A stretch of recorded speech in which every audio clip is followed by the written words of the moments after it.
7, 8, 9. Test, test, test, test. 1, 2, 3, 4, 5, 6, 7, 8. You good? Okay.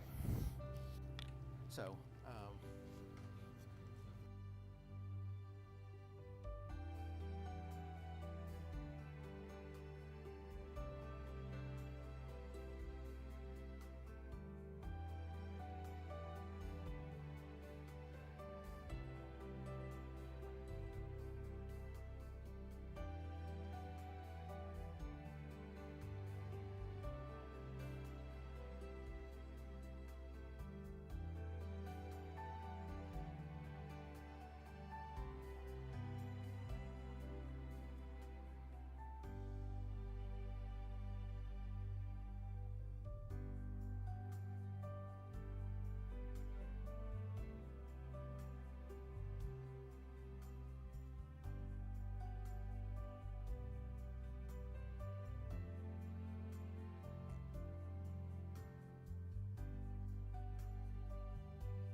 And welcome to the third annual Plains Regional Regatta here in Wichita, Kansas, hosted by Wichita State University Rowing on a beautiful morning here in downtown Wichita, Kansas on the Arkansas River.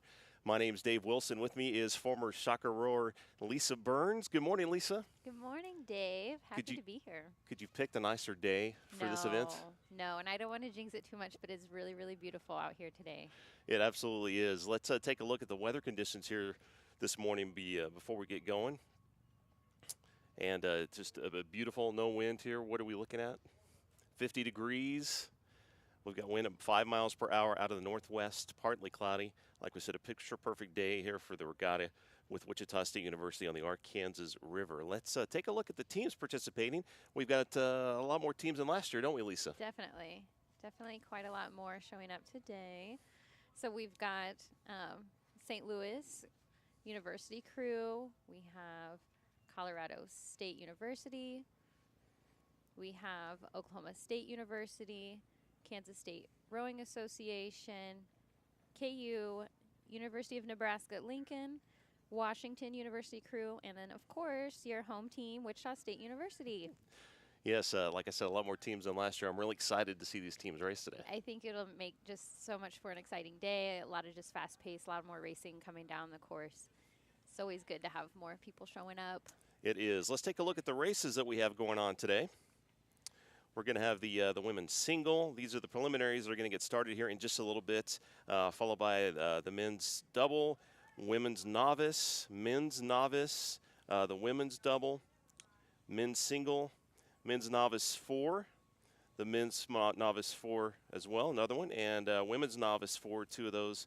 And then we'll finish out the preliminaries with the men's pair today. Maybe let's talk about, since you're the expert rower, Lisa, talk about, kind of explain what these races are and the difference. Definitely. So the races where we've got a couple, fours back to back, that's just we've got so many crews and not enough lanes. So we're going to have to run those multiple times.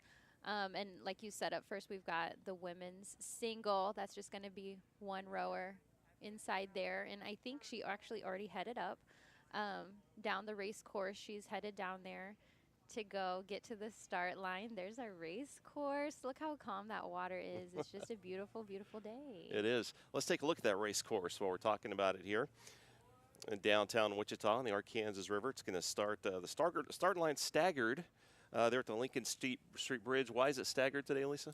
We've got a little bit of a curve to the river, as is natural with rivers. You're just going to have the bends, and so they've got it all calculated to make sure it's still a fair race. Everyone's rowing the same, generally the same number of meters to get down to the finish line. No one's at a disadvantage having to row farther. You just need your coxswain to steer straight, steer you a good course, and you'll be set. And then it's going to go under Kellogg, and here we come to the Lewis Street Bridge as well. And then we're going to go under the Douglas Street Bridge and end there right after right after the Douglas Street Bridge. It's not a full 2K, right? No, and for typical spring, it will be usually 2,000 meters that we're rowing. That's the common measurement in rowing is meters, and so today we're looking at about 1,750 meters for today. And with this calm water, it'll just be hopefully breezier than when it's a choppy day, and it'll hopefully feel like the 1,750 and not feel like a whole lot longer. Right, and then the finish line here is of course right by the boats and bikes. Yeah, right here before downtown. First Street Bridge. Yeah. First Street Bridge. And we'll look at the lanes as well as we see here, looking at the course for today, how they're laid out there. And so what you'll end up seeing is the lanes closest to us and closest to this screen, if you will be lane 1, and then as you advance farther away from us, you'll have lanes 2, 3, and 4. And that's if we end up filling 4 lanes. Today, some of the races are just 2 lanes or 3, and as some of them will have 4. And that's over by the dam. They'll be turning around, obviously, before the dam, and they'll get lined up. All right. Well, we're all set. We're ready to go. We're going to get underway here in just a little bit. But first, we want to play you an interview we did with Coach Cupp. He sat down and talked about this year's Wichita State rowing team.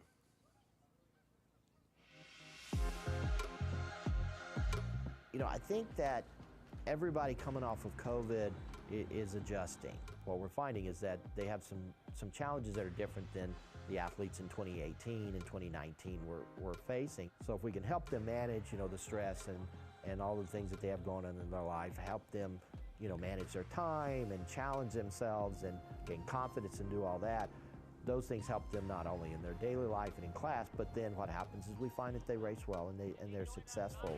You gotta, just shake them off and let them go. All right. So we have less racing this spring, but we have been to Oklahoma City, and we were happy with the results. Where we were put us in a good place if we continue to grow and we continue to see the improvements we want, so that when we go to nationals, which is our end goal, which will be in Oak Ridge, Tennessee this year, then we're going to have not just 1 or 2 crews, but the expectation is that every boat we put on the water is competitive.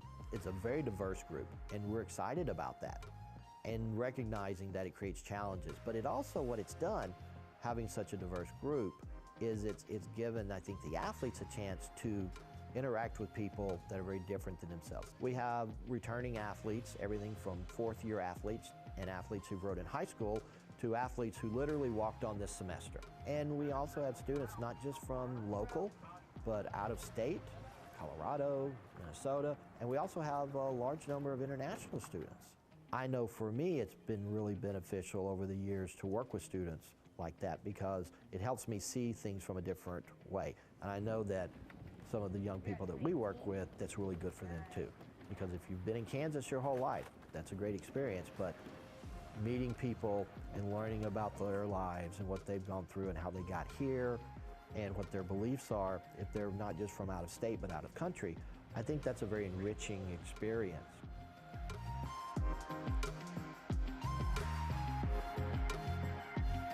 Lisa, what's great about that is the program expanding not just out of state athletes, but also international athletes. Yeah, I think it's incredible.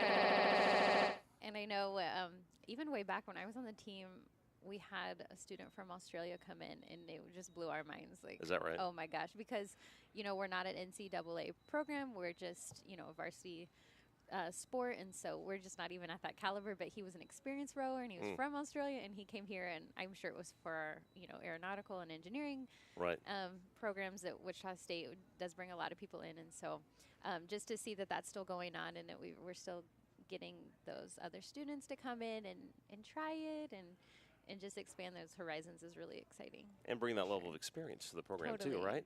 Totally. Yeah, it's great to see that. It's amazing. Great story right there, Wichita State rowing. By the way, this is the 3rd Plains Regional Regatta. It started back in 2019. Of course, it didn't happen in 2020 because of COVID. But this is the 3rd annual, and right now we're going to head to the starting line, Lisa, and get ready for the first race. We should have 4 boats in this first race. If we'll start to see who's all getting lined up, we should have OSU B in lane 1, which again is just going to be closest to us on the shore. And then the next farthest away would be Wichita State A, and then another OSU, and then a second WSU. So just 2 teams, but 4 women are going to be racing right here. As soon as we get to see them getting lined up and trying to get the bows all aligned is going to be tricky. But again, with the calm weather today, it does help keep them in line, as you wait for that actual start, the flag to drop. As a coxswain, I remember those windy days. I bet you do. So what are you thinking about in the single here? What's some of the strategy that goes into this race? A single is just a totally different beast. You only have yourself for balance, and you have your blades, which is another word for the oars. So in rowing, we don't call them paddles. And so you've got, your core and your own balance, and then what you're doing with your blade work. You don't have a coxswain. You don't have someone steering for you. And so you have to keep track of that.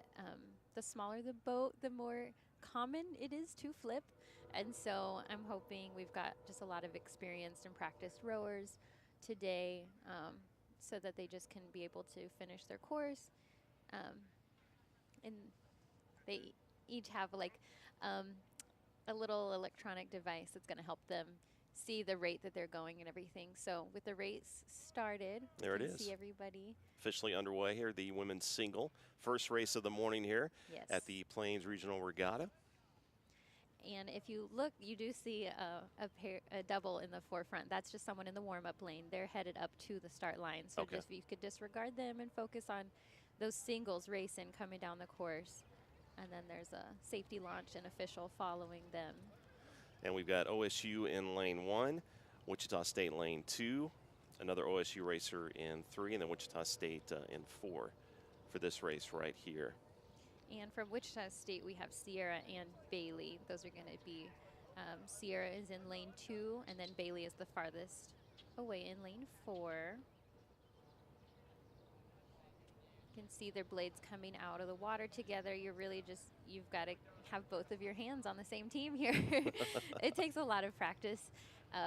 Again, the smaller the boat, whether it's a single or double or pair, you're just honing in on a lot more things. And you know, you're steering, you try to get a look every few strokes to look behind you if you're able to, and then you're going to adjust your steering with your blade work.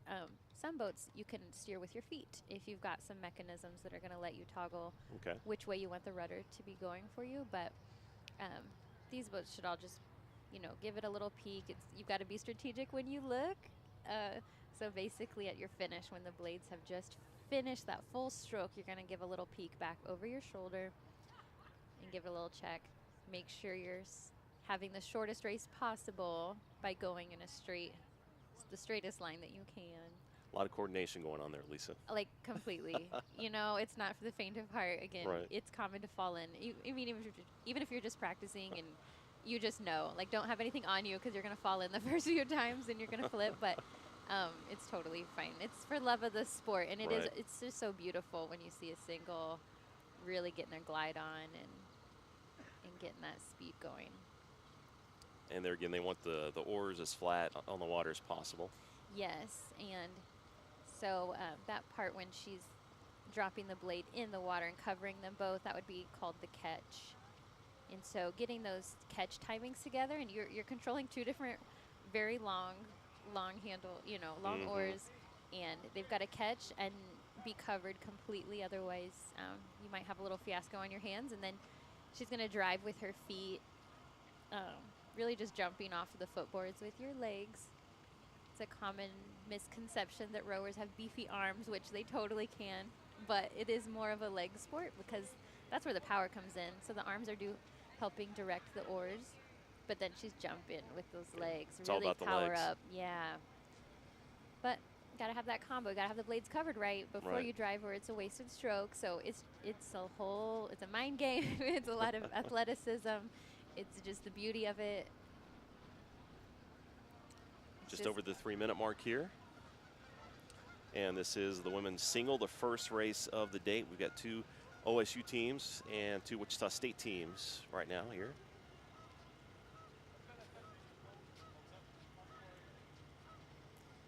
Making good progress. What's a common time for this race, Lisa? Boy, that's a good question. It's also not a full 2K, so Right.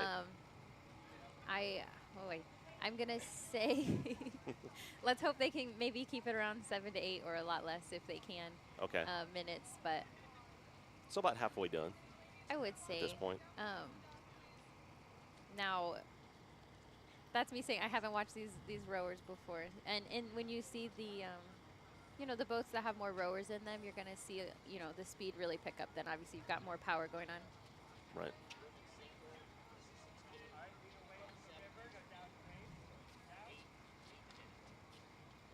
Oh, about 8.5 is what Coach Calvin says. Yeah. Okay. Okay. Maybe for the men we could see some 7-minute. Gotcha. Yep. 7-minute range. We've got a view of the dock here. We're seeing a lot of boats getting ready to go launch, and the 8s are getting ready.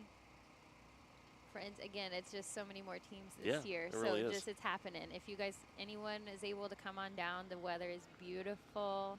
There's parking at the Wichita Public Library downtown. Just walk across the street. It's just the most beautiful day for rowing, really, and just a peaceful day. Bring a snack and come hang out. Free to come watch. Have a picnic and just see what it's all about.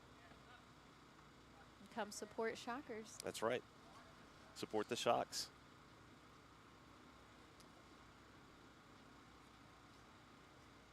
About almost the 5.5 minute mark here in the women's single. And they've got to really be feeling it at this point, right, Lisa? Physically. Yeah, Yeah. I would say. I can't wait for them to come into view over here for us. It's going to be really exciting to see them coming through Douglas and see if they're going to have their sprint on yet. But we know they've got a few more strokes to go before we see them in our eyesight.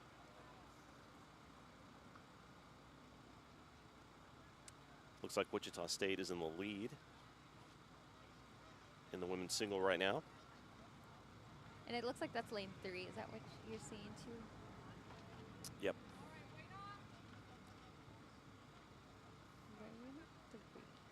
That's awesome. We can hear the fans starting to cheer.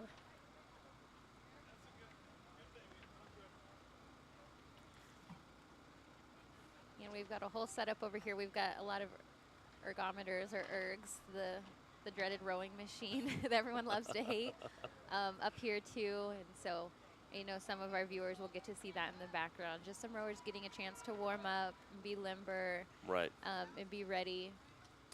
There we have a rower that has just gone under the Douglas Street Bridge. We've got OSU, it looks OSU, like, coming yeah. through. With Sierra from Wichita State. Looks like she's in second right now. We won't be providing anything officially, but it definitely is looking in this order as they're coming in for their final strokes of this very first race of the day in the women's single. She's got a pretty solid lead, it looks like.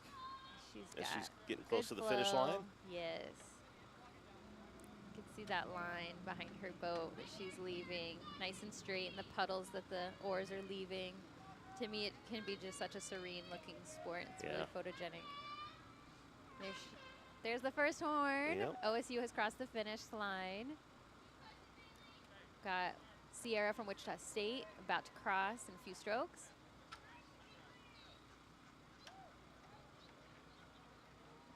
Wait, there's that sound there. And then it looks like Bailey from Wichita State as well is coming up for the 3rd position. OSU has cleared the Douglas Street Bridge, coming in for her sprint to finish out her race. Wichita State times officially it looks like about 7:37, 7:54. That's not bad. So that's good. Yep. Way to go, Wichita State. We've got one more boat here to finish from Oklahoma State.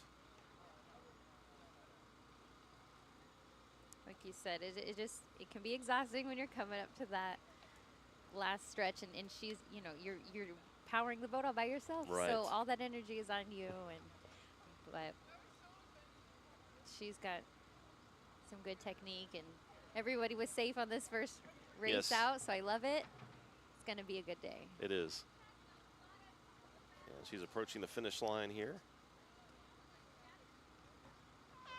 And there it is, final horn. That's the end of the first race of the day here at the Plains Regional Regatta in the women's singles.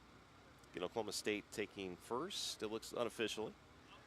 Wichita State second and third, and Oklahoma State in 4th. Good start to the day, Lisa, don't you think? Totally. I love it. So we will get set for the men's 2. And that's going to get underway here in just a few minutes. We're going to head back to the starting line and kind of get ready for that race here. Yeah. Let's talk about, we talked about the strategy in the singles. What kind of strategy are we looking for here in the 2s? It's a lot of the same, and so we've got, these are going to be the pair racing, which is going to be where each rower has 2 oars again. You do have the option, these are the doubles. These are the doubles, and so if they were in pairs, it would just be 1 oar apiece, but they were going to have 2 blades each, and it's just really having good flow and communication with who your doubles partner is. I imagine you could get sideways pretty quick. You can get sideways. Again, you could flip, but the race is about to start. I see they're lining. Looks like the flag's up, ready to go. And they're off, it looks like. That's awesome. Yeah, you see a lot of, I mean, hopefully if you're gonna row in a double, you get to go with your best friend and really jive well. But it's also what they say is like, if you're a couple that, you know, that's how you can test the relationship. Go out in a Yeah, double that's right. together and see if you guys I make can see it. that, It's, yeah. you know, how was your teamwork? How was your Right. communication? How was the pressure on both sides? Like, Yep. could you steer straight? But no, it's really enjoyable. And again, if you've got like your best friend buddy, it's just, you know, really special that you could row in a double with them. Right. So, and I'm not sure about today's lineup, if we've got any of those, but I know we've got a couple different Wichita State boats in this race. Yeah, it looks like we have Wichita State in lane 1, Kansas State lane 2, and then Wichita State boats in lanes 3 and 4. Yes, and actually I think we might only see 3 boats in this race. I think Wichita State is just racing 2. We've got Blake and Okay. Drew, and then Lenny and Carlos, lanes 1 and 3.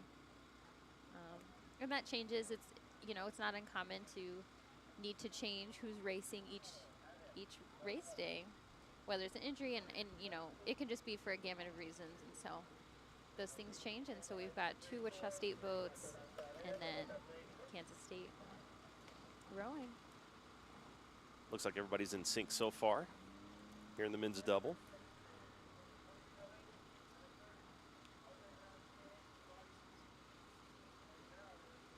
First race of the day here for Kansas State.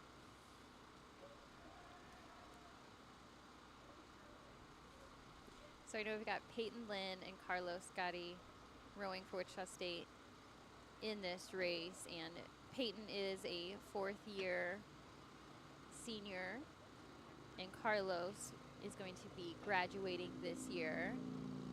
So it'll be nice to see if that affects their race, if they're Right. feeling they want to get some last good strokes in on their home course. There's only one more race this year, and it's not going to be a home one. It'll be nationals, so hopefully this is a really good race for them. They're going to be in lane 3. And as upperclassmen, you know, the experience definitely is going to help them. Yeah, hopefully. And you know, what's special about Wichita State's program, you can join at any time. So, you know, some people do join late in their school career, but a lot of them, yeah, if you can get in on it sooner, and then by the time you're that varsity and senior rower, you should be really getting some speed going and some good flow. Just Yep. watch that. Look how smooth they are Togetherness. together. Yeah. It's Just wonderful. talk about teamwork. Yep. Just And you can really see the leg work, like you were talking about, how important that is. definitely. All the hours on the dreaded rowing machine, as you put it. Yes, the love-hate relationship of the erg.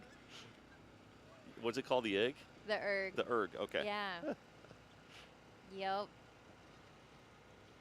But pays off on days like today. it does. So that's what they'll use in the winter for their training when you can't be out on the water. There's a lot of erging. And then, of course, just supplementing, you know, even when the water is good. Just getting some erg time in, strengthening the legs, and working on your splits and your race pace and things like that, stroke rate. So, yeah, it does look like that senior double for Wichita State is coming out in front. Yep. They're looking good. We're almost at the 4-minute mark here in the men's double. Looks like they just passed through Lewis Street Bridge. Okay.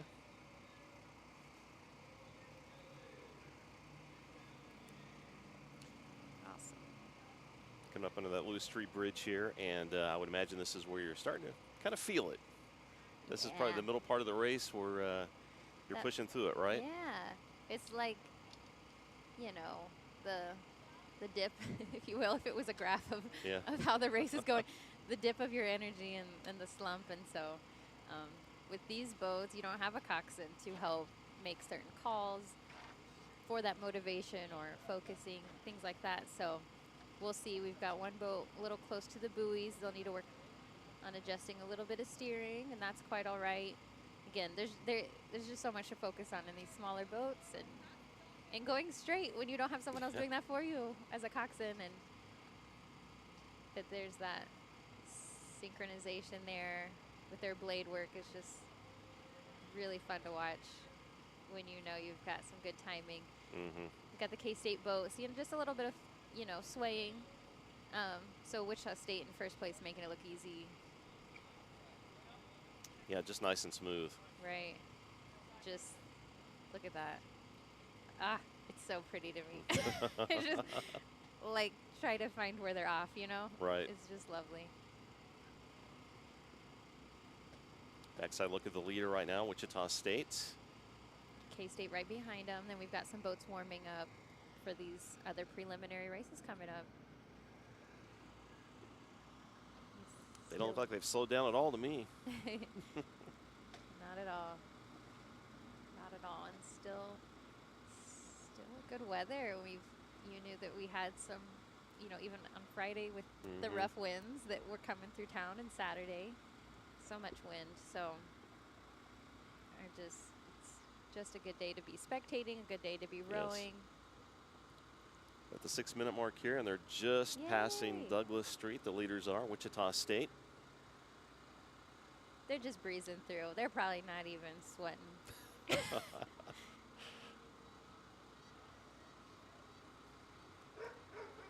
Got a nice lead here as they approach the finish line.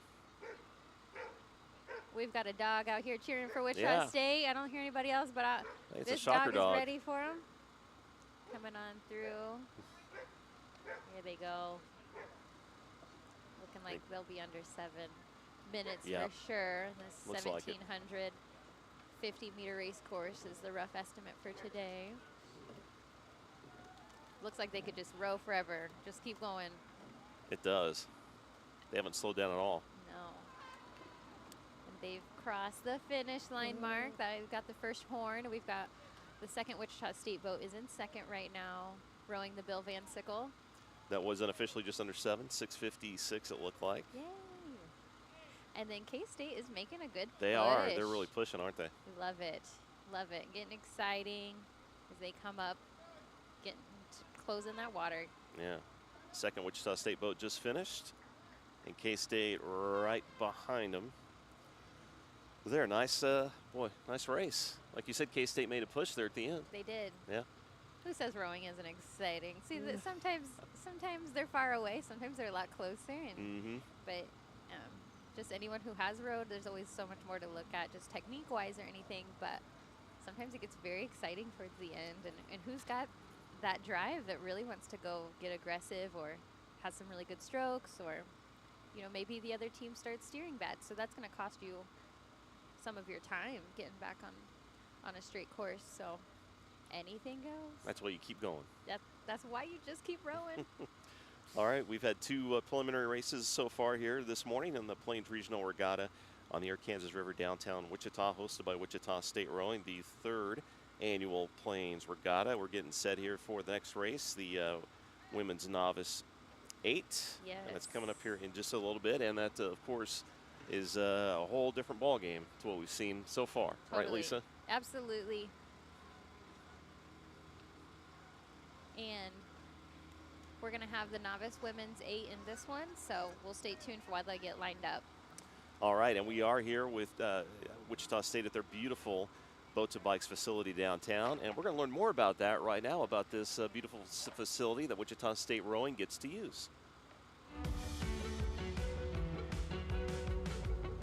We have this great resource in town, the river that runs through it, but it's not a resource that had been really utilized very well. As Shocker Rowing was looking for a permanent home, we had to find something that's on the river. We got tied in with Goody Clancy when the city hired them to come in as a consulting firm.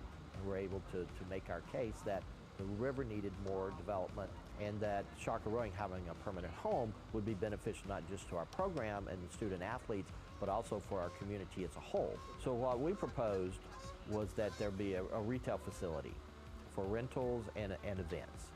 And the expectation for us, as part of our responsibility being part of the facility, was that we were going to help activate the river. At the core of what we're trying to do is provide a great quality experience for our student athletes and those students that are interested in recreational activities or competitive opportunities. We have just under 9,000 square feet total. That includes the men's and women's restroom, which have showers and lockers. That includes one office for a staff member. That includes our retail space. And then also that includes the boathouse portion where Shocker Rowing spends most of its time.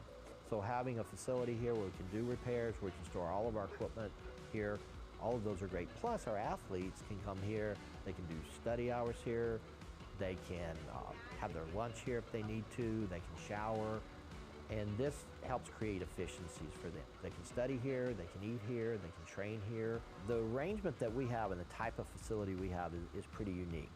There are really not many of these around. As far as I know, this is the only one that was purpose designed this way, where you have a commercial entity working with, you know, a different entity like us through the university. Gotta get those blades off.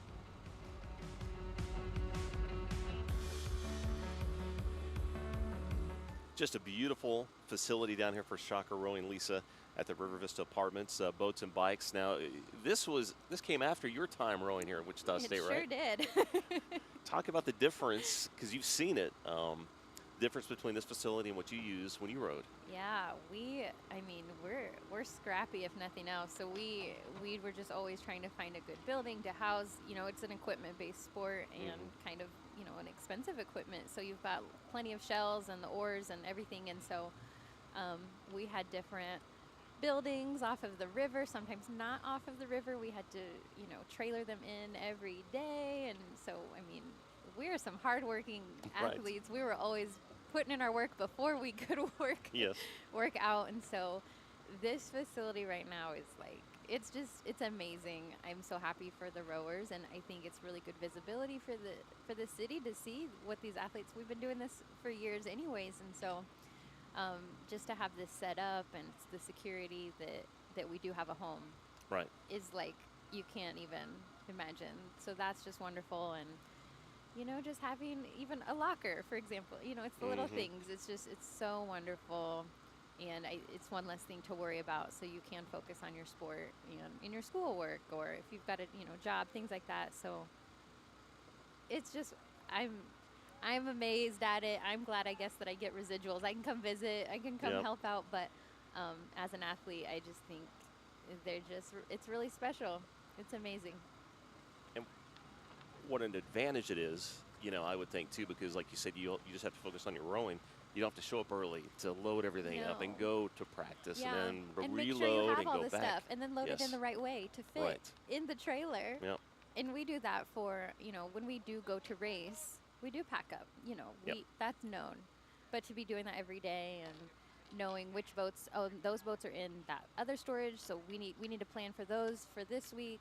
And the juggle in the struggle was real, and Coach Cup was, you know, always working that out. And then we were the muscle, you know, you got it. And we would have to move docks too. So having a permanent dock, oh my gosh, we would have, you know, the wobbliest dock. So it's so much better now. Well, let's go down to the starting line here, and we're gonna watch the racers get ready here on the starting line. So when it comes to the 8-man, Lisa, how difficult is that to get lined up? Because it's a totally different, like you said, animal from the first two races we saw. Yeah, and on the one hand, it's easier. On the one hand, it's harder because, so depending on the width of the river, and we've got 3 8s in this race, but, you know, if you've got more and people are trying to turn perpendicular and try to get into their space, you need to have room for that. But I would say as soon as everyone is turned around, it just becomes more of a jockeying thing. So your coxswain might be calling certain rowers to make backing strokes to kind of back up. Maybe, you know, you've drifted too far, or maybe you're not up, you know, up at the race start line just enough so you can tap up. So it just depends if you've gotten yourself turned around, if you've got multiple people turn around at once, or someone drifted all the way back but you're trying to turn, then you've got, you know, a T combo coming in by the dam. So there is plenty of room, but you just need your experienced coxswains knowing what they're doing to steer and turn you around and make sure you're all lined up. And you were a coxswain. That's what you did when you rowed. Let's talk about that role. A very important role. This is the first race we're going to see today with coxswains. It's the most important role. Well, according to Lisa, it is. As a former coxswain, I was a coxswain for 3 years on the team, and I started out, you know, as a novice, which would be, you know, anyone it's your first first year rowing, even if you're a senior and it's your first year, you would be a novice. And then started coaching the varsity boats. So I coxed men's boats and women's boats, and have memories being such a new person and trying to cox the varsity men that were so big and intimidating at the time. But then you get to know them, and it's not quite as intimidating. But as the coxswain, you're just almost like the brains of the boat, and the rowers are the muscle, and you've got to be the coach in the boat. You've got to be steering straight, being strategic in that way, making sure that, you know, the quote-unquote dead weight that you are adding is beneficial. So if you're steering straight and you're making good race calls, you're making sure the race plan is followed, you're giving them their stroke rate and their split rate as they're going, and making sure it's in line with what everyone was on par to do and what you expected to finish this race at. Or, you know, if an emergency happens, if someone catches a crab or the boat flips and all that, you are the manager at that point, and you've got to be watching out for everyone's safety, and you're the mother hen at that point too. And you're carrying the water bottles, you're carrying all the tools that you might need while you're on water. If something goes on, you're kind of just everything, Right. except for physical power that the rowers are giving you. And so definitely developing a respectful relationship with your rowers, and being cohesive so that both parts do work beautifully together, and you are getting the most power and the most energy that you can from your rowers at any given time, because you're asking them for so much. You're just asking them to go so hard and push themselves, but knowing when to do it, or when to call focus to other things that rower might be going through at this time, if they need to catch their breath, and what calls you're going to make sure everybody is not maybe stressed, or, you know, if something else happened to another boat while you're rowing, you definitely need to be calming your boat down and being a voice of reason, and just kind of get everybody to stay flowing and keep rowing through all sorts of circumstances, rain and wind and white capping water and all sorts of stuff. And you're the only one that can really see the race course. Only one that can see. We practice early in the morning too, and sometimes you're steering in the dark. So we're everything. Multi-talented. Very important role. Obviously the coxswain of the boats. Yeah. And let's talk about the teams that are racing here, Lisa. We've got Washington, Oklahoma State, and Colorado State in this race right here. Absolutely, yes. Getting ready to kick off here on the women's novice 8. And these preliminary races will help determine for this afternoon the lane assignments for the finals.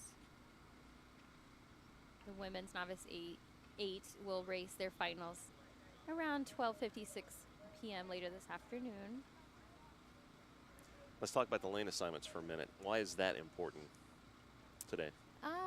You know, it's not always, but yeah, it can depend if the wind and the flow is pushing in a certain way. You might be aided or hurt by it, but today I would say it's definitely a fair game. And then, you know, with the alignment that they're doing, they are keeping it fair, and they're trying to keep it safe. And so we can see a launch up here at the start line.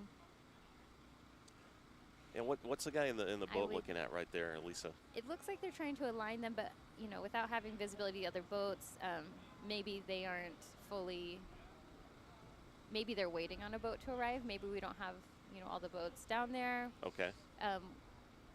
Maybe someone was fixing a rigger. Maybe something did come loose, or a spacer on the rigger. Maybe they were adjusting, which you do want to minimize that on race day, and hopefully none of that is happening. But any number of things can happen, but you're right that they aren't fully lined up yet. They're not ready to go yet. And that aligner will need to make sure that's completely done so everyone can get started together.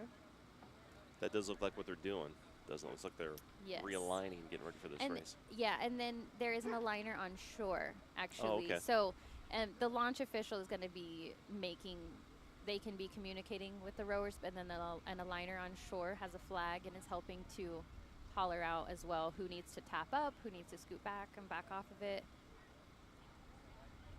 Again, I think all the 3 boats are down there, but it could be that they are waiting. That's not uncommon to need to wait, but it's early in the day. Hopefully we're right on time with everybody making it down the race course. It looks like we've got all 3 boats there. Good. So yeah. This one is set to go here at 9:06, so we're just a couple of minutes later. 3rd race of the day here at the Plains Regional Regatta. Flag is up. Yep, there and they they go. are. So you're right, they're just getting lined up. Yeah. We're just seeing the novices make their way down and work on trying to get catch timings aligned, and that start sequence isn't a full stroke anyways. Usually your first 4 to 5 strokes, depending on your boat's race plan, is a certain sequence. Okay. And they are not a full stroke. You don't want to start going race pace from a standstill. So that start sequence is to really just build up some quick, energetic speed. So you might, have a half stroke followed by a 3/4 stroke, or, whatever it is, that sequence that your boat has been training and practicing on. Your coxswain's going to be calling that out to make sure you guys can get up to speed. And then typically there's, right after you finish those 4 to 5 start sequence strokes, you're going to go into, say, a power 20. You're going to want to keep that adrenaline, keep that pressure going for a power 20. But then you don't want to, overwork yourself and do that the whole race. So they're going to settle you down to an aggressive but more calm racing rate, so that you guys, the rowers, can have the stamina to make it through the whole race with that pressure that's going on. Let's talk about power 20. Yeah. What's a power 20? Those would be full length strokes, no halves or 3/4. It's your full stroke, but I mean, just I wouldn't say everything you got, because you want to have that for the sprint and for the rest of your race, but they are very, very focused. Like, we want to get out in front right now. So the first 5, we're getting up to speed, but that 20 is you need to get hungry right then and try to get some water right off the bat away from that other team if you can. And looks like Colorado State may be pulled over, and again, we have some novice rowers, so it could have just been, use of the oar. And a common thing that can happen in rowing is if you, the term is to catch a crab. Okay. So if your blade, if it is not, completely vertical and squared up, and you go in at an angle, and then you're driving, can really go haywire from there. And it can, it can eject a rower. A rower can then, if it is that powerful, you can be flown out. A lot of times, sometimes it really just falls over the handle goes over your head, and you're like, okay, you have to lay back down, you have to get it in front. Meanwhile, everyone else is still rowing and trying not to hit that blade or hit you, because you're out of sync now. Right. So it could be maybe they caught a smaller crab. Maybe they just stopped them enough and got their point. It can really throw off the point that you had as this coxswain. Someone catches a crab too, it can, oh my gosh, it sounds like the worst thing. It's it does. Bad. It sounds really bad. It can be really bad. I was coxing a novice boat once. I had come back to help, so whatever the race I was at in Oklahoma City did allow for me to be able to cox a boat that was full of novice, and we caught a crab right before a really tricky bridge, and my point was really thrown off. And so it can be really, really hard if it happens at the wrong time. And so sometimes you just have to completely stop and then start again. Sometimes it's also in the best safety interest. Again, we couldn't see, from here what exactly did happen, but that's certainly a possibility. That would be my guess, because they were stopped, and they could have just had a really bad point to get, and they just needed to regroup, and that's really fine.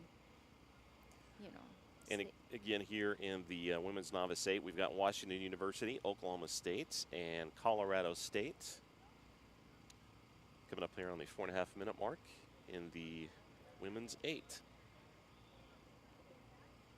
And there again, you can just see the smooth strokes that you were talking about, Lisa, and keeping the oars there low on the water, very important, right? Yeah, wanting to keep them all in together.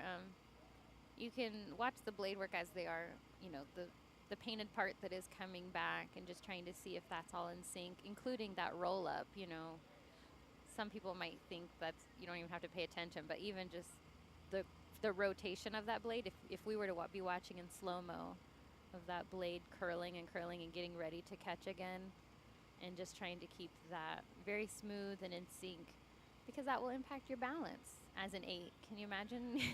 You've got eight people and everybody's got this long handled thing out in the water, and Right. trying to keep that balance. So practicing together as a unit is really going to help hone that in, and working on your set, which would be the balance of the boat.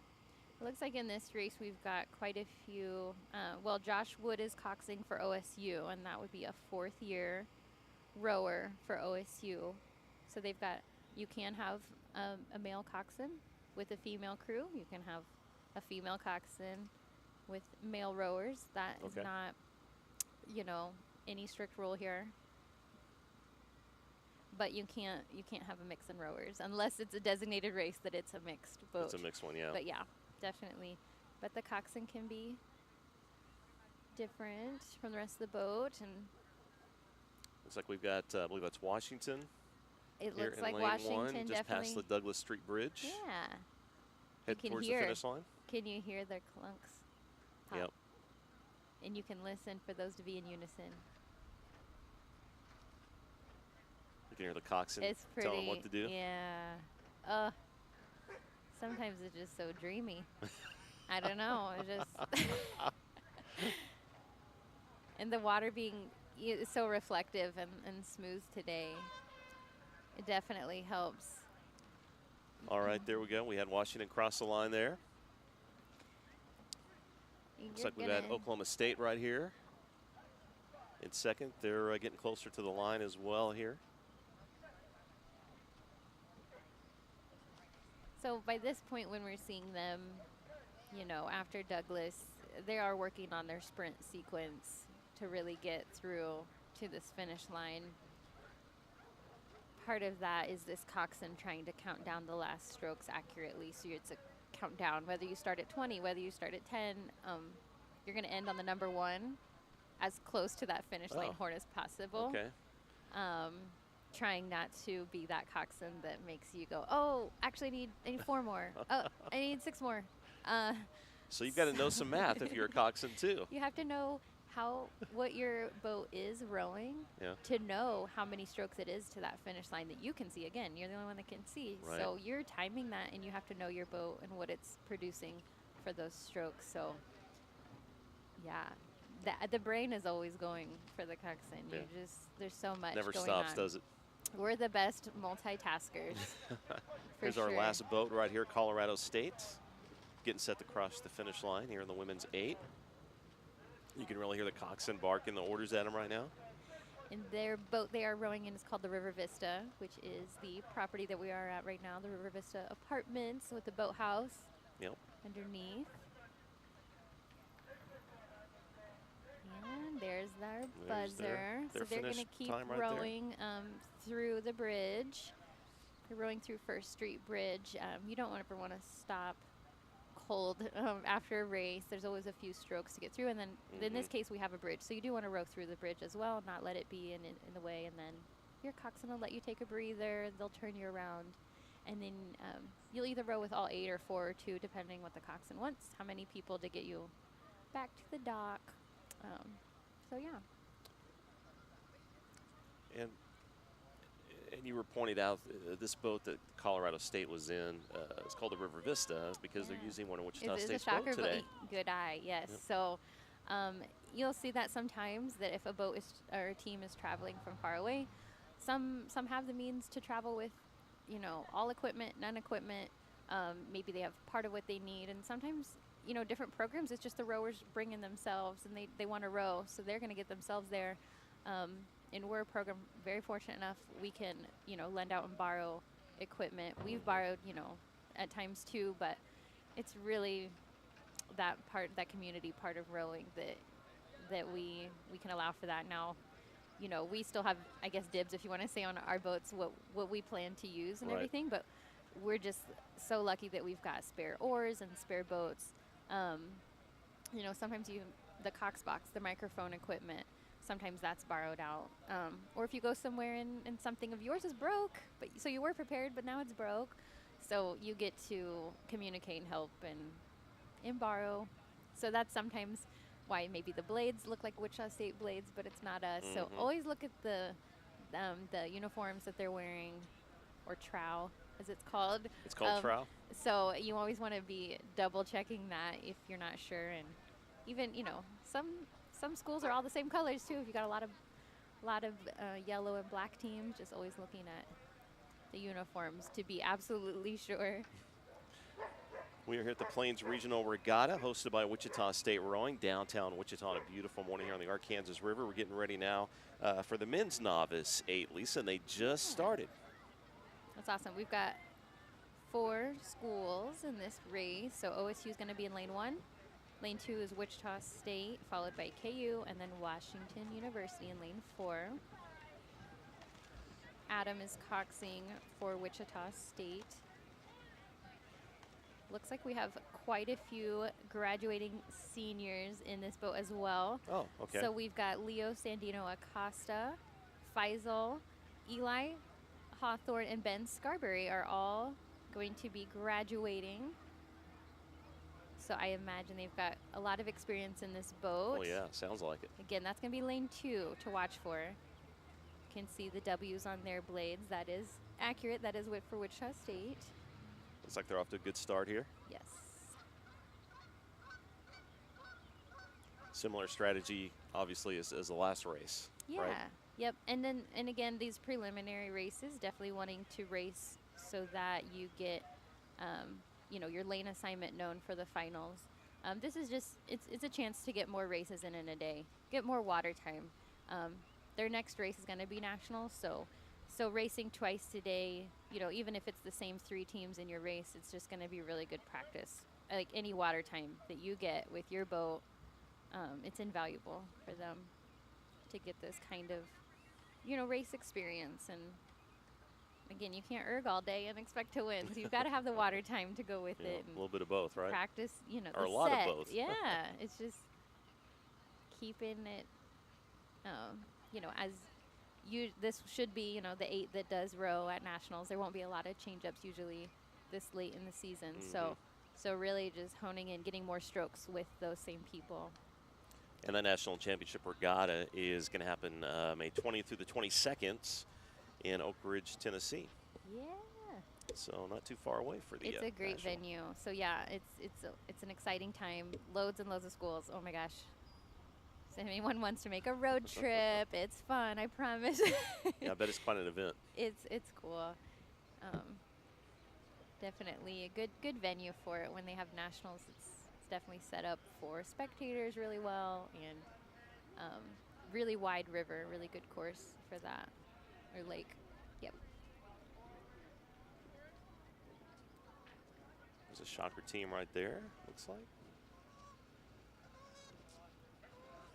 And we're getting to witness the return dock. So all the novice women that just rode their hearts out now gets to Carry the boat. lift the boat above their head and carry it on out and get it cleaned up so it can be stored or get ready for this afternoon with their boat. You'll have to, you know, you wipe it off. You can see some of the river will leave marks, so we always wipe them off right away. Sometimes you'll spray it as well, but definitely a good wipe to keep all the equipment in as best shape as possible. So just because you cross the finish line, your work is not done in a race. No, it sure isn't. But I guess the most important part is done. See them coming through Lewis Street Bridge. Yep. Here's some of the boats you can see on the screen. They're returning after their race, lifting those heavy boats. Now, some boats are heavier than others. Some are more of a composite material, and some are still wooden. Those are still on the market. We have Is that plenty right? of wooden. Oh, we got wooden shells. Don't worry. They are heavy. They're heavy, but that's the you know, how rowing has progressed too with technology and the composite materials that we're able to have now. So you can have more, you know, a smoother course and, you know, be lighter in the water. Right, there they are. There's the OSU team bringing their boat back. Gonna get it cleaned off, like you said. Yeah. Ready for later. Looks like in first place for the race could be Washington University, maybe Wichita State in second. Trying to see from those angles as they're coming down the course.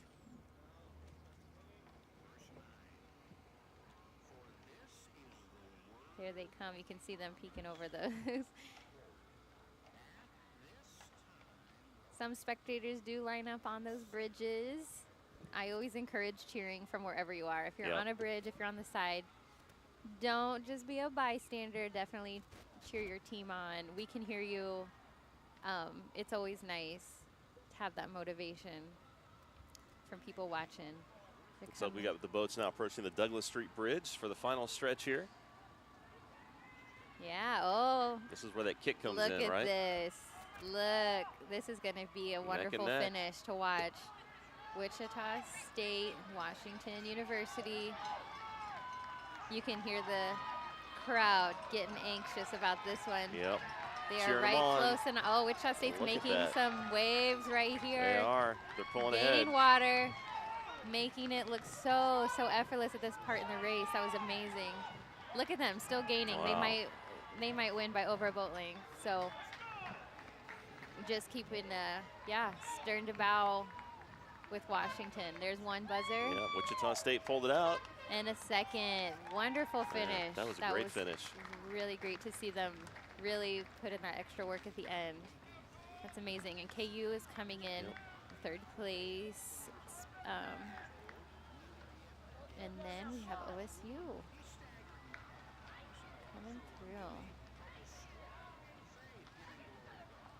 We're going to take another look at that finish. Very exciting finish between Wichita State and Washington right here.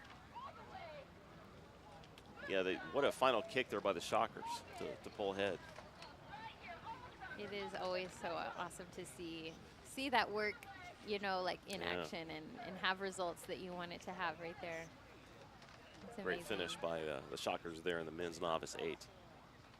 Got the results on the screen right now. OSU finishing right here.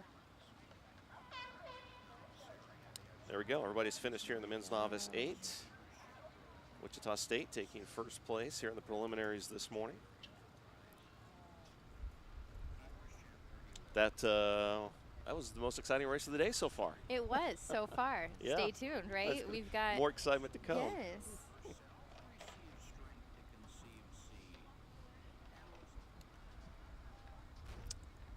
All right, and we are here at the Plains Regatta, regional regatta here with Wichita State, and we've got a special guest with us. We want to talk to John Lee here this morning. John's with us. Hello, John. Hello. What do you think about this event so far? Pretty exciting. It's exciting. It's wonderful, and we got lucky with the weather today. It's just a beautiful day in Wichita, Kansas. Tell us how great it is to have this facility here for Shocker Rowing downtown. Oh, it's everything. It's allows the team to finally do what they're capable of doing, which is to get students out, to participate in this wonderful sport, and make connections with other students, other rowers. And one thing I found out about rowing is once you get into this sport, you make lifelong friends, and a lot of alumni are always connected to this program years after they leave. So the boathouse is the focal point of all this effort. And we've got one of those rowers right here. Present. Lisa. Some of us, you can't get rid of us. Yeah, so. no, and it's just, there's something about rowing that's different than every other sport that makes that happen. So, John, tell us about this event and how much it's grown. I know we've got so many more teams this year. It's great to see everybody out here. You know, right when we opened, Calvin and Rachel wanted to have a regatta down at the boathouse. And so, unfortunately, COVID paused some of that a couple years. And then last year, we were still getting out of COVID, so we just had a couple teams besides Wichita State. And I feel like this is the first, those were warm-ups. This is the first event that we've had down at the boathouse with this many teams. So it's exciting, and I think will only grow from here on out. I hope the other rowing teams have a wonderful time, and they'll want to come back to Wichita years to come. Absolutely. John is the Director of Campus Recreation. If people are interested in learning more about recreation at Wichita State, where can they go, John? Just go to wichita.edu/campus recreation, and then you'll see all our menu of items that we have. You know, we have a pool and 5 basketball courts, and we even put pickleball courts outside our building. And so yeah, it's there. That's where you would find us. Sounds good. John, thanks for being with us, and enjoy the rest of the event today. Thank you. Thank you for having us. Absolutely. So, Lisa, we've got several races yet to come here in the preliminaries. Definitely, yeah. A We've lot of got a action yet full to come. morning, yeah. Plenty of races. So we've got, women's double and the men's single, a couple more men's 4s and women's 4s.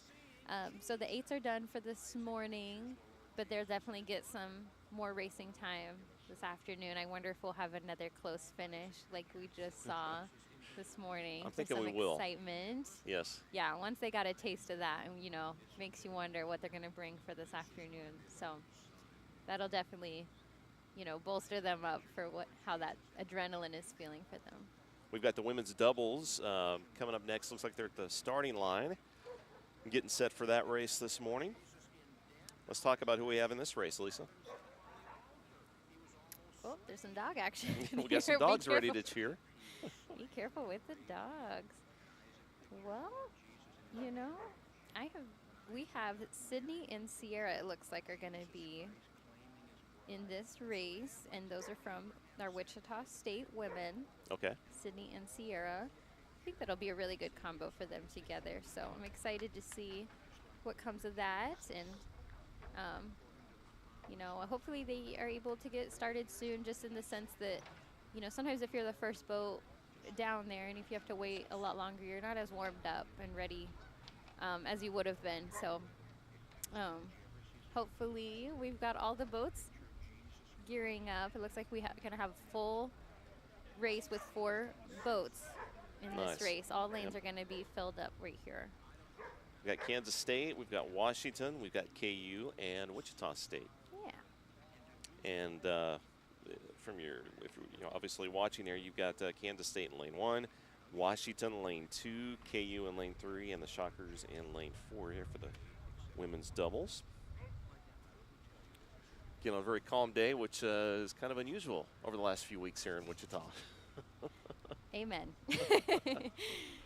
We've just had so much wind. It's been crazy, and I'm sure these other schools have been getting tastes of it as well. So we have, Missouri, Oklahoma, Kansas represented here, and Nebraska. So we mentioned that Washington University is going to be in lane 2 of this race. They are out in Missouri, and their mascot is the Bears, and they row. Their rowing practice site, if you will, it is a lake. Okay. We use this river. It's not uncommon to use a lake. Some lakes, as you've seen, are quite large, and oftentimes lakes can even give you that protection from windier days. It just depends where it's located, but on the one hand, that can be an advantage if you practice on calmer water more, but then, maybe you don't have as much experience for windy if you go and race there. Right. But they have 27 athletes here today of their 48 on their team for Washington University. So it's really exciting that they've made that trip to come out Absolutely. and race today.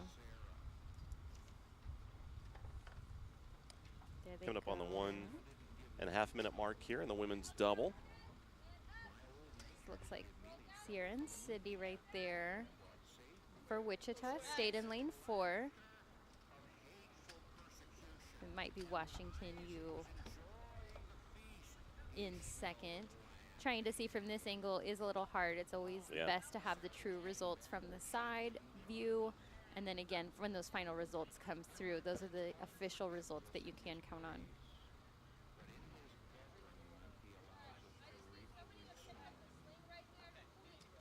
Rowing right there together, nice and fluid. Yep. How you're supposed to do it. That's what we aim for, right? Right. If it looks pretty, you're probably doing a good job. I like But that. Coach Calvin always says we're not going for style points, but you know, come on, Yeah. I think we are. Well, to some degree you are, right? That's when, you know, we have class races, which would have been a few weeks ago, and that would just be for Wichita State students only. It's not a big regatta like this, and you'll have a boat of seniors, a boat of juniors, a boat of sophomores, and freshmen, and so they like to make a theme and dress up, and it's so fun. They are so creative. One year it was like a Mario like party, like they were all different characters from Super Mario.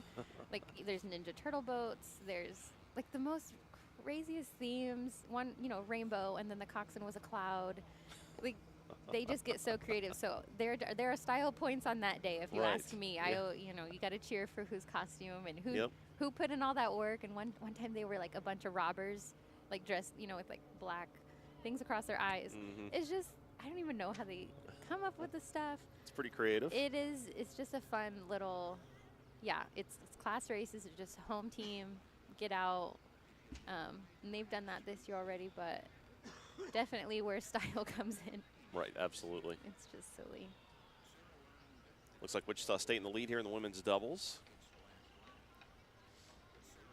And again, in this race, we've got Kansas State, Washington, KU, and Wichita State. Coming up on the 4-minute mark here.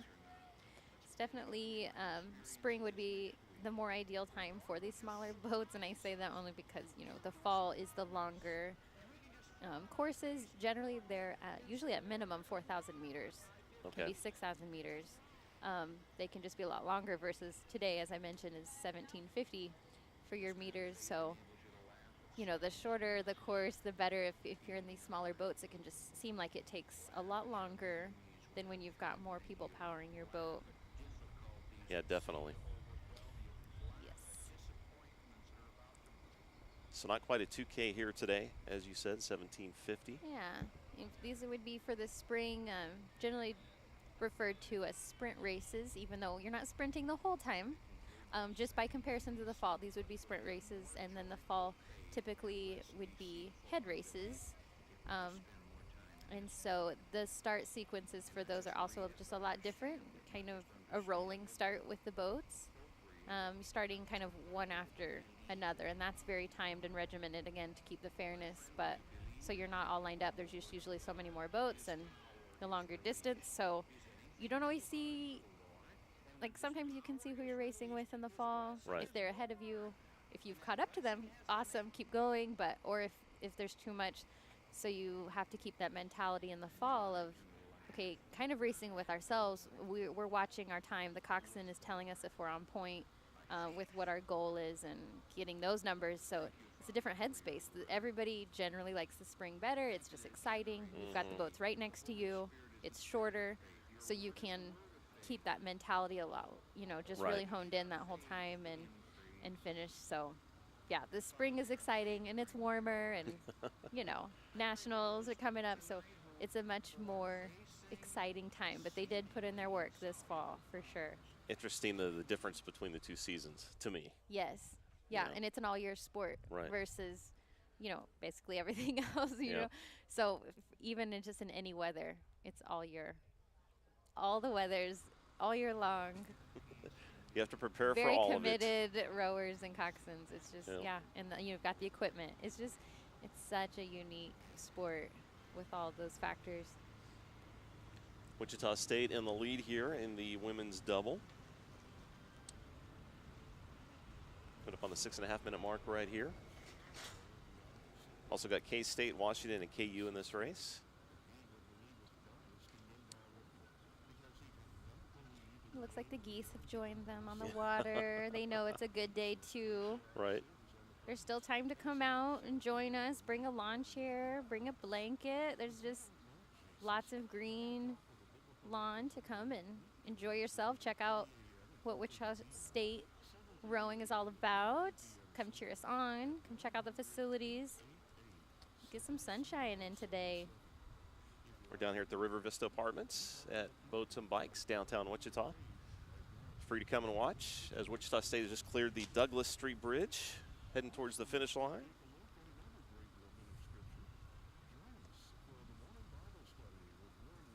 This would be, you know, you can see from the side just the different angles of layback with rowers. Some have a more distinct and farther lean back with what they're doing, and in some maybe don't need to go back as far, but you do want to try to be as in sync as you can, most especially with the blade work and for as long as the blades are, making sure you're in control of those. Shockers about to, there they are. Just did the finish line there at 7:47 unofficially. Good run for the Shocks here in the women's doubles. Absolutely.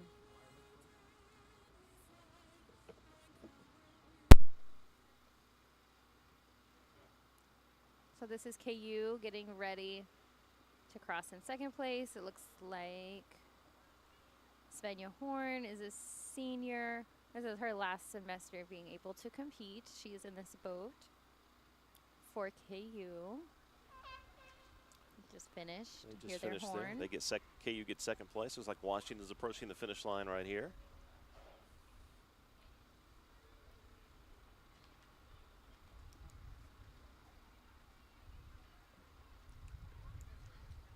And it should be crossing any time here. There's Washington, third place. K-State approaching the finish line now here in the women's doubles. You'll notice the buoys, you know, marking the course today, and you know it is to keep the lanes starting in the right spot. But there are different shallow ends with our river. There's different shallow sections, especially in different. This part of the river is mostly okay, but you know we've rode the full stretch of it, so there are some different and more shallow and dangerous spots. So those buoys, they are also for safety, and like today you're seeing them line to differentiate the warm-up lane from the race lane. You don't want to be crossing those over. So definitely the use of those buoys. K-State finishing there, wrapping up the women's doubles, and we've got a profile on one of the Wichita State rowers that just finished the women's doubles. We're going to learn all about Sydney right now. I went to one of the rowing meetings. My dad kind of pushed me to go to it because during the summer when the Olympics were on, me and my sister were joking about being this like rowing duo and being in the Olympics, and we got one of the flyers in the mail, and my dad kind of said, well, it's time to put your money where your mouth is, and kind of made me join the rowing team, which I am very thankful for that. I was a little intimidated at first just because it's a lot to do, and it was really new to me, and it's just not something I've never done before. Very different than other sports I've played, so I was definitely intimidated at first, but I've gotten used to it and like grown to love it. One of the things I really struggled with is just doing all of it at once. There's a lot of stuff going on, it's a lot of multitasking. You know, once you get the hang of it, it's really easy. The best way I could describe rowing is like driving a manual car. You know, you pushing in the clutch, shifting the gears, you know, a lot going on at once. Usually when we're getting ready for a race, the first thing that runs through my head is breathe, because I kind of get caught up in trying too hard. So it's usually just breathing and prepping myself to beat the other boats. Your heart's racing already even before you start, and if you start too hard, then you're not going to be able to finish that 2,000 meters quickly. So, you know, breathing is a big part of it. And that was a profile on Sydney, one of the Wichita State rowers. There she is right now, going back to the dock after taking first place in the preliminaries here of the women's doubles at the Plains Regional Regatta. She talked to Lisa about, getting out there and immediately wanting to go hard and, and get a good lead. But as you talked about earlier, you got to kind of pace yourself. You got to pace yourself. And, with rowing not being a common sport, there's so much to absorb and learn. The technical side, the physicality side, like she said, is just, driving that manual car. You've got a lot of moving parts. You've got a lot of things going on. But in the end, once you get up to speed of what you need to know and your comfortability and just getting to enjoy it when not a lot of people do. And I love her reference to, watching it on the Olympics, which I'm a big Olympic fan, so like, you know, watching that as well and seeing people compete at, you know, their most prime and at the elite level, and then to know that we have that opportunity here in Wichita, not just for students, but you know, Wichita Rowing Association is available for you know, adults and youth. They have the youth team that, you know, does train, and they do go and compete. So there's a lot of rowing opportunities here in Wichita to just take advantage of, and even just for recreation, to enjoy being out on the water and feeling that flow and that, you know, that drift on the water and what that's like. So I'm so glad that Sydney listened to her dad. Yes. Good job, Sydney. We're all so happy you're here. I'm glad you stuck with it. Like you said, when you first get here, you're like, are you kidding? What did I just do? Oh my gosh. Where's the exit? But you know, the people that do stick with it, really, you just get it in a way that others don't, just from watching. And so it's a beautiful sport, and I'm glad that she's doing it and rowing, and I hope she's fully enjoying that. And it sounds like she's having a blast doing it. Yeah, for sure. So Wichita State taking first there in the doubles. I've got a question about doubles. At least I haven't asked you yet. So when you're doing doubles, do you always do it the same partner, or sometimes do you switch it up? Or yeah, it can be basically whatever the coach says. Okay. Whoever is on the assignment for you to be paired up with. So usually it's, you know, the same skill level, whether it's two novice and you're hoping for the best, or, you know, whether you've but they can switch it up. Whoever needs to be together, whoever they've been watching could row good together. Yeah, definitely. And like I said, some of the bigger regattas, you can have mixed genders too. You can have a mixed double if you want. Okay. So like married couples, like I mentioned, some of them are very great and competitive. And well, we have that here in Wichita too, like Wichita Rowing Association. We've got just some really great athletes there that can compete in the mixed. But at the collegiate level, it's generally just, keeping the same gender, but you can change up the partner and whatever works over the course of the season for those boats. Good to know. Very good to know. We're here at the Plains Regional Regatta, hosted by Wichita State Rowing. I'm Dave Wilson, and former shocker rower Lisa Burns with me here today as well. And I believe we're going to go watch another video right now. This morning here, we're live on the Arkansas River. Hello everyone, my name is Faisal Lajlan. I'm international student from Saudi Arabia. I have been rowing for a couple of months now. I'm studying biomedical engineering and graduating this year. No. Snapchat. Morning, but I try to come afternoon too. Yes, I like sweet tea. No. Yeah, I love cookies and ice cream. I haven't broken anything, but I flipped yesterday. It was fun. Was it? But I hurt my thumb, but it feels fine now. Okay.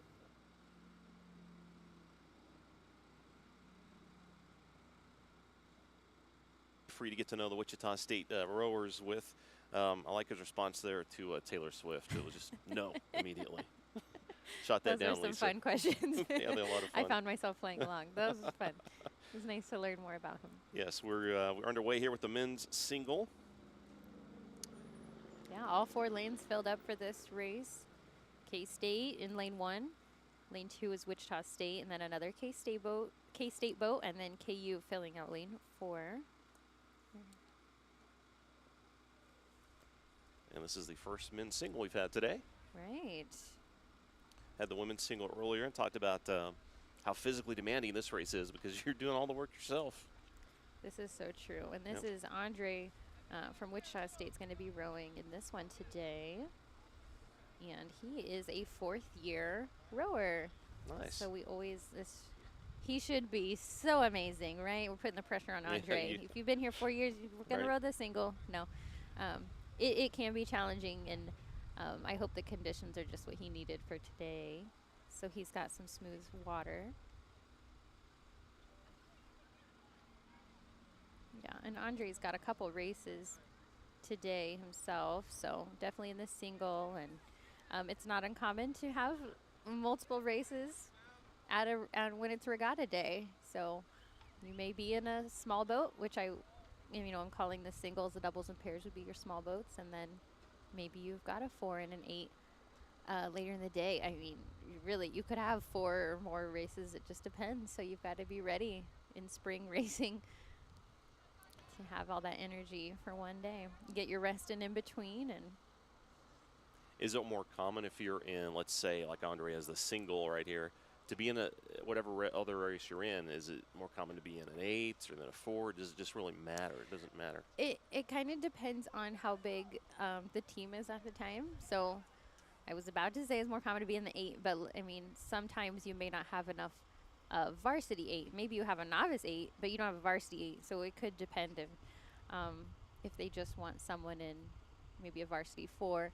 It just depends on the team size, and there are different requirements. So you can't be a novice rower after you were already a novice rower. So, when you're heading to those regattas, you need to make sure who really can be in those boats and who, you may be considered varsity, but maybe it's only a second year. And so what that looks like for building that lineup for your boats. And so that's why sometimes you might have 2 varsity 4s, but maybe one is a lesser experience 4, but they're both varsity 4s. And some races do allow you to have a lightweight 4, a lightweight 8, and that would be a different class altogether. There are weight limits and restrictions or per rower, and then as an average for that boat as well. And that it just depends on the regatta. Some are more high level, and so if the rules are stricter, or what they can allow for, if more teams are coming, maybe there are enough lightweight 4s to fill all the lanes, and then you can have that race and things like that. So A lot of factors. Lots of to things. think about. Yeah, Lots of things. But look there at the K-State rower here in the men's singles. Coming up on the 4-minute mark here. Looks like Andre is in a good position there for Wichita State in this race.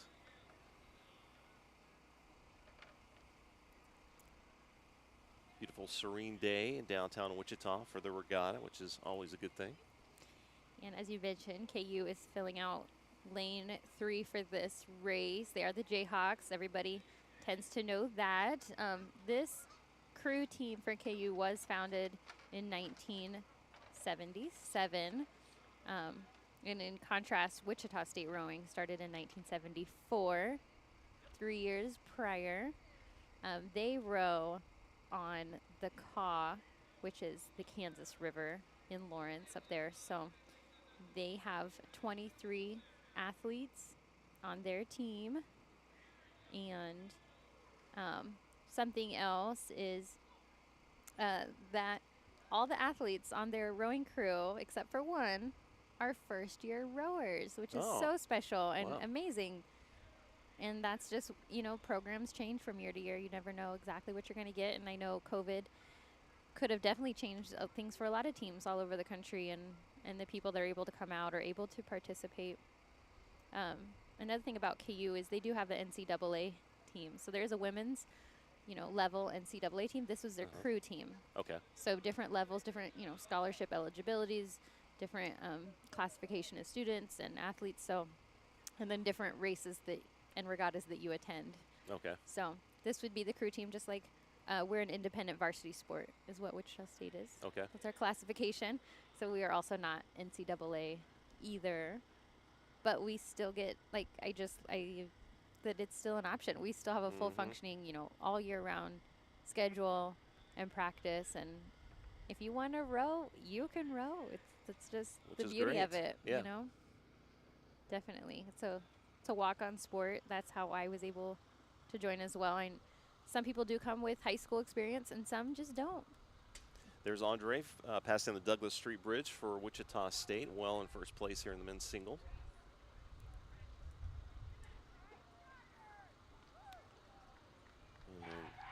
Here he comes. Yeah. We're cheering for him loud over here. I can hear the Got Shocker fans here, of fans. course. They're happy. This is their 4th year, Andre, coming across. He's got plenty of open water. He's just coasting and getting in some good speed to get for the finish line first. Approaching that finish line right here. unofficial time of 6 minutes and 38 seconds. Wow. Great time. Love it. I love it. Great job, Andre. And then we've got these other teams still making their way up, putting in the work, get to that finish line. Looks like maybe that's K-State going under the Douglas Street Bridge. You know, I would agree with you. Can be hard to tell from this angle. It is hard to tell. Oh, I think KU. Oh, it's KU actually. KU and a K-State's on the other side. Okay. So this How about actually that? could be, they look a little close. KU might be out ahead, but let's see once they get a little closer. Jayhawk and Wildcat fans cheering as they approach the finish Yeah, line. It's rough. Oh, he missed the buoys. There we go.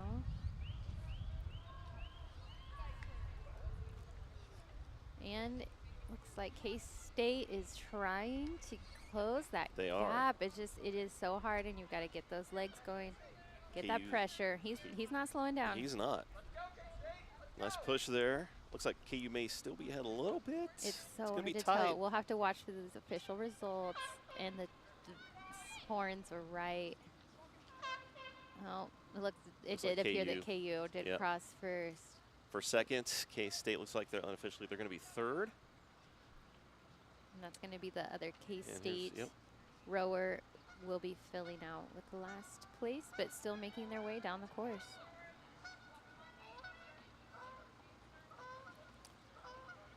All right, we've got, of course, we just saw Andre from Wichita State take first here in the men's singles. Did a great job, and we've got something here to play for you. We can learn more about Andre and shocker rowing.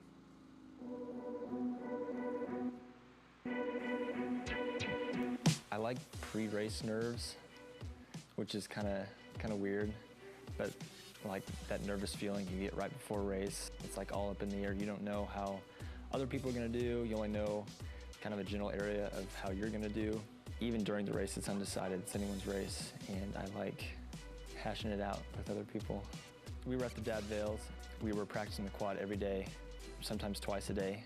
We knew going into it there was a really good team that we had struggled to beat the past 3 years. We'd always go down to Oklahoma, and we'd always come up short to this team. This race was super exciting, especially after the first quarter of the race when we realized that this is possible. It's like they're right there next to us. It's just going to be a battle to the end. So we were excited, nervous and excited going into it, but excited during the race. And that's, I think, what kind of helped us win. A good rower takes dedication, discipline. They need to put in 100% effort for themselves, but for the rest of their boat, and knowing that they're putting in the work for them.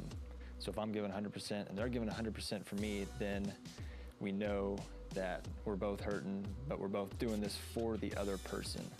Put in your hard work and results will show, and you will not regret the time you put in.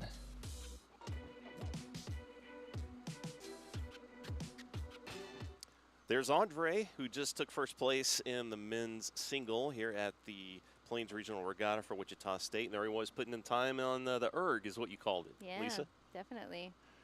So awesome to see him, get first just a minute ago, and being a fourth-year rower and watching all that work for sure.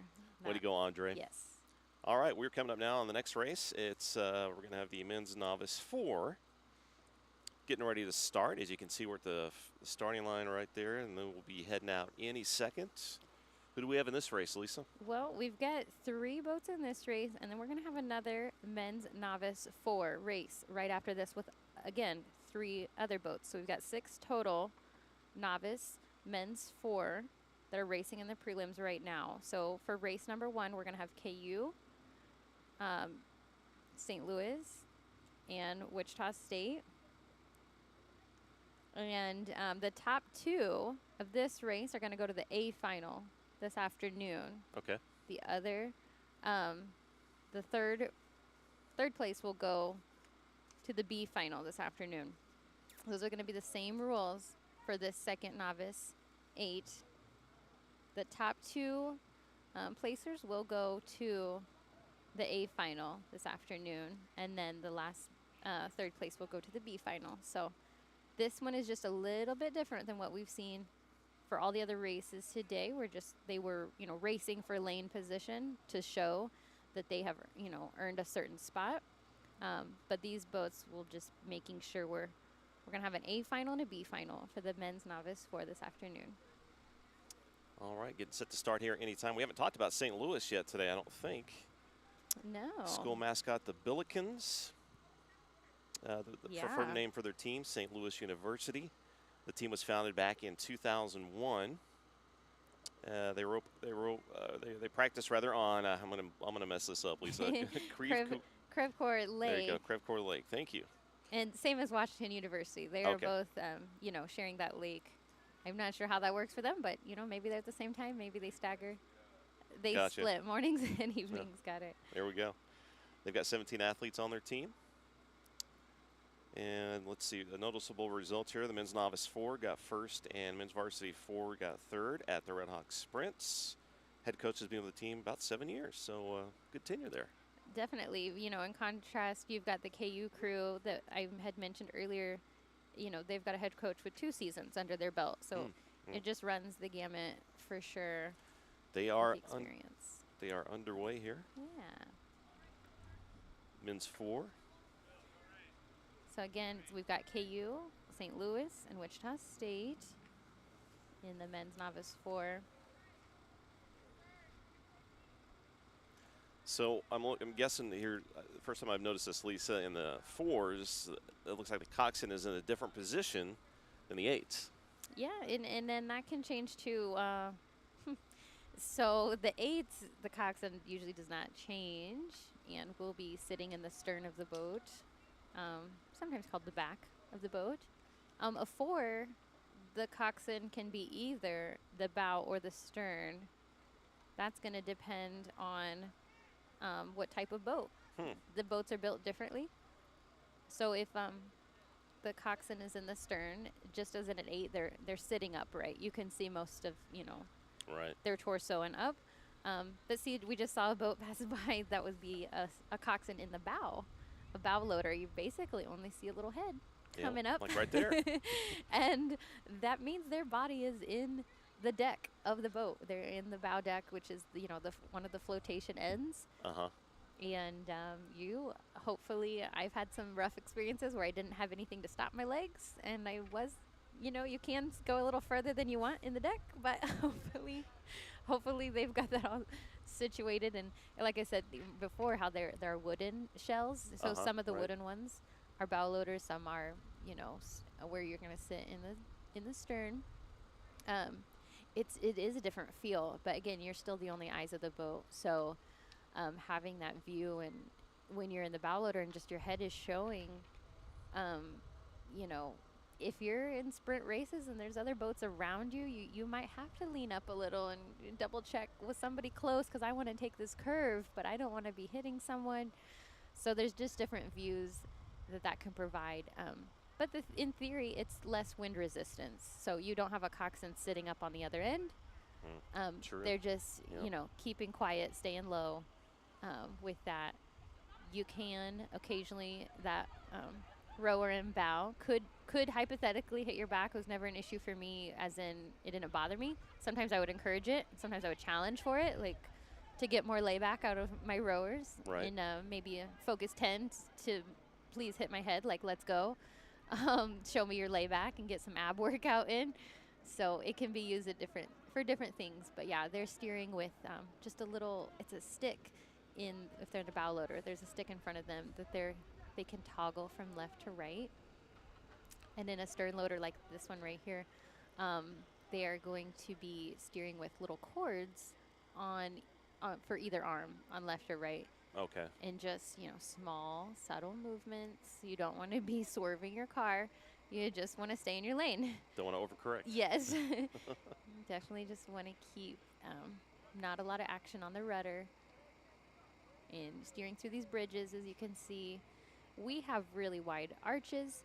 Should not be a single problem, but there are plenty of race courses with much narrower bridges or angled arches as well. That sounds fun. So you're going race, but you need the speed, but you're not telling them, oh crap, oh crap, oh crap. Right. I have to make sure we get this angle on and not lose our speed and be so strategic about, the shortest distance possible as the coxswain. Like, you have so much under your control, and that's how you grow as a coxswain. The rowers definitely grow in speed and their technique. We've got a cowboy hat out here. I love it. For Nebraska, it looks like.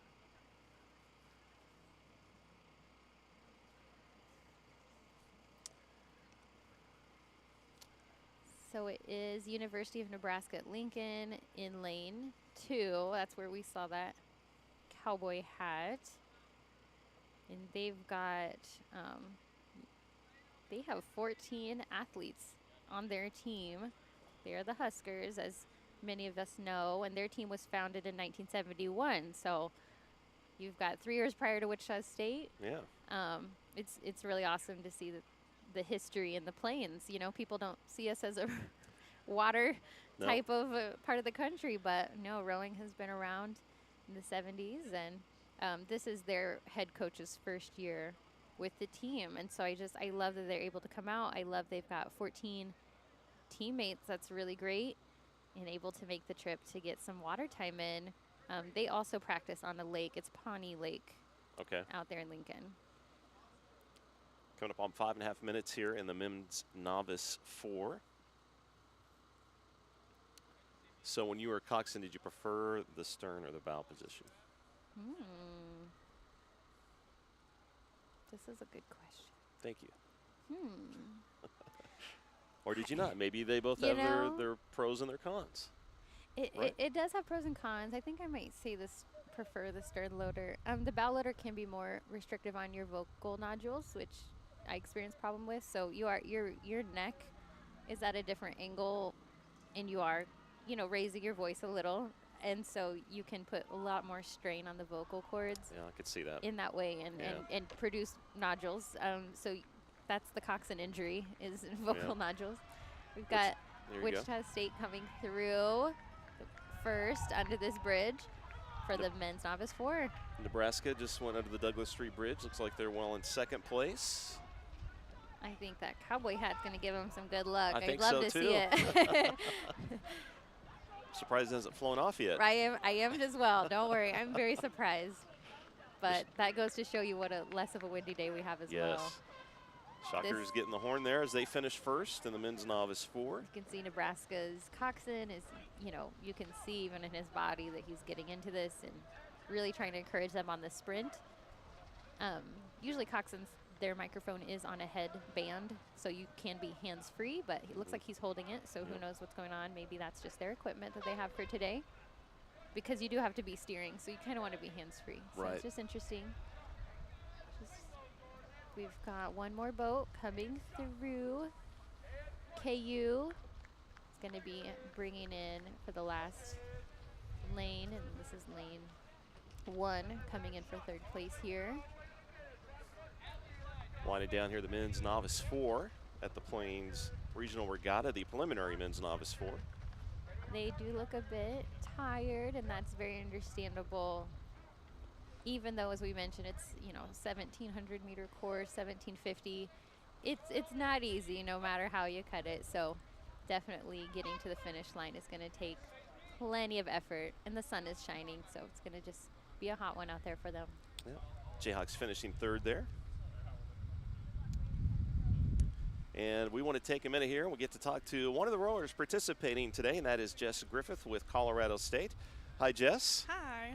So how are you having fun so far here in the regatta? I am. It's super fun. This is our first regatta of the season, actually. So. Okay.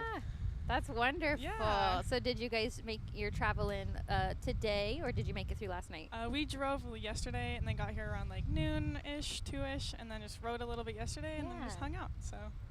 That's and you great. just participated in the women's novice 8. How did that feel as your first race of the day? It felt pretty good. We caught a few crabs at the beginning, but I think we caught up and did a really nice job. And I think we're all excited and pumped for that second race. We're just looking forward to it. Nice. What is it you love about rowing? I love that it's like a team sport and it's like full body workout, and we're all just working together and counting on each other, and just I think it's super fun. I've never done a sport like it. And the next race just started here, and this is going to be another men's novice 4 like we talked about. So Jess, what year are you in school? I'm a third year. Yep, third year. Third year, but is this your first year rowing? It is not. I started as a freshman, but that was my first year rowing. So I just came into college with no rowing experience. So That's awesome. And so how many teammates did you guys bring today? there's 10 of us total. Yeah. That's awesome. Yeah. Is it what you thought coming into it, since you're brand new at rowing, or? It is. We came back in 2019. We did the Frostbite Regatta, and that one was fun. But then since COVID and all that, this has been our first regatta since then. So. Well, we're glad you're here today, Jess. Thanks for talking to us, and enjoy the rest of the event. Good luck to you. Thank you. All right, Jess, one of the many athletes we have here today, Lisa, that is enjoying a nice day on the river. Exactly. You can just tell that, she loves it, and you can just, I don't know, when a rower's been bit, I guess, they just keep coming back for more. And she mentioned the Frostbite Regatta. That's, Wichita's fall regatta. It's held on another part of the Arkansas River. That's more by the tennis center, closer to the keeper on the other side. And so that is the fall type of rowing that's a bit longer in the race distance. And that brings a lot of teams in as well. So it's really awesome that she's seen us and come out for those races. And now she's got the spring race here for the Plains Regional Regatta. All right, here we are, another men's novice 4. And looks like in this race we've got KU. And we also got Oklahoma State and St. Louis. Yeah. We have got KU in lane 1, Oklahoma State in lane 2, and St. Louis, the Billikens, in lane 3 for this race. I believe that's who we're looking at right now. And again, the top 2 will be advancing to the A final this afternoon. Just trying to get lane assignments to see who will be in the A final, who will be in the B final. Looks like we need more fans on these bridges. We need even some, the finish line bridge up here over at First Street. Come on down, come cheer us on. I know the Prairie Fire Marathon was going on today. I'm sure they're still finishing. So it's a good day to just get out and cheer for people. Spread that positivity. A lot of great stuff going on downtown Definitely. here today. Yes. Maybe you can go recruit some fans to go to that bridge. Yes. Come on down, break. guys. Get some ice cream and just enjoy. I mean, you can't ask for a better day to just enjoy being outside for this and, support the community and support these student athletes. We've got a shot of KU there in lane 1. St. Louis there in lane 2. I'm sorry, lane 3. We've got up here at the dock, the women novice 4, are getting ready and they're warming up, heading down to the start line. So you row basically the full length of the course, but it's not at race pace. It's it's working on your set. It's doing a few drills that are pieced in there. Again, the coxswain is coaching the boat at that point, so they're making sure the right drills are done all before you get to the start. You got to get them all in. So it's a good warm-up. No part of this is like willy-nilly, really. It's all very structured and exact about how we want to go about warming up, the start sequence, as I mentioned, and getting that first power 20 in. And then the lump in the middle that's a little dreaded, and the coxswain may want to call for some focus strokes and picking what that boat needs to be focusing on at that point. Could be for 10 strokes, could be for 20. It's up to them, and could be some, another power 20. It's whatever this coxswain wants to make the right call for this boat, what's going to keep them energized, and what's going to get them through that slump in the middle, so they don't just feel so tired and frustrated only being halfway through, and then coming through the last half is always a lot better, and calling that sprint up for the boat to get up to sprint speed and calling in those last few strokes of the race. That's where the adrenaline kicks in, I'm sure. Adrenaline, and we do have a lot of fans here today, and hearing them is just, I love it. And so they can, again, the rowers can hear you. Right. And so it is nice to know that people are rooting for you and really getting in it with you, wanting you to have that fastest race time that you can. Coming up on the 5.5 minute mark here in the men's novice 4. Looks like a race here between St. Louis and KU. Looks like St. Louis is in the lead a little bit ahead.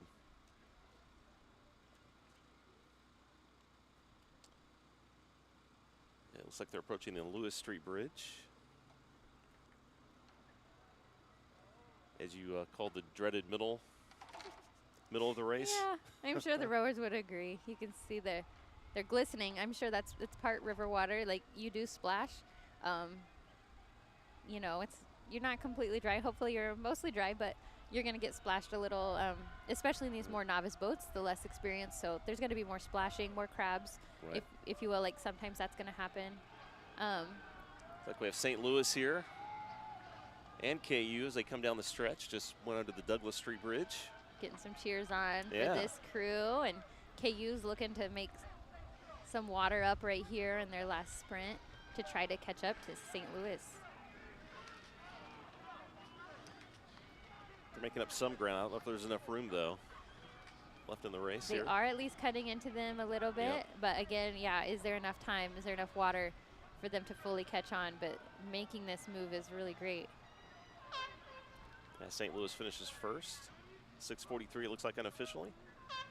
KU finishing second, about 4 seconds behind.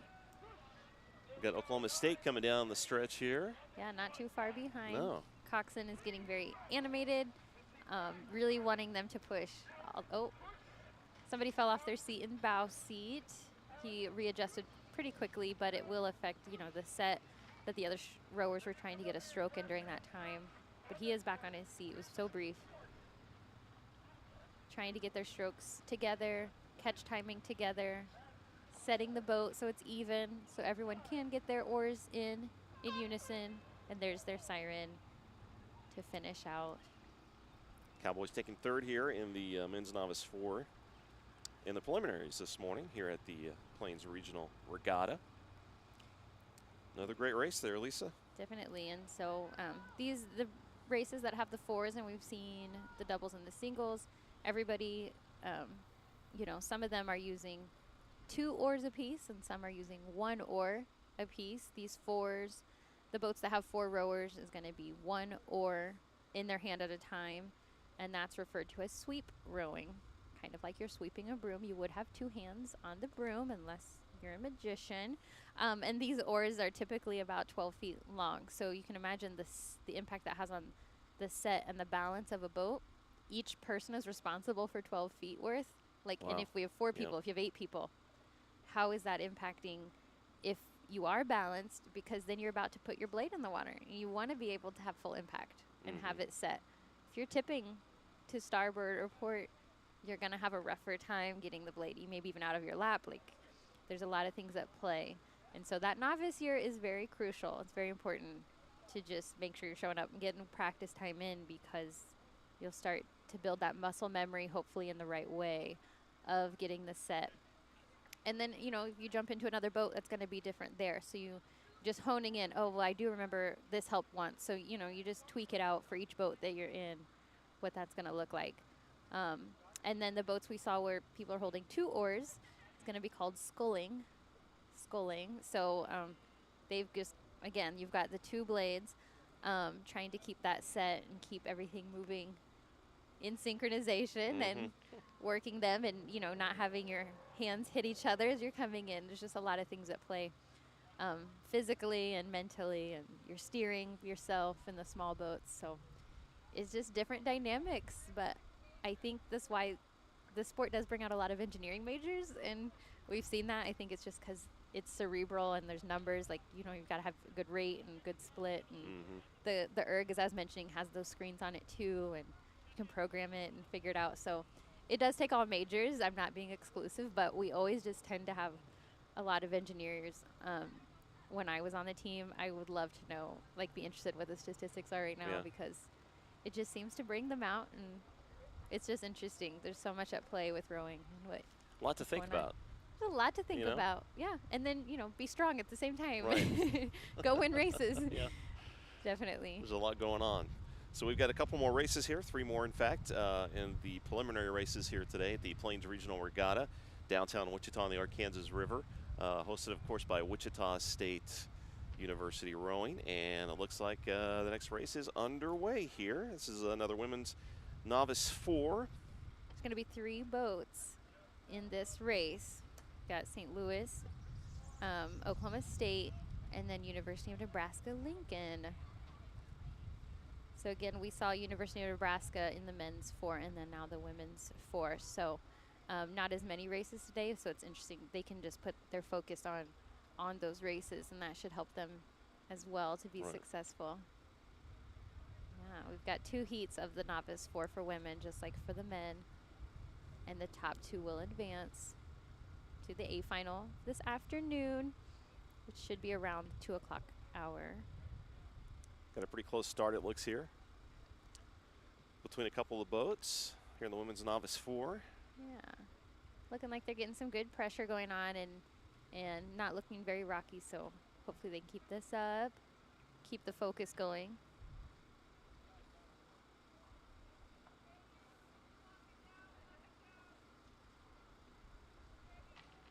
And of course, I'm sure as the temperature gets a little bit warmer, today, Lisa, that's going to bring another factor Yeah, into the races. it's going to wear them out a little more. That sun definitely can play a role. So that would be the environmental factor I'll give them today. We'll take the wind away, but Yes. definitely. And as we said, the finals are all this afternoon. So they'll have a break for lunch. And so hopefully staying in their tents for their team and staying in the shade to recoup and be ready. In one of our rapid interviews earlier, one of the students was talking about breakage. For anybody who's unaware, that would just be any damage to an actual boat or to the equipment. So maybe that's the oar or the rigger, which is where the oar is housed on the boat. Things can break. It's an equipment-based sport. Things can break. Maybe your foot stretcher snapped in your beginning start sequence, things like that. So if it happens in the first 20 seconds of a race, you can flag down a referee or someone in that launch, an official, and they can call all the rowing boats back to the start line to restart it. Obviously, you're going to need that breakage fixed. Some of them are very fixable and quick and done, but if you have a bigger one, you're going to need call your coach, see if someone can even bring it, get in another launch and cart it down to you. Sometimes you're just going to have to say, I guess we can't compete this one, let everybody else go, but ours was for breakage, we couldn't finish it. If there's time at a regatta, they can reschedule your race when you are fixed. But I've had even a Cox box wiring issue once when I was launching, so luckily that one was caught pretty soon. We checked the power before we were fully on the water, but just breakage can happen in any number of ways. So again, that's why the coxswains have a little tool bag with them for these races. You got, the wrenches that your boat requires, like which sizes, and sometimes they might carry athletic tape with them, Band-Aids, chapstick, something for the boat. You never know, but you do want to be strategic and limit it because you don't want so much weight with you. You don't need to bring a whole toolbox.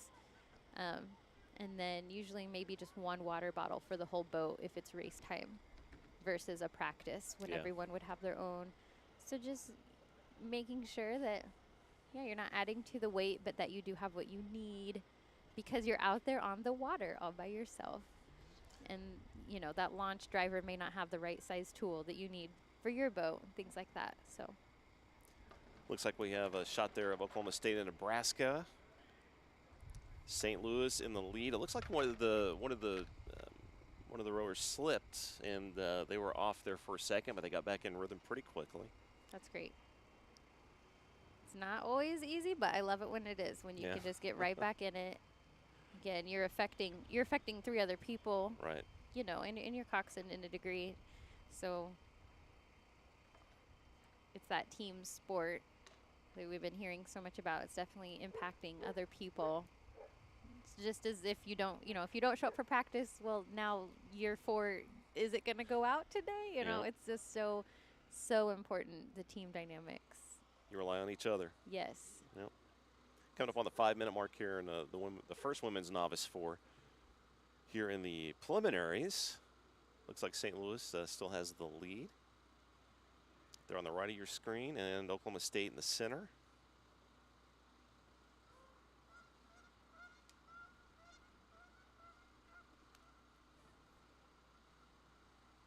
Kind of still in that middle part of the race.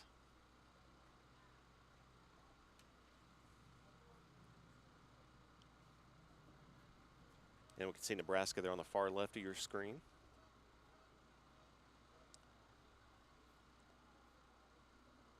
So we actually don't have any Wichita State novice 4s for this women's race for this heat or the second heat.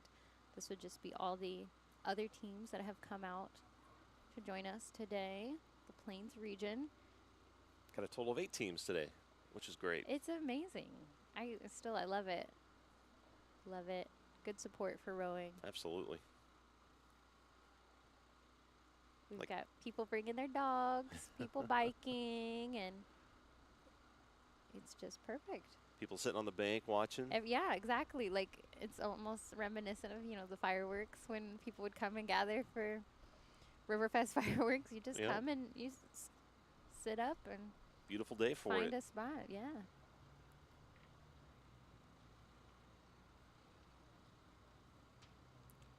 Passing the 6.5-minute mark here in the women's novice 4, the first heat.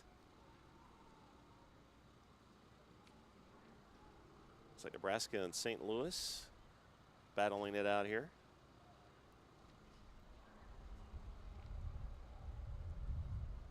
Slow and steady. They just got to keep plugging away.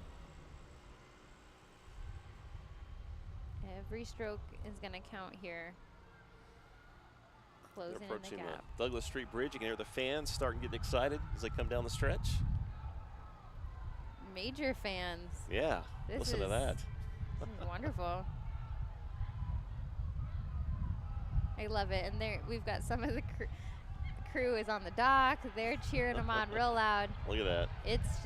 I love it. So much support because we've got a team here trying to gain some water here. St. Louis looks like really trying to gain some inches away from University of Nebraska Lincoln, and they are. Look at these ladies. There's a crab that went over her head in bow seat. She's trying to get it back over her head. The coxswain popped it back to her. Nice. So she got it. Well, we don't want them to lose any of that water they just gained, and she's got to get her stroke timing back on with the other boats. There she goes. She's lost a few strokes. That means the coxswain has lost her steering because the pressure has been off. The other boat is now gaining some water with that. They took advantage and were able to get some of that water back. There was a lot of excitement in that boat, and that could have impacted her ability to avoid that crab. It's hard to tell. Nebraska taking first there, but looks like unofficially 8-11. And St. Louis taking second here in the women's novice 4. And Oklahoma State will finish here third.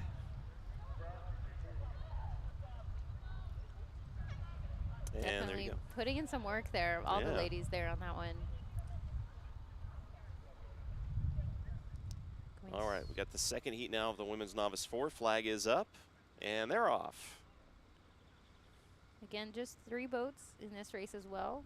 Washington University is going to fill out lane 1. Oklahoma State lane 2, and then KU lane 3. I think, they've got alignment, and they have started. So, Lisa, in that last race, I noticed one of the refs held up a white flag, but they kept going. Nobody stopped. What does the white flag mean? Sometimes usually it's if someone's not staying in their lane and they do want to signal. Now, remember that the coxswain can't see the launch at this point. The coxswain is only looking ahead at the race, and so what comes then is the stroke seat, who is right in front of the coxswain, or it would be the bow seat, again, in the bow loader. Whoever's closest, is going to start speaking. This is the only time they're allowed to talk. They're going to start speaking to the coxswain and say, "We have a flag. We have to get over it. You need to move over." And so the official, they do need to keep the safety. They do need to keep boats apart from each other. Those blades can hit. They can hit blades on blades. They can hit blades on rowers, blades on boats. It's definitely for safety reasons. And so I would not be surprised if there was just some alignment, some encroaching of changing lanes and wanting people to be safe there. And I know that in this race, the officials did come and check on the boats that just finished, making sure everybody was still okay. We saw the crab, in the sprint. Right. It's never a good time for a crab, but they do happen, and you could see it. If it impacted their straight path that they were on, because they did cross over to buoys, and that could penalize them if this is a regatta that enforces the crossing of buoys. That could give you a time punishment. And but they do just want to make sure everybody is safe, and looks everything is good. They're turning around, and they're going to be docking with no issues as far as I can see. No breakage. We love that. No breakage of equipment or rowers, no punctures of the boats, and no rudders have been lost today. So everything is still on track, looking good. There we have Washington on the right side of your screen, Oklahoma State in the middle, and KU on the left. Here in the women's novice 4, the second heat. And again, the top 2 teams make it to the final. Absolutely, right? Yep. Yeah. And that'll be one of our last final races this afternoon. We'll be coming back to the women's novice 4 for one of the last few races of the day. Normally, when you have a varsity 8 for women and men, those would be more of the climax and the final races of a day. The varsity 8s are always just, usually faster and more cohesive, so there's usually more excitement. Today's teams just, happen to not have any varsity 8s. That can happen, and so this is why the race schedule is what it is today. We've got novice 8s, we've got novice 4s, and men and women. So the race schedule for any regatta it's never the same. Looks like a tight race right now, Oklahoma State and Washington.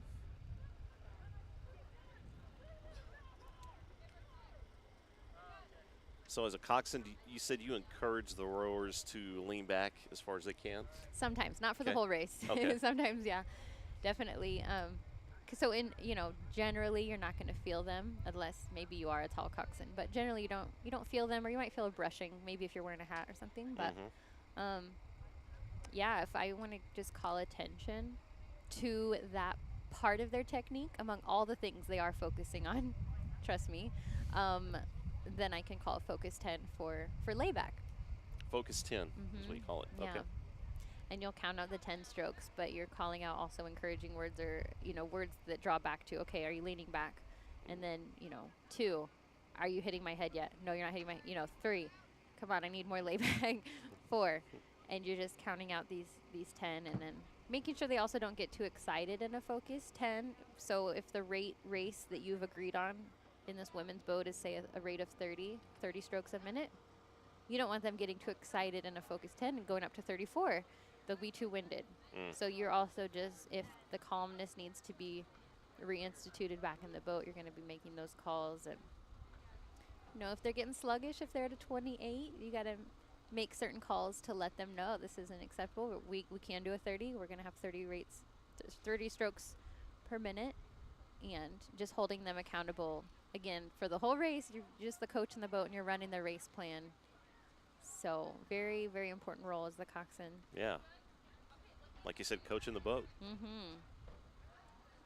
Yes. Looks like Oklahoma State there in the middle has the lead right now. You got Washington on the right, and KU over on the left of your screen here in the women's second heat of the novice 4.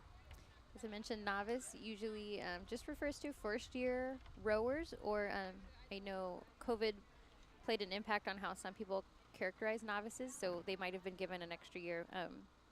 So the Wichita State first-year athletes this year are Adam Key, Axel Muller, Bailey Wise, Ben Scarberry, Faisal Alilan, Leonardo Acosta, Mary Jane Downey, Rakan Al-Nassar, Sailor Heron, and Sydney Bradford.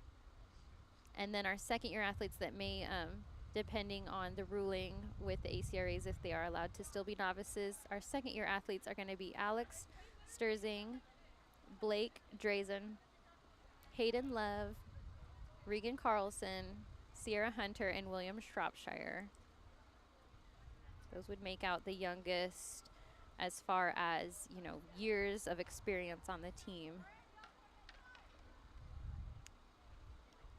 All right, good luck to them. Definitely.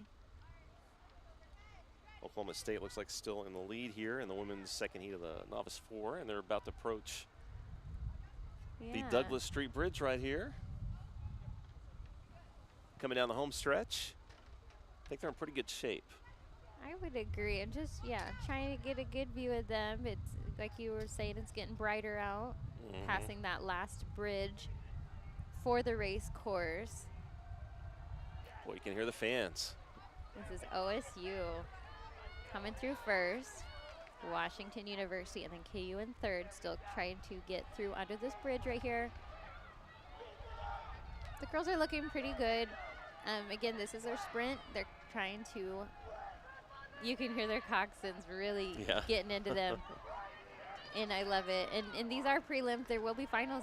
The same crews will be racing again this afternoon, and so I just can't wait to see what they're bringing then as well. So they're going hard right now. Coxswains are milking them for what they've got right here.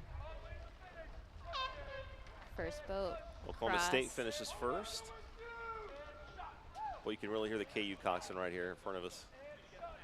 Almost, yeah, if we listened in on that. He's counting the strokes like you said there.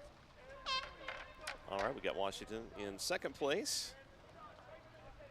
KU approaching the finish line here in the women's Novice 4.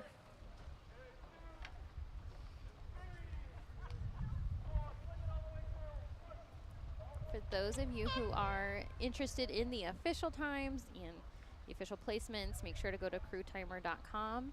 This is the Plains Regional Regatta for May 1st.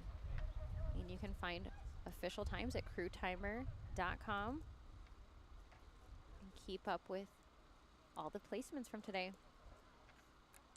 All right, so we've got one more here race on the preliminaries, and it's going to be the men's pair.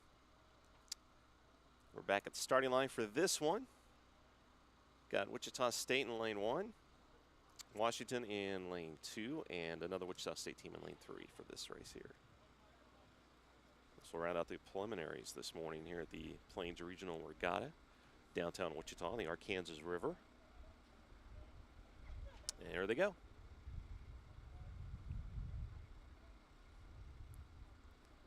So this will be the men's pair. They've each only got one oar apiece. We haven't seen a race with this type of structure yet. Today, this will be the only race where they're pairs, where they are sweeping in a small boat. It's a lot harder than a pair.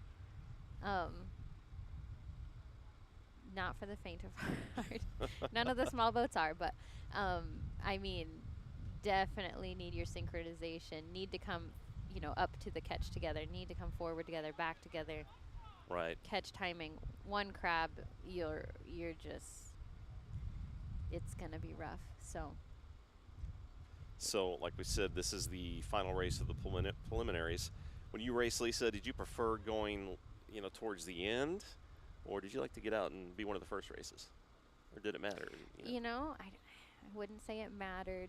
There was some hype, like I said, on the if you were in a Varsity 8, whether men's or women's, the hype was there for those. The pressure was on, and so those are more towards the end of the day. And so if you got your other races out of the way, but you're like, oh, but I know the Varsity 8 is coming, or you go to some regattas and the history is there with those specific crews. Maybe the women's programs are the hot topic at that race, you know, like, you know, Racing Drake and their women's crew. So it would depend on where that history was of not beef, but, you know, the competitiveness with those programs, Right.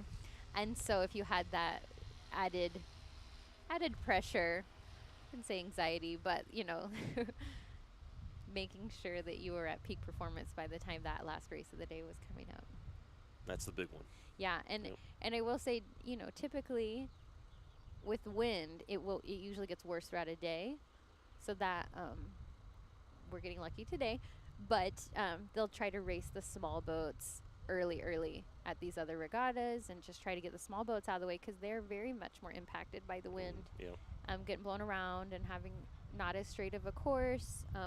I have raced at courses where they were white caps. It was just winding. It was so bad of wind, and I mean, you were white water rowing, and it was insane and cold. So you wouldn't want small boats out there in that. And so that would be something that other regattas might make a plan to do. Fortunately, you don't have to worry about that today. I am so glad. I'm sure all of them are too. Oh, I imagine. There's a shot of the Washington boat. Guys are in good sync right there. Definitely. You can see their technicality of just being very focused, and they look very practiced together. Communicating with each other. Yes. They're really going back too, aren't they? And so, you know, if the stroke seat is, well, if the bow seat needs to communicate if they're off course, let's say they're just not steering so straight, well, bow seat can't fix that on his own so much because he only has one blade now instead of two in a pair. So he will have to communicate up ahead, hey, I need a little more pressure maybe on your side, or can you lighten up? There's a bridge coming. And I can't do it all on my stroke, but and then, okay, we're good, we're straight again. Let's keep going. Over communication is good. Yeah, basically. Yep. There's a shot of the Wichita State team. Here's a little peek, trying to see about if they're keeping that straight line. You can see it in the front of you. You can see the streak that your boat is making. But if you want to make sure you're not, you know, approaching another boat, if you're not approaching a bridge arch, definitely peeking over your shoulder. Keeping safety first and winning really close second.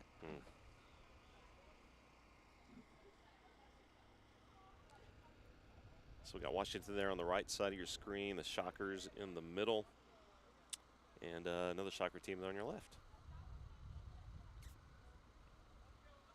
The last race of preliminaries this morning. The crews will get a break for lunch and just getting a little bit of rest. Then we're picking back up with the finals. The first race this afternoon is at 12:20. We're going to be starting with the women's Varsity 4. It'll be their grand final starting at 12:20 this afternoon.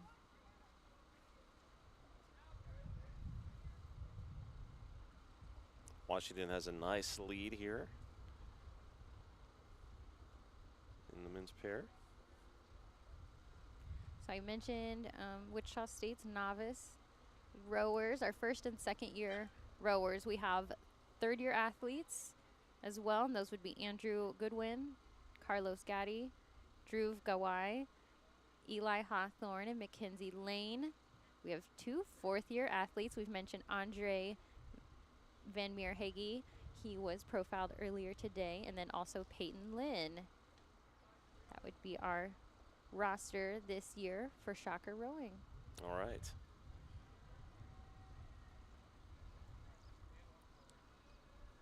Coming up on the 6-minute mark here in the men's pair.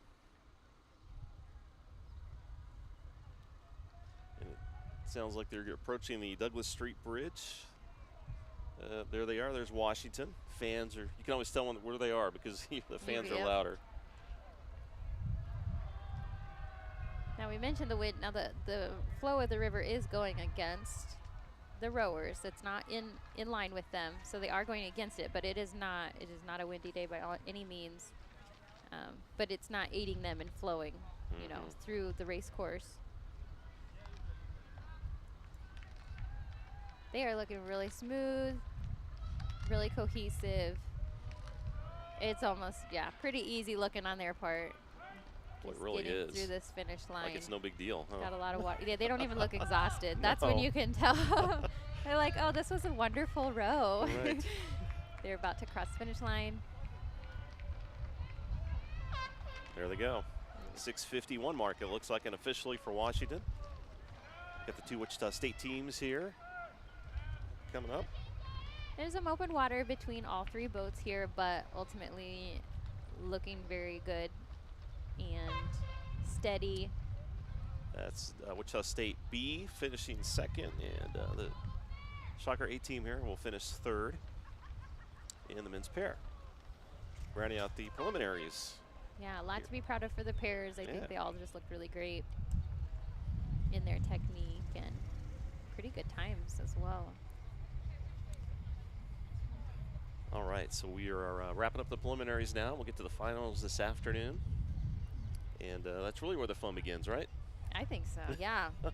Yeah, and you know, by then a lot more of our fans will have come out. They heard us all Yep. talking about it. I know they're on their way here. They were just waiting to grab lunch. They're going to come Yep. by with their Sonic drinks. Come have a hang at River Vista Apartments. You can park at the Wichita Public Library. You know, if you find some other areas, just come on down and enjoy the weather while you can.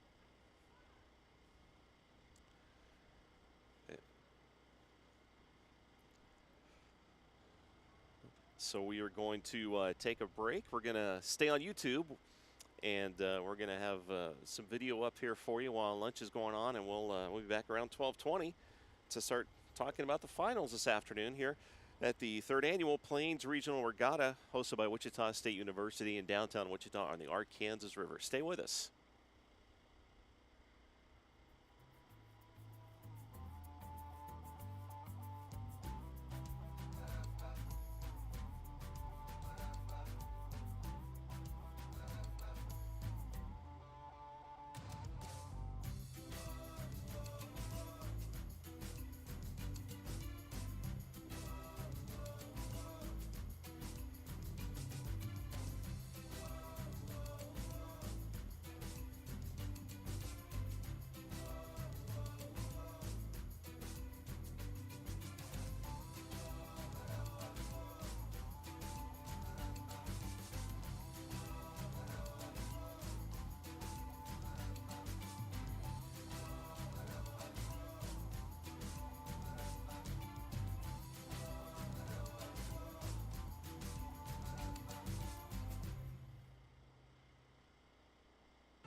Welcome back to our coverage of the Plains Regional Regatta here, hosted by Wichita State Rowing. We're in downtown Wichita on a beautiful Sunday afternoon here on the Arkansas River. I'm Dave Wilson, joined by former shocker rower Lisa Burns and the managing editor of Rowing News, Luke Reynolds, with us. Guys, welcome back. It's going to be an exciting afternoon of rowing. I agree. I can't wait. I am absolutely thrilled. It's a beautiful, beautiful day here, ready for some exciting finals action. Really is. We've got, you know, several people that have made this possible today. This event, such a big event. We want to thank some of our sponsors here today. We're going to first thank BG Products, the recognized global leader in transportation maintenance services and related industries. Is a proud supporter of Wichita State University and the Shocker rowing team. We also want to thank Captain John's Boat Bright. Bright Group offers a superior line of boat and yacht cleaning products, including Boat Bright and Yacht Shine boat cleaners, boat polish, and boat stain removers. Their products are eco-friendly and are guaranteed to work better than any other boat cleaners you've ever used. So again, I want to thank BG Products and Captain Joe's Boat Right, just some of the many sponsors making today's event possible. So we've got the preliminaries done. We're set for the final races this afternoon. Let's maybe talk about that. Lisa, what are we looking for here in this heat? Well, they know that this is going to be their last race of the day in these particular shells.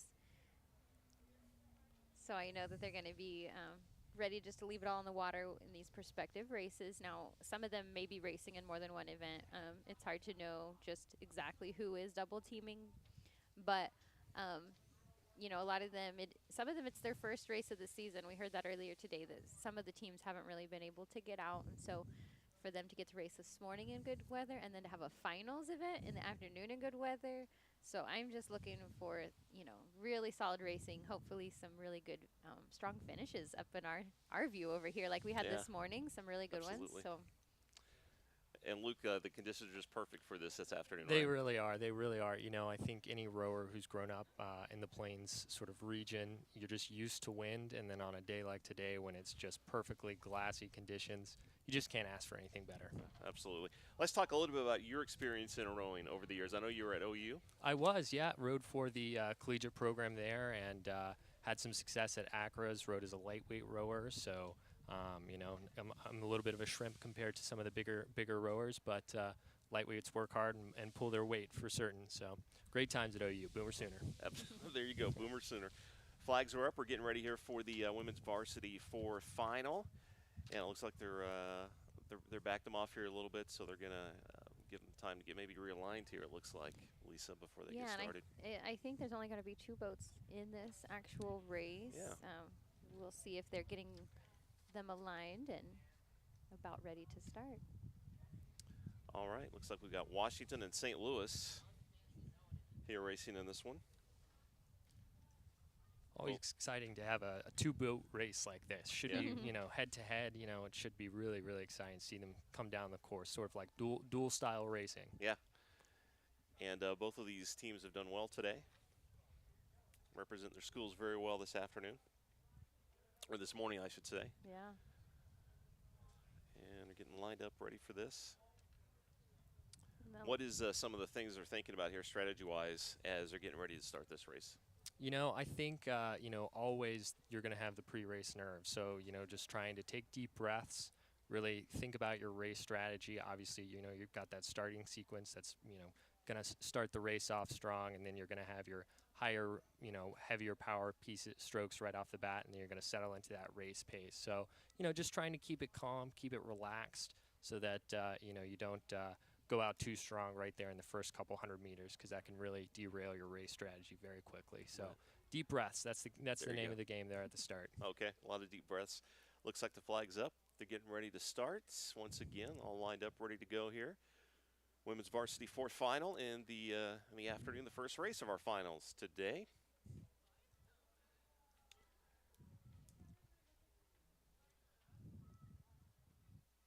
I'm sure they're anxious to get going here and get the pre-race jitters out. I'm wondering what the what the, you know, little delay is. It's nothing urgent, obviously, but it is important to get them aligned before you start. You do want a fair race. Now the flag is up.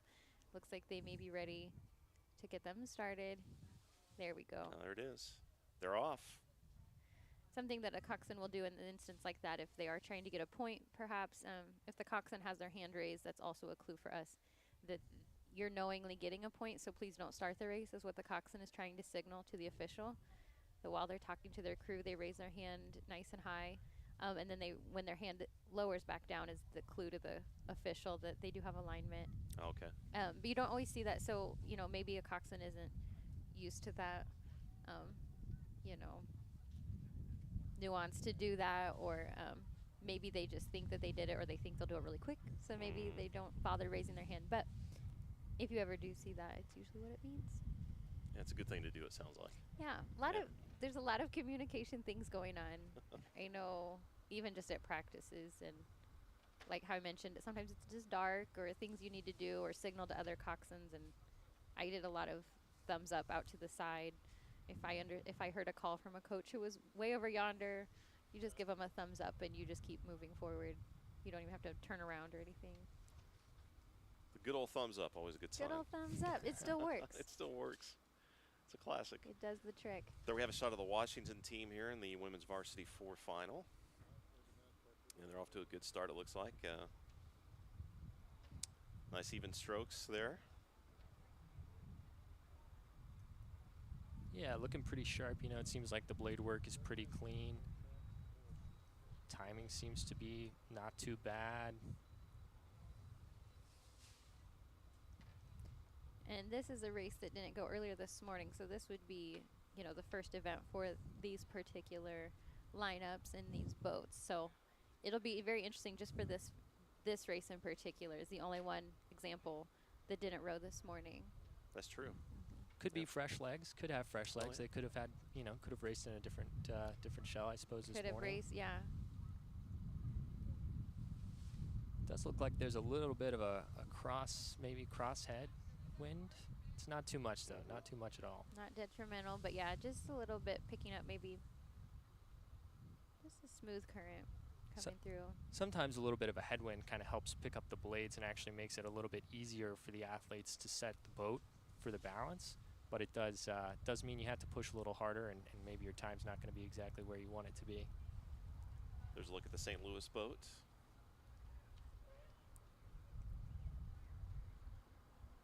There again, and their nice even strokes.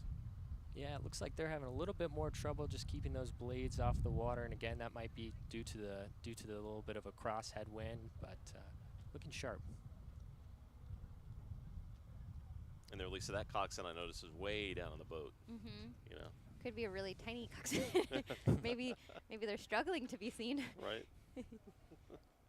One of the tricks we had to use was stuffing life jackets in the bow of the boat to make sure we weren't adding weight, but that I could have my feet propped up and I wouldn't go sinking through. So didn't you tell a story last year at the regatta where you actually went all the way under one time? Oh no! Yeah, in an active where I should have been seeing and should have been steering, I got chucked into the boat at speed by Varsity big men.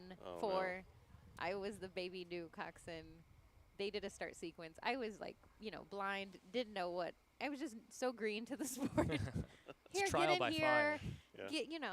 They know what they're doing, and they just started, and it was just a force. And I'm trying to scramble out, but with each stroke, they sent me right back in. I couldn't get out in time till they finally, that little piece, luckily it was short, so they stopped, and I crawled back out. And I'm like, guys, did we hit anything? I couldn't see. I'm so sorry. I need help. It was. Wow. I mean, it was scary at the time because you were blind, and I wasn't ready. I didn't even know that could happen, that I would be shooked. But it turned into a great story you could tell years later. Really. I survived. I got back out of that deck and crawled out. We're glad you made it out. Yes. We've learned. Looks like Washington has a nice lead in this race here in the women's varsity 4 final.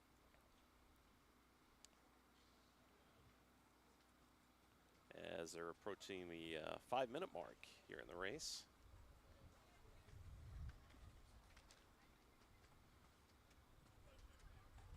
A little bit of wind this afternoon. Yeah, temperatures are great though. Hopefully the rowers are staying hydrated. It looks like we've got a little bit of cloud cover here, so yeah, hopefully we won't mess with the racing too much. I'd certainly prefer to row in conditions like this than in the cold. That's for certain. Nobody likes cold hands.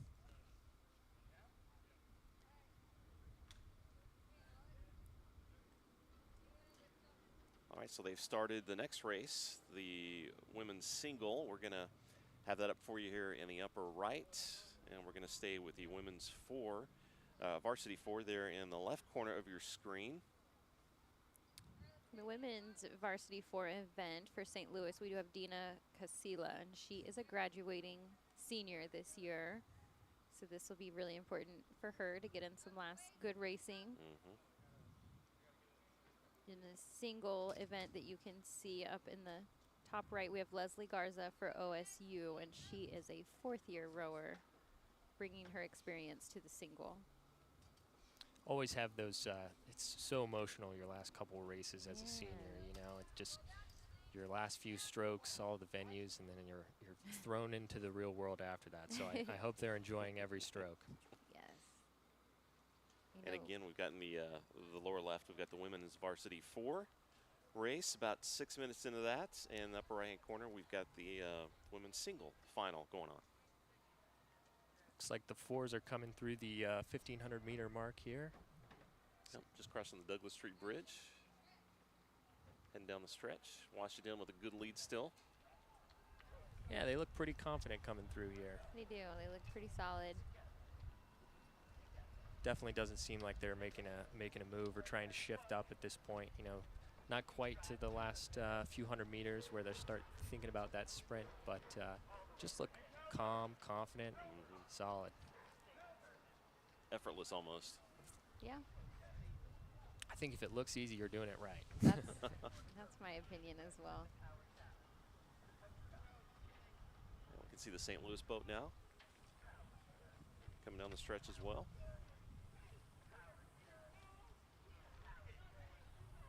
There's the horn for Washington, finishing around 7:15 unofficially. We're going to go over some buoys for the warm-up lane. So hoping their steering can be just a little more sharper. You can hear that coxswain cheering them on. Trying to milk out any last bit of energy and strength from these rowers. Make it a strong finish. Yeah.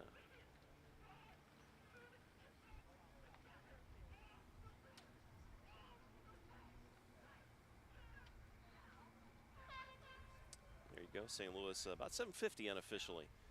They're the women's varsity 4 final. So Washington taking first place there in that final. This will be the second to last race for Wichita State for their season this spring. We do have nationals coming up still in May. That's May 20th to 22nd is the ACRAs, which is the American Collegiate Rowing Association Regatta. This year it will be in Oak Ridge, Tennessee. It's a great course for that. And so again, this is national, so it's just going to bring in so many more teams coming together to finish out their season. You mentioned a lot of 4th-year rowers, a lot of seniors going to be taking their last racing regatta over there in Tennessee. And on your screen right now, we've got the women's single final going on. Tell us about that race course in Tennessee, Oak Ridge. Have you been? I have, yeah, absolutely, yeah. It's a really beautiful venue. You know, it's a little bit more challenging to get to than some other venues because you have to fly into a different area of Tennessee and then make the drive to Oak Ridge. But once you're there, it's beautiful. Just kind of nestled along some hills, and the water is actually kind of an interesting little tidbit. The water is actually slightly radioactive due to the nuclear power plants in the area, and Oak Ridge is home to the atomic bomb project that was actually started there in Oak Ridge. So it's a really interesting place, but the venue is perfect. The people are always so friendly. Great local organizing committee, really helpful to the crews, and just help put on a really great regatta every time I've been there. I raced there in youth nationals. How many times did you race there? It was 1 or 2 because they would change our nationals site. You know, we had Oklahoma City and Georgia. Ours got rotated a few times, but like you said, it's ran so well there. Yeah. So to keep it more consistent now, and have them host it, it's so seamless and good venue, like to accommodate, the crews. When you're on land, you need space for your boats. Yeah, you need, absolutely. You need land too, and so to bring all that equipment, and so it is a good site and well run. It'll be a for perfect place for ACRAS. You know, ACRAS is a bigger event. You know, lots, like you said, lots of different colleges, lots of different crews coming. So it's really the perfect place where they can actually, you know, have a really seamless regatta, like you said. So I'm sure all the athletes, you know, the Wichita State athletes are probably starting to think about those races and starting to get prepped for that event, because that's it's a big deal. It's very exciting. The women's single final going right now. We've got Oklahoma State and I believe 2 Wichita State teams. Yeah, we've got Regan and Sierra are racing from Wichita State. OSU is going to be coming through the Douglas Street Bridge first in the single. Just tucked that buoy right into her rigger there. It was no problem. She skimmed right over it. That was a good steering choice, conscious or unconscious. There's a good shot right there of the OSU rower, and Wichita State there in second.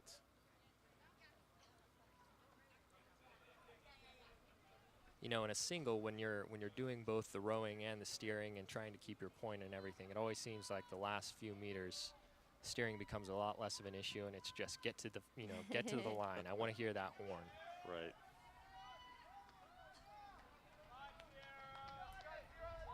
It's like Sierra from Wichita State. Soccer teammates cheering her on. Is coming in second here. Here's the horn for OSU, getting first here in the women's single final. Sierra for Wichita State, getting closer.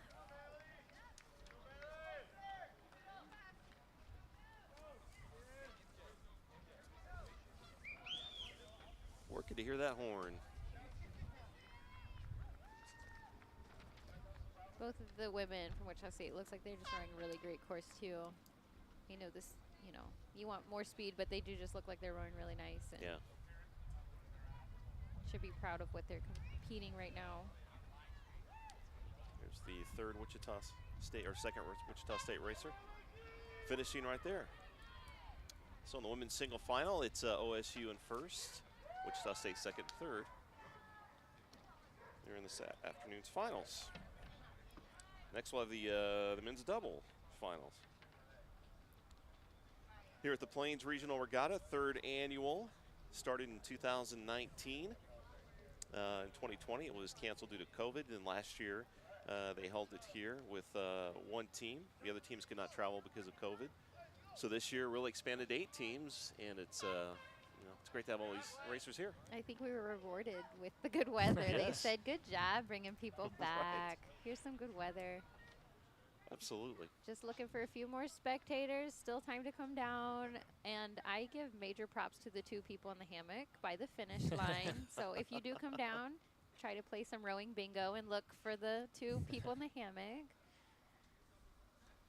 Yeah, still plenty of time to come down and enjoy the regatta here on the banks of the Arkansas River.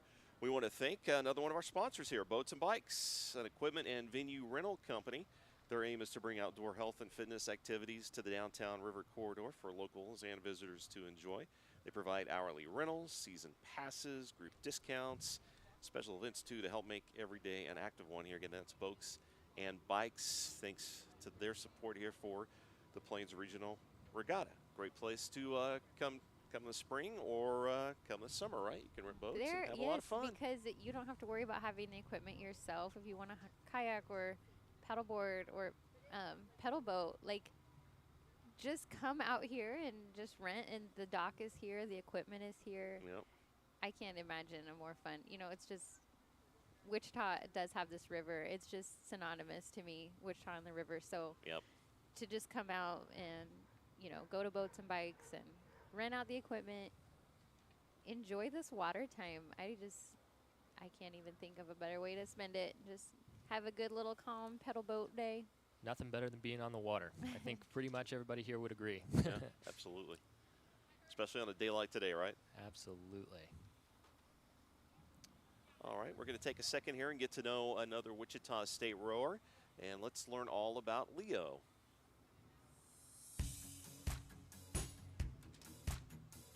I was born and raised in Bogota, Colombia. For around 17 years. When I was 17, I came to the U.S. So what got me interested into rowing is the part that where it is a new sport for me. I'm always like trying to do things with other people. So it's like a team builder, let's say.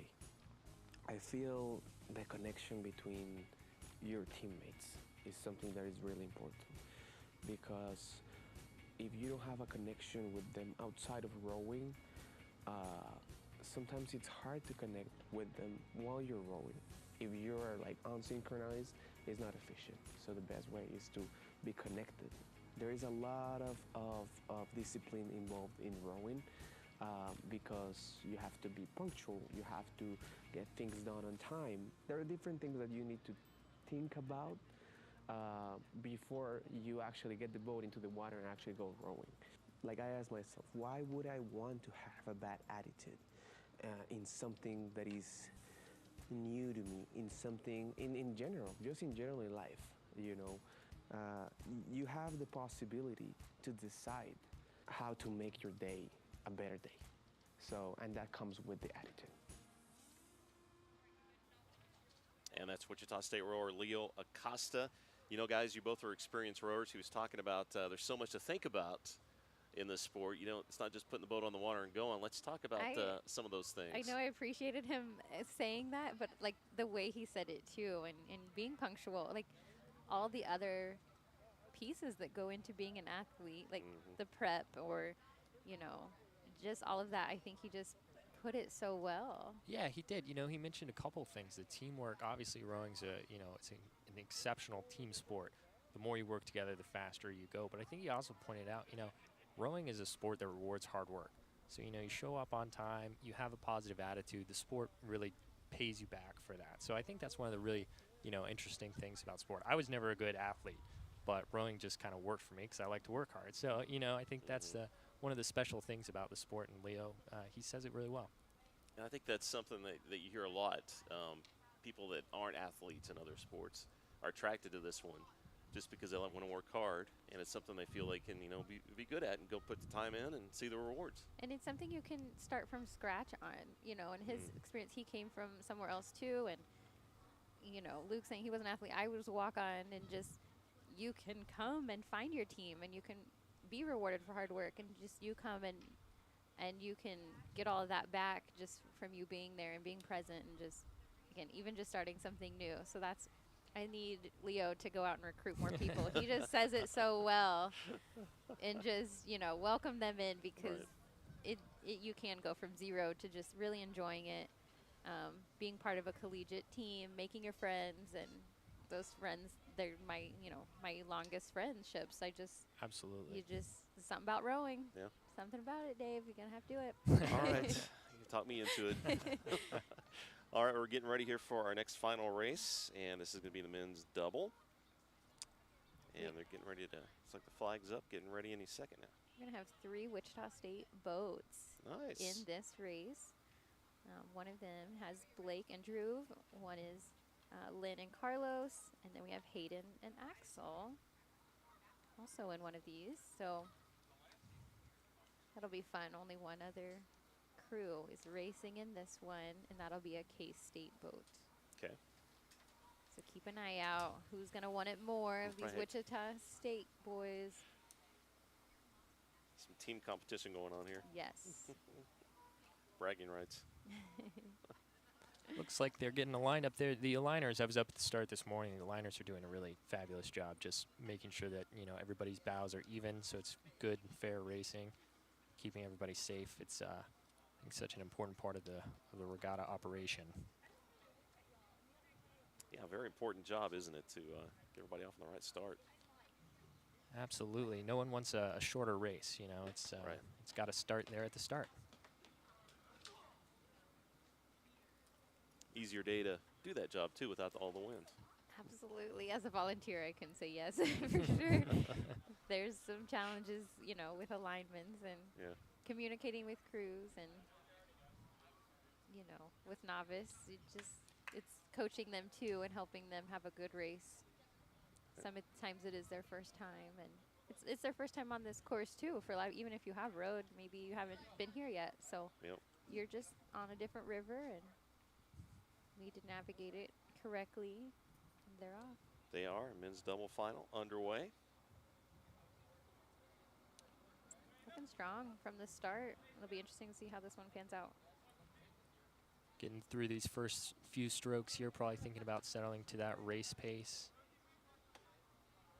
They are looking pretty strong. I think the double's such a beautiful boat. You have, you know, the 8's great. Every boat class is great, but the double really is an intimate boat class because it's just you and one other person, and you have to work together. It's not quite the single. It's just a really, you know, you kind of form, like you said, an emotional bond with your teammates, but particularly as you get into those smaller boat classes, because every movement is felt. So you have to keep a positive attitude, trust your teammate, that sort of thing. Every movement is felt, yes. So that dynamic, definitely got to make sure you've got a good partner. The geese are out, the dogs are out. We're just enjoying the races. welcoming everyone today. There's a shot of one of the Wichita State boats.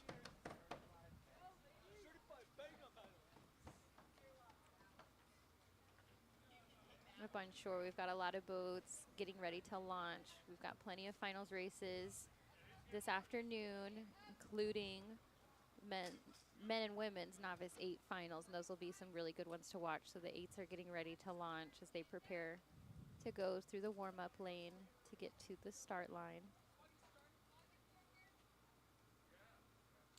We're seeing them barefoot over here. If you're unfamiliar with rowing, there's no shoes in the boat that were yours. There are shoes that are bolted in the boat. Each seat has a pair of shoes that are already bolted, and so you just kind of Velcro in and strap in there. So they've got socks on land, or maybe some sandals they can slide off quickly, and then they're going to be putting in the rowing shoes.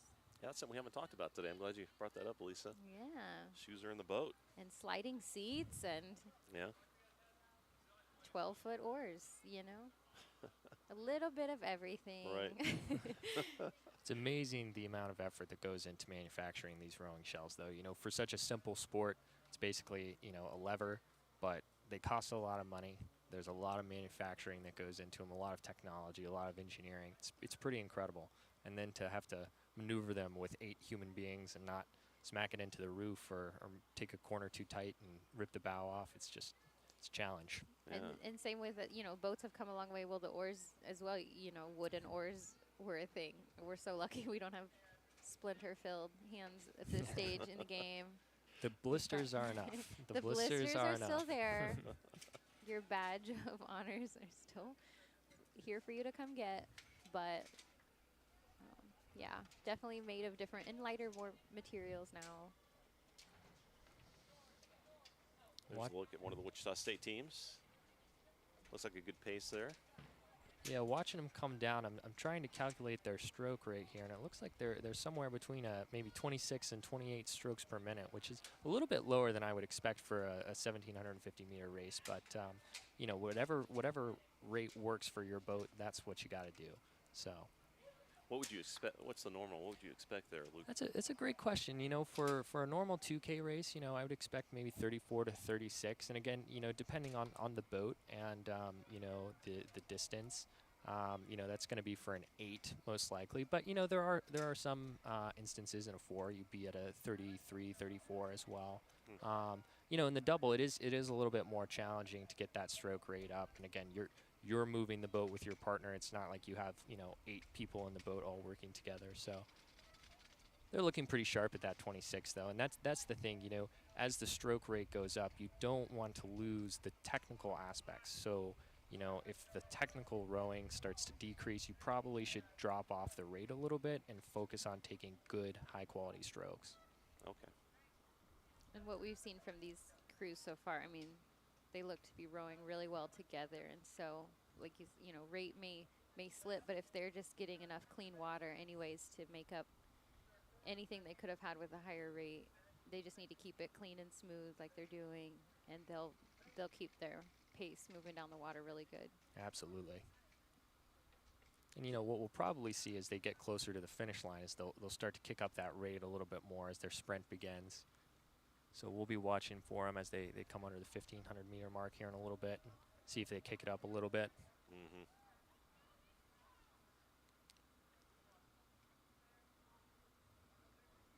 See the 3 Wichita State teams right there. And we just passed the 5-minute mark here in the men's double final.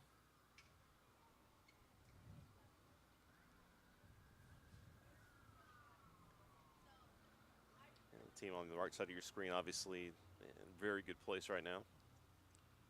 Yeah, several boat lengths of open water has got to feel pretty good. You know, since you're sitting backwards, it always feels nice to see where the competition is and kind of know what's going on. Maybe you know, like we were talking about, come down 2 beats per minute on the stroke rate, kind of settle in a little bit. So if anybody does try to make a move, you've got a little left in the tank to go ahead and kick it back up. That is such an added perk when you are in the lead. When you do have that open water, is to see your competitors like that.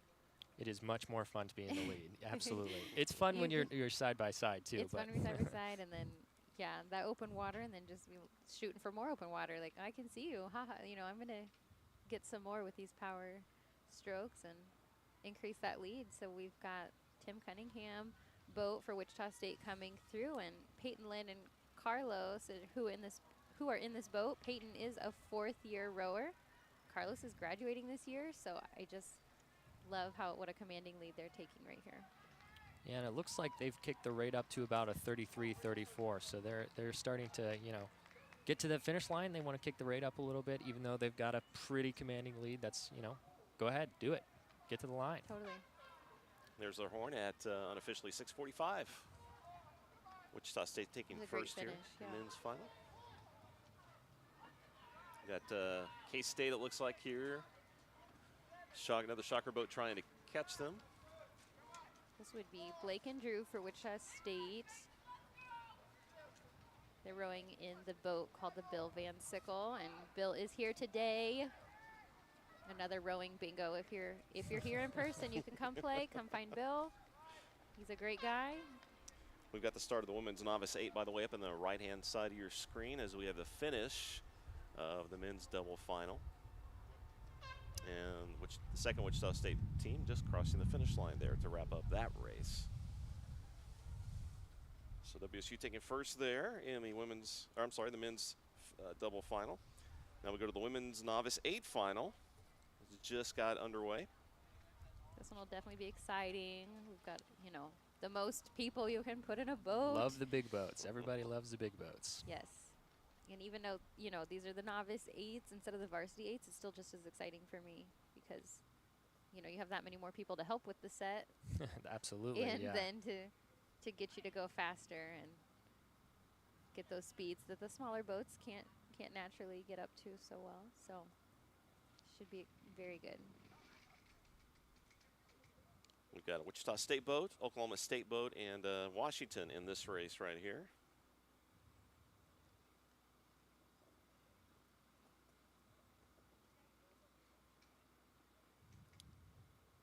What are some of the strategies we're looking for in this race, guys? Get out and stay out ahead. And rock out that start in those power 20s and say sayonara to the other team.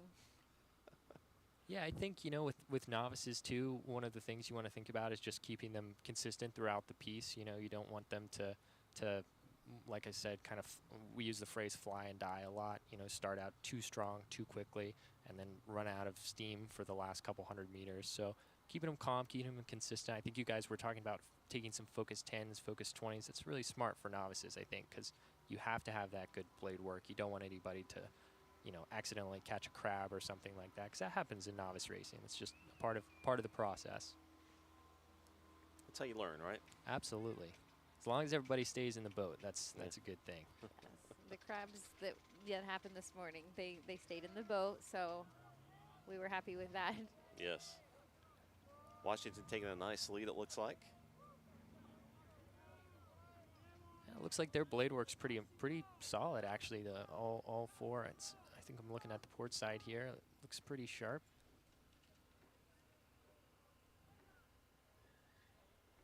Coxswain getting a look over the shoulder there to see where the other boats are. You can hear them too. Yeah, you can. It's always interesting. Looks like all eight rowers sitting up pretty nice and tall. Hands are coming into the chest right where they should be. Pretty sharp for a novice crew.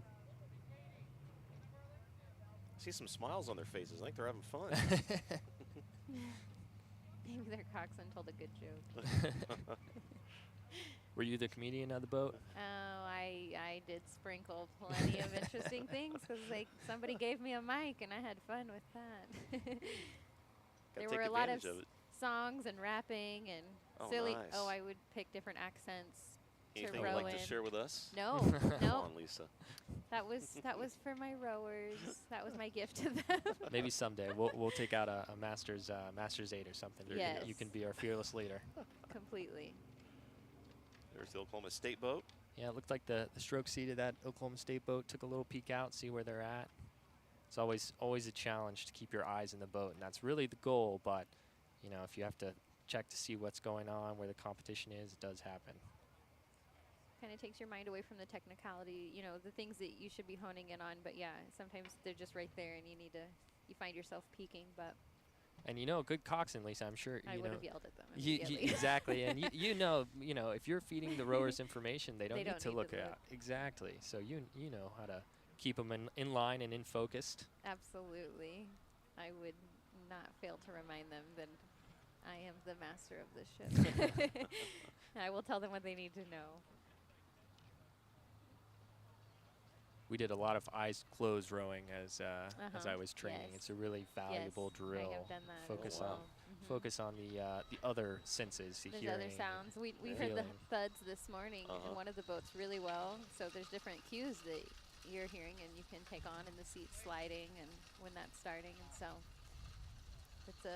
that's a trust builder. Well, yeah, Absolutely. closing your eyes. I mean, it does force you to use your other senses, and I never thought about that. Yeah. An innate, And feel just the trust your set. coxswain and don't worry about anything else. That's the key. You can stay, Luke. That was Yeah, nice. Lisa Thank liked you. that right there. Seeing those puddles go by with that boat, that was nice and pretty. Yeah, absolutely. We've got a boat practicing their start sequence. They're in the warm-up lane for the 8s that we're getting to watch some of that as well. Some of the other cameras.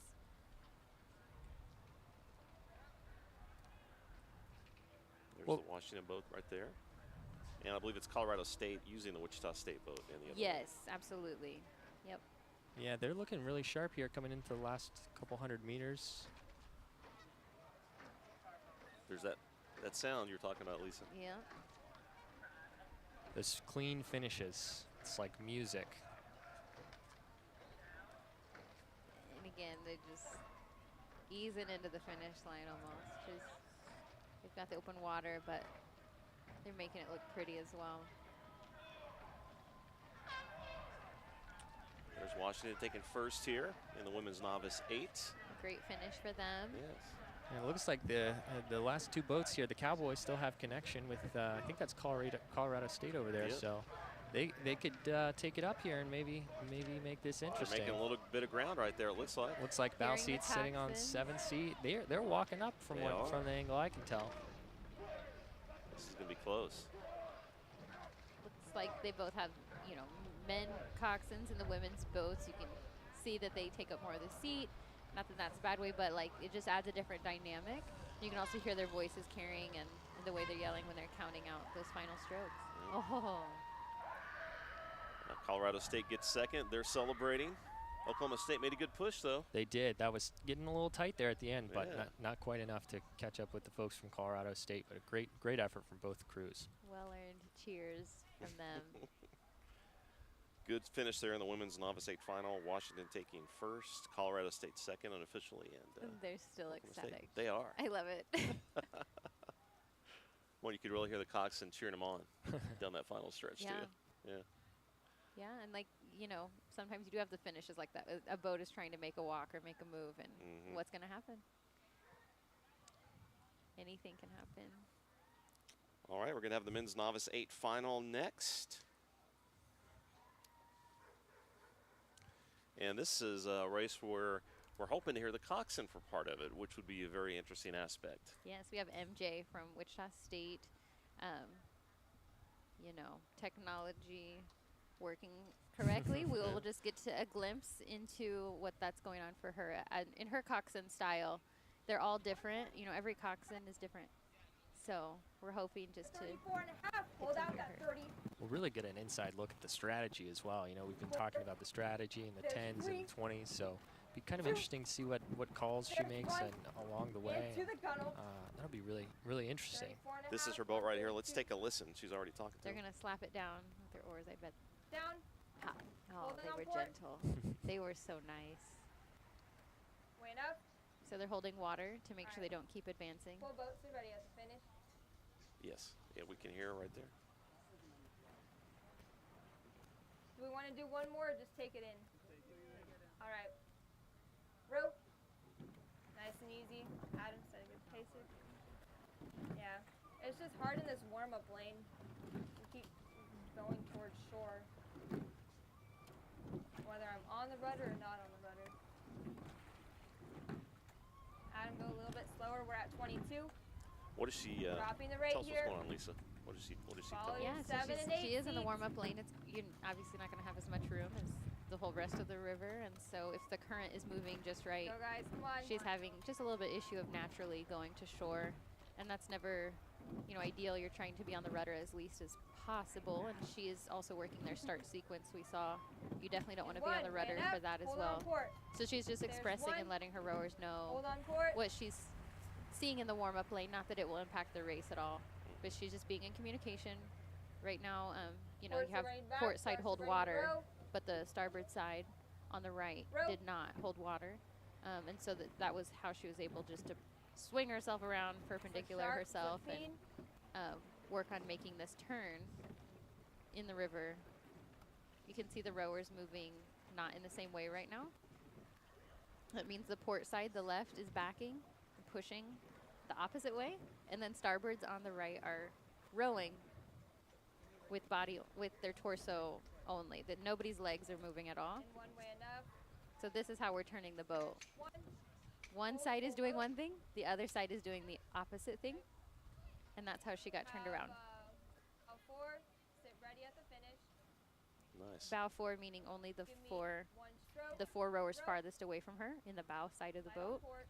She's on the stern side, so she's just using her bow 4. She doesn't need all 8 to get to a point. She knows she's close enough to the start line, so they just needed, it looks like maybe just even one stroke or so, and they can just rest and sit easy for a minute.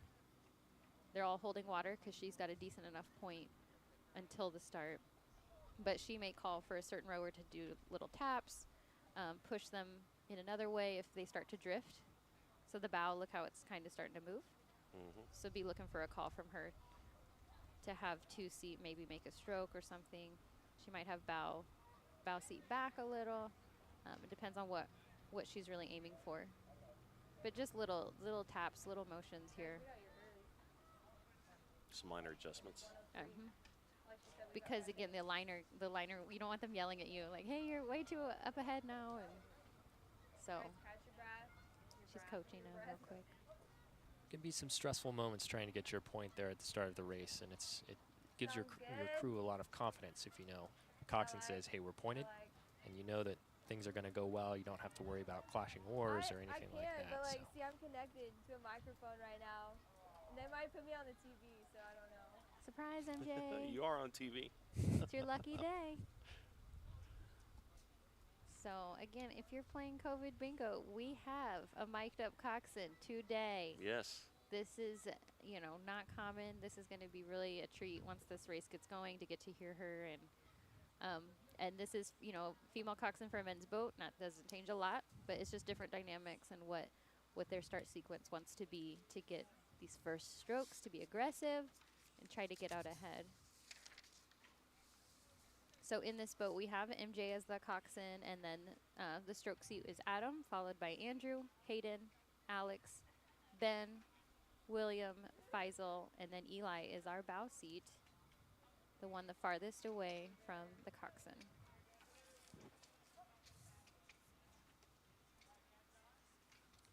Getting set to start here, the men's Novice 8 final. Got Wichita Wichita State on the right side of your screen, Washington, I believe KU, and I think it's OSU on the far left.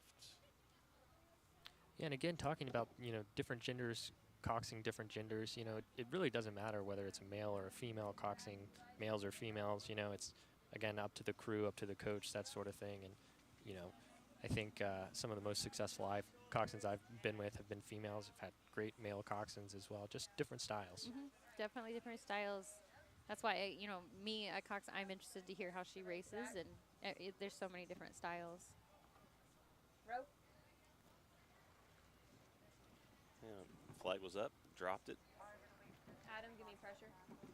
She's getting them aligned again real quick. Okay. They're going to have to all sit ready. Again, these are just short bursts. These aren't going to be full strokes to start out. So you're going to hear her call out some fractions. Weighing up in And one. There's one. If you heard her say weigh enough, that is rowing terms for stop. Full boat Okay. hold.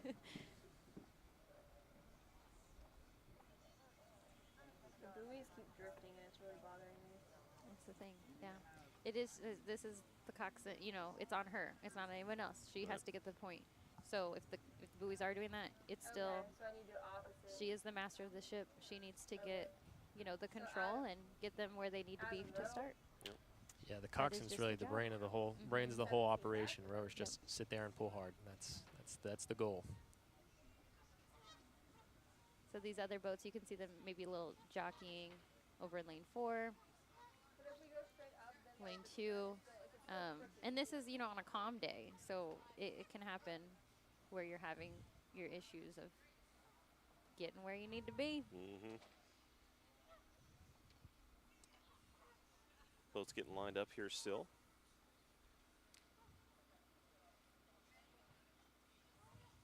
Looks like everybody's moving around now. And the longer it takes, or if maybe someone was still in the warm-up lane and still coming down, the longer it takes, there's going to be drifting. There's going to be realignment needed.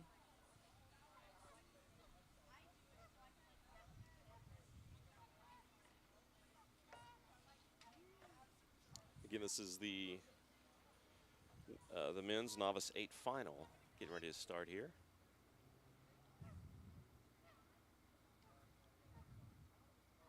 And we have the coxswain mic'd up, MJ. We're going to listen to some of her calling of the race.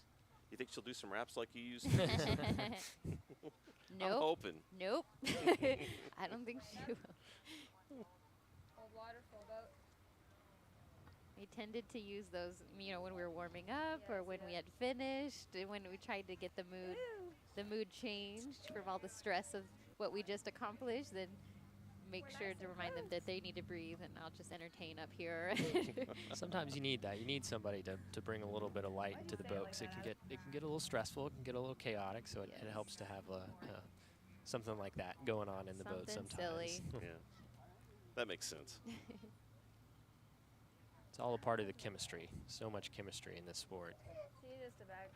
Have to have a lot of different personalities to make a successful 8, successful 4, whatever it is, successful program. Yeah, chemistry and that mutual respect that goes both ways, because everybody's bringing something. That's an to the excellent boat. point. Coxswain really commands that respect. That's such an essential part of being a coxswain. Yeah.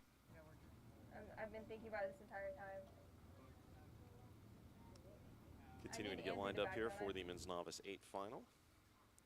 Kind of looks like they maybe had him back it down a little bit and kind of start over. So probably trying to adjust for that drift that we were talking about. Drift happens. You just don't know.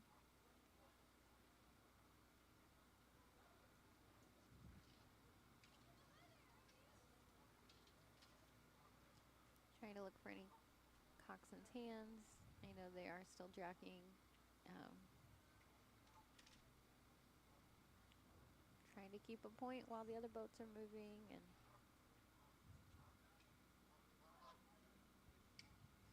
you're on water.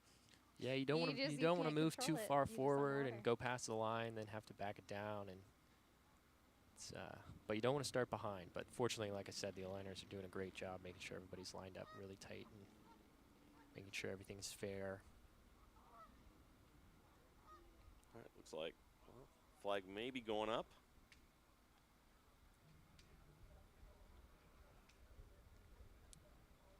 All right. This has to be kind of frustrating as a rower, I would think. You're ready to go, and everything gets paused, right? You just know you got to sit patient, though. Yeah. Yeah, it looks like they're sitting ready. Let's listen there to at MJ's start 3/4. sequence here.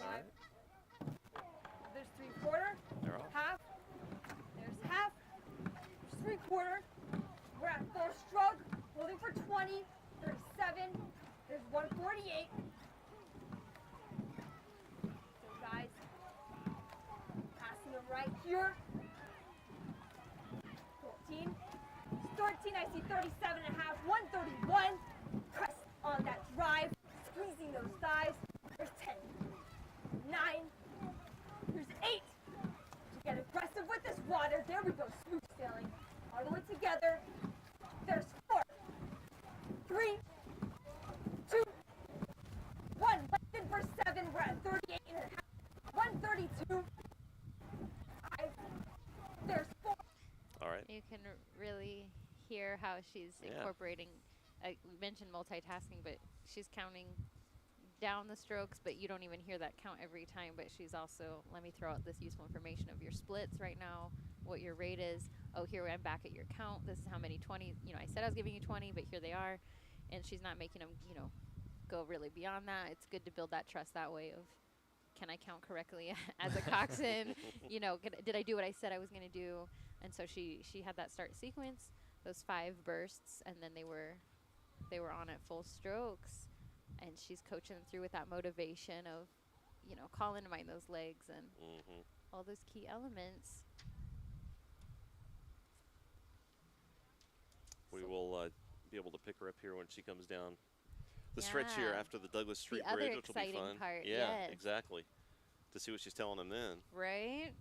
No, I think this will be really good, and we'll see how right now she, you know, she's steering as well, and you're just making sure to handle all sorts of things. She can be telling them, as we mentioned, where the other crews are coming down the course, so they don't have to be worried or wondering about that or looking. Looks like Washington is out to the lead. Shocker boat and the KU boat pretty much neck and neck. Yeah, it seems like OSU at the top of your screen. Seems like some pretty decent racing here. Yeah. Might get a little show here towards the finish line. That's what we're hoping for. I am. Like, yeah. There's a Especially shot. if we have that mic. So Yes. that'll be even double whammy. Wichita State coming up on the Washington boat, it looks like. Here in the men's novice 8 final. And it looks like the Wichita State boat settled into a 34, 35 strokes per minute, and it may be coming up to a 37, 38. Don't know if she was taking a piece there or what, but looks like they've settled into their race pace nicely.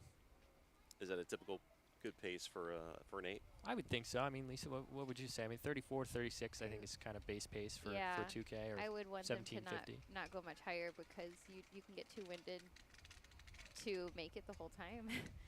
Like, that's so important. You have to have the longevity and to sustain that. And so, you know, if you can't, don't be showing off and pumping it out when you can't make it last the whole 1750. So. Yeah, it definitely looks like they caught a little bit of a buoy there. Not sure if they're a little bit of steering problems or just kind of caught the buoy there off the starboard side. But pretty tight spacing, I think. Looks like a good race. Yeah, it's interesting to see the different lines, the steering at this point, but. Yeah, and it does feel a little bit like the wind is. It's not a lot, but it's kicking up a little bit. And it could be impacting them just enough. So we're getting glimpses of that, of the steering coming into play from the coxswains and what course they're on. You're getting a good macro view of the blade work from these rowers and what that looks like for them if they're in unison with the catches or just their rotation coming out of the water together. It's all pieces that add up together. Yeah, and it looks maybe a little bit like there's some steering issues going there. especially in Wichita State. Some I pretty big adjustments on the rudder, it looks like. Yeah. And she had mentioned that on the warm-up, so it could be that, there could be an equipment issue. Or it could just be maybe the ropes, or could just be the wind affecting one of the, it's hard to say, but I know this lead boat is really having a good go. Look at their puddles they're leaving behind, seeing some curve right now, but I think that's just the race course that they're following there. Good steering. There's Washington. That looked great. We're getting that mic in again from MJ here. Guys, come on. We got this. Squeeze it. Go over the buoy, so no one had Just to. coming through the Douglas Street Bridge there. Washington in the lead. Getting And aggressive. starting to pick up MJ. 300 meters left right here. Hear that crowd. There's one. Calling up that First sprint. 8 coming through. For that.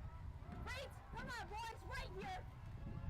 All the way through. We got 147 for the press. 36 and a half for the race. All the way through. Stay together. Getting aggressive with this water. Till we hear that final horn. Let's go, boys. All the way through. Push yourself to the very end right here. Almost there at that finish line. Let's finish off strong. Right here, men. All the way through. Take 2, we're done. There's 1, 2, paddle. Nice and easy, right here. So there wasn't a full final countdown, like maybe from 10 or 15 or 20, and that could be that wasn't in their race plan. Maybe they don't prefer that. It could be that the race was so short anyways. Maybe there wasn't enough time to even get that factored in with whatever the other calls that she was making prior. At the last 8. There's Oklahoma State. We had Washington finish first, Wichita State second, KU third. Here comes Oklahoma State. Finishing out the men's novice 8 here in the finals. Pretty amazing. You can really tell the intensity in her voice and MJ's voice there, and how she adjusted her tone of voice and the how deep her voice was. Such an important part of being a coxswain, as I'm sure you know. I wouldn't want to get yelled at by you. I think it'd be a little scary, huh, Lisa? I would agree. You find different it's all different fun and vocal games ranges. till you do it wrong, and then you're gonna hear about it. Got the results on the screen there for you. And just fascinating for me to get to hear that audio at the beginning. That was probably and the your end. first. Yeah, that's the first time I've heard it. Yeah, that would be Yeah. one example of many coxswains and Yeah. getting yelled at in a boat. Now you kind of know the vibes. She seemed like she wasn't too mean. Yeah. Wasn't full on the aggressive, but maybe wasn't needed to. It depends. Right. It depends. But yeah, that was a great behind the scenes look. Yeah. So we've got, let's see, we're about halfway done with the finals. Women's doubles. Yeah, will be women's coming doubles up. final. That's going to be next here at the Plains Regional Regatta, downtown Wichita on the Arkansas River, hosted by Wichita State Rowing, the 3rd annual event. Again, if you're in the Wichita area, time to come down and still time to enjoy the race in the nice weather here on a Sunday afternoon. It's holding out, guys. We weren't lying. This weather is sticking around. Yep. It's just waiting for you to come on down and cheer on the Shocks. See the facility here, boats and bikes, where again you can rent equipment during the spring and summer. And Yeah, come scope it out. It's just such a good weekend thing to come and do, or weeknight, come pedal boat. You don't have to worry about lugging the equipment around yourself. Just come and rent. Gotta love it. It is a really interesting venue, too, from the boathouse perspective. The way that they've created the sort of public-private, it's not exactly public-private, but partnership with the apartment building and just the way that the boathouse is built. It's really, really interesting. I think it's probably one of the most innovative boathouses in America, just because of that partnership. And, not very many boathouses have low ceilings, and obviously the Shockers, no problem dealing with that, and it's a great place to keep their boats. So it's a beautiful, beautiful boathouse. It's down here at 150 North McLean in Wichita, a joint venture between the city, River Vista Developers, and Wichita State's men's and women's locker rooms, They've got programmable spaces like the rowing boathouse. The Shockers use boats and bikes, River Vista Lounge, Delano Park close as well. So all sorts of great amenities to come out here and enjoy, and something fun to do in downtown Wichita. Yeah, you know, I think across the country, even some of the faster, really high performance crews, you know, their boathouses can be, you know, basically a roof and a dirt floor. They have to use porta-johns. You know, there are some there's a really stratified kind of approach to boathouses. So the Shockers are very lucky to have all the amenities they have for certain. Yeah, I hope they enjoy it so much. we've come a long way. We program started in the 70s, and I know in my time we mentioned the different just facilities that you had to deal with, but you come out and you do it. And it's all about you the sport, enjoy right? it. Yeah, I taking, like the taking just strokes. Commitment everywhere, you know, just to make it happen. All right, we're getting set here for the start of the women's double final. Boats getting lined up here again.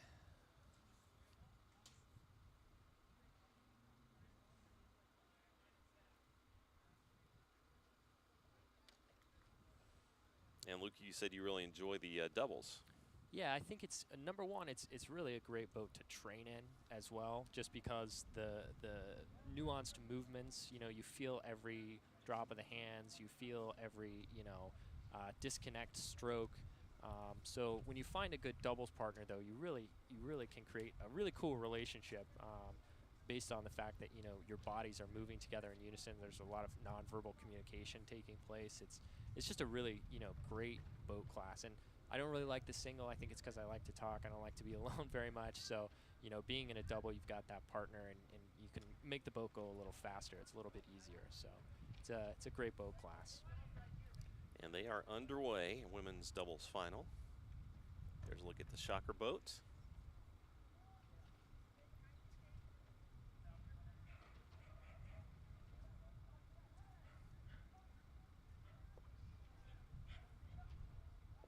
Dogs cheering on the teams.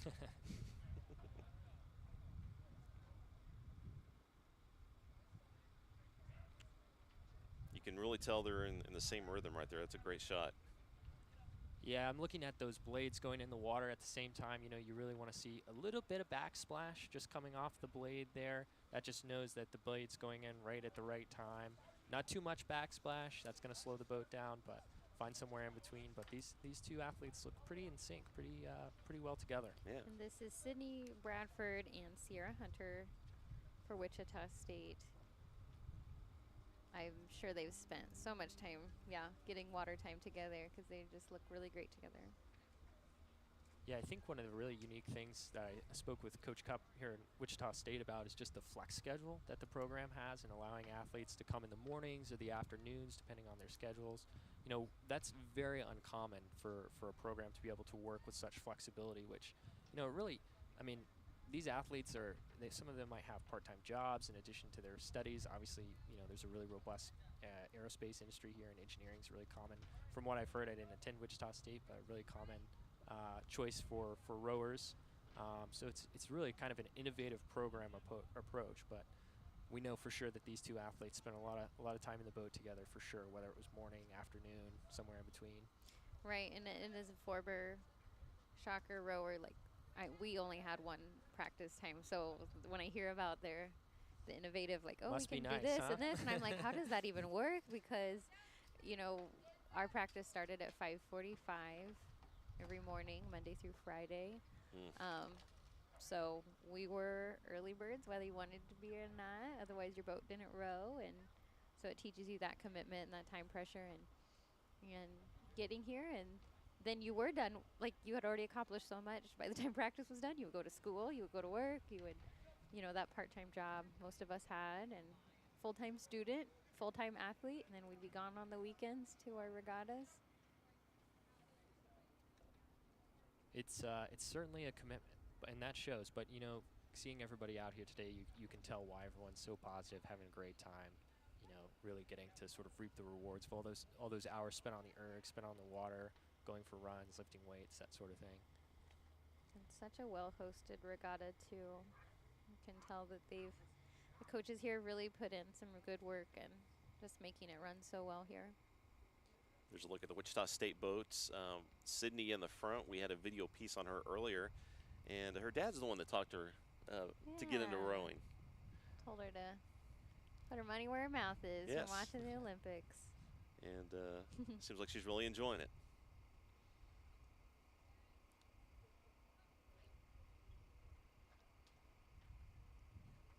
Yeah, I think one of the things about rowing that people don't realize, and it's getting better, but it really is an accessible sport. A lot of junior programs have scholarships, and you know they'll really work with you to make sure that your athlete can be a part of part of the program, because ultimately I think every rower agrees the one thing that we all want is more people to get on the water, to be in boats, to be Yeah. rowing.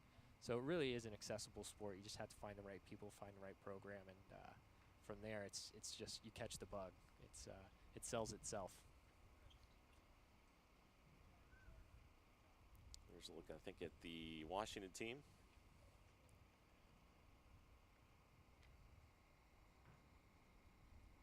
This is always a good shot to check out the alignment and how the steering's going.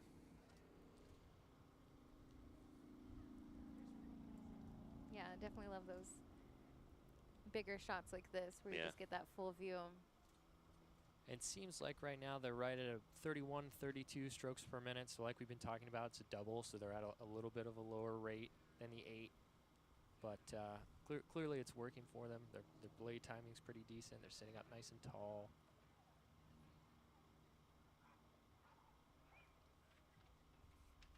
Just passing the 5:30 mark here in the women's double final. Look there at the Wichita State boat. Very calm afternoon. Yeah, it's nice to see. It looks like their blades are coming off the water. Maybe maybe a little bit of dragging there on the water, which you know is not ideal, but looks like they're doing a pretty decent job keeping that boat nice and set.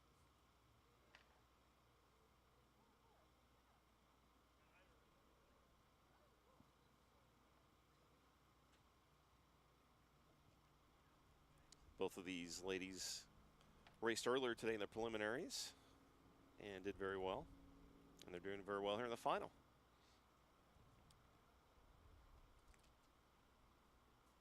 Yeah, pretty significant open water lead there. I guess, yeah, at this point, you know, as the athletes, you're starting to think, okay, how do we stay motivated? How do we really, you know, push it? Especially, like you said, they've already raced, so their legs are probably a little bit gassed.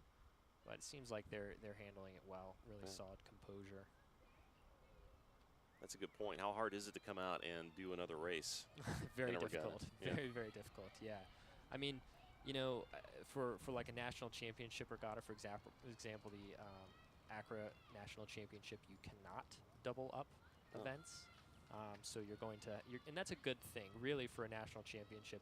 You want to be focused on that final. You want to be focused on that, you know, succeeding at that level. So, of course, you have multiple races from heats to repêchages to finals, but yeah, you're going to be focused on that one boat class, one event.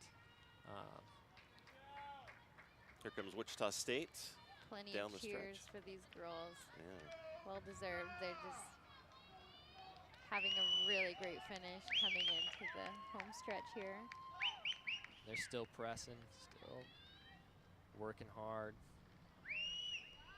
I wish I could be inside that boat. I'm curious to know if the bow seat called it up. She wanted a little more, just a little sprinkle on, a little extra speed there at the finish, or they just kept it steady through. Got a solid open water margin there. Yeah. So Nice race there. Wichita State in the women's double final, getting first around 7:50 mark unofficially.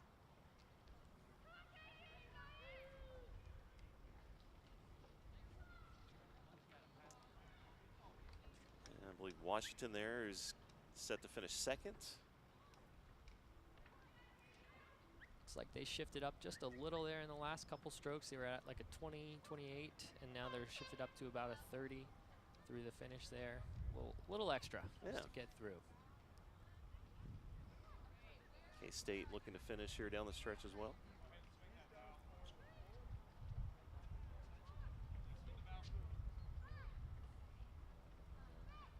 You can hear them counting out the strokes. Which isn't, I wouldn't say very common in a small boat that I've ever heard. them yell it to each other, but maybe maybe that's the energy and nothing against it. It's just usually it's between you two, I guess. Yeah. That buddy system, that communication, or Sometimes you have to keep it in the boat. Even the coxswain, you want to keep your voice lower, quieter, keep it in the boat. Sometimes it's appropriate to yell and scream and let the crowd and the other boats hear, but sometimes it's better just keep it in your boat. Definitely a style preference. It's harder to yell too, so it's more energy and you're running out of breath. So the bow person's thinking about steering, they're thinking about rowing, they're thinking about keeping the stroke confident and excited. So a lot going on. So we just saw Wichita State take first here in the women's double final. Sydney was a part of that boat. We've got a rapid response segment now to get to know Sydney a little bit better. Hi, my name's Sydney. I'm a freshman at Wichita State, and I'm studying forensic science. I've been rowing for about a semester now. Sure. I don't know. Maybe. No, not cool. It's not for me, but if you like it, it's good for you, yeah. Probably TikTok. I spend too much time on that, but he's not funny, but yeah, he's a comedian, I guess, but I don't think he's funny at all. That's when you're rowing with only one oar in a boat. All right. There is Sydney, and there she is right there on your screen in the front of the boat. A rapid response from her. Sydney, not a Pete Davidson fan. It was Sounds really like. insightful. Pretty strong response. I appreciate the question. I do too. She likes cotton candy. I agree with her there. I love cotton candy on occasion. The Pete myself. Davidson debate. Right. It's funny. Oh. TikTok and Facebook. I would guess that she would like TikTok better. I mean, Facebook seems now is an older demo. Yeah, for sure. But there you go. We get to know Sydney from Wichita State rowing team in a rapid response. We got several more of those for you here through the afternoon as we move along in the final races. We got our next one is going to be the men's single grand final. Coming up here shortly. Looks like they're at the race line getting set to take off. Wasted no time. Should have all the lanes filled for this race as well. Couple of K-State boats, Wichita State and KU. Wichita State will have Andre, who we saw rock it out this morning in the prelims. So keep an eye out for Andre for Wichita State in the final event. And they're off.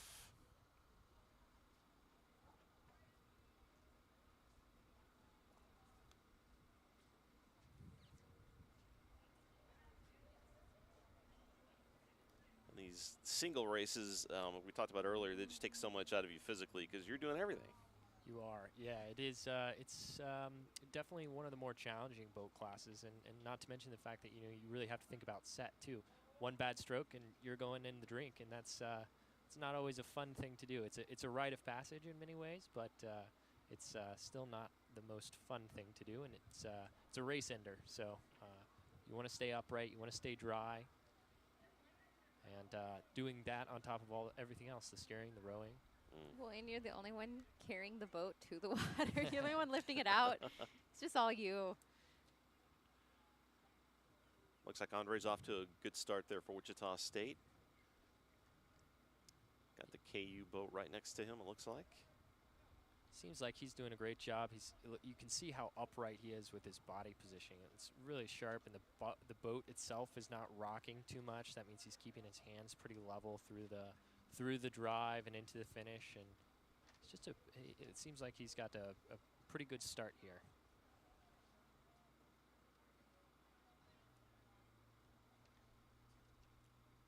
It's like he's at about 30 strokes per minute, 29 and a half maybe. We'll see if he stays there throughout the race or if he decides to settle a little bit once he has a little bit more of a lead, or if he's feeling confident about his positioning, or if he kicks it up. It might be his race plan that he starts a little bit lower and then kicks it up in the second half. We haven't talked about stroke rates in the singles. What are we looking at there? Yeah, I mean, I think, you know, if you're 30 to 34, but again, some rowers go a little bit higher. Just kind of depends, and obviously, you know, it depends on the length as well. For adult rowers, most race distances are 1,000 meters. So for 1,000 meters, obviously, you can sustain a higher rate for a longer period, or for that shorter period. Whereas, for example, a head race that's, you know, 4,000 meters, you're probably going to be down lower, 26, 28, somewhere in there.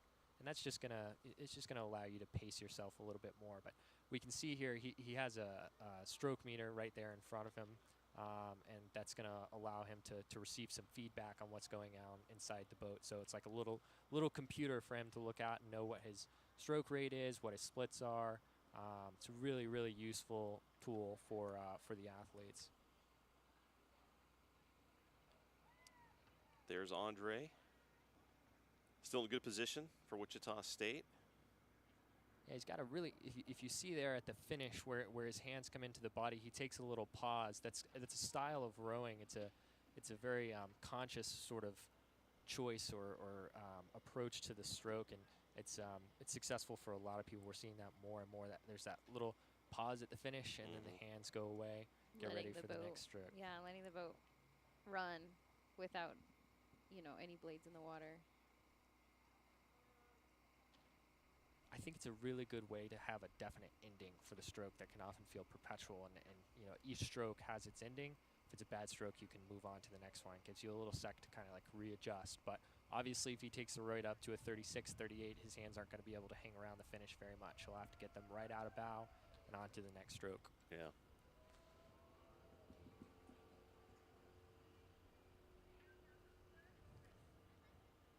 Yeah, he's in very good shape right now.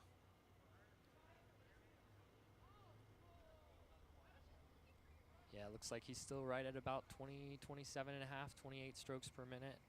Looks like he might be coming off of it a little bit. Maybe right there at that 27, oh, 28. With solid margin as he has, you know, he's not really incentivized to take the rate up too much. I mean, just focusing on strong, powerful strokes, keeping the boat moving through the water. He should feel good about his performance so far. I certainly would. Yeah, he's got a nice pace going. Yeah, and to be, you know, 4.5 minutes into the race and still have that really nice body positioning, still be sitting up, that's great. We don't want to see him, you know, start to curve the back at all or anything like that, drop his head down. That's a real indicator that he's fatigued, he's tired. Well, we're really not seeing that. I mean, he's looking pretty sharp, still looking up. You know, his head's level with the horizon. That's going to help a lot with the balance. Quick check to see he's still on course, on pace. Here at the 5-minute mark, we've got Wichita State leading, followed by KU, and then the two K-State boats here in the men's singles final.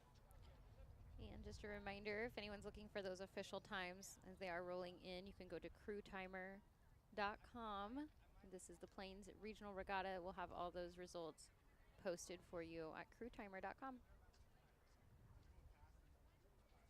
Just checking in on his stroke rate here. I think he might have taken it up a beat or two. He might be at a 29 or 30. Little dips as he turns around, does a quick peek to check on his course. But you can just tell once those blades are in the water, he engages the legs really well. The boat responds very well. Oh, little goose there. Little visitor.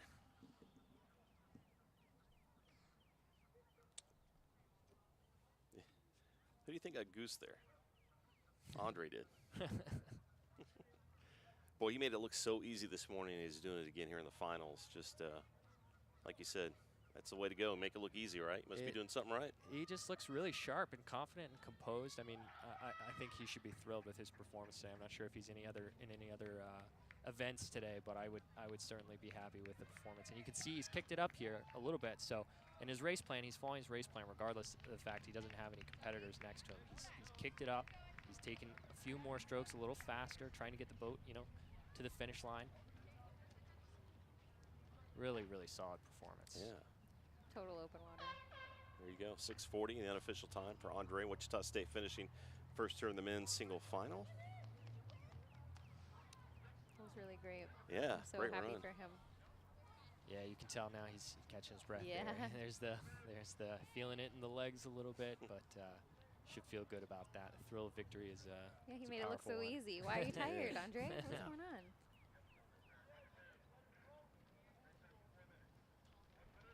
So we got KU in second currently as they pass the Douglas Street Bridge. And one of the K-State boats in third.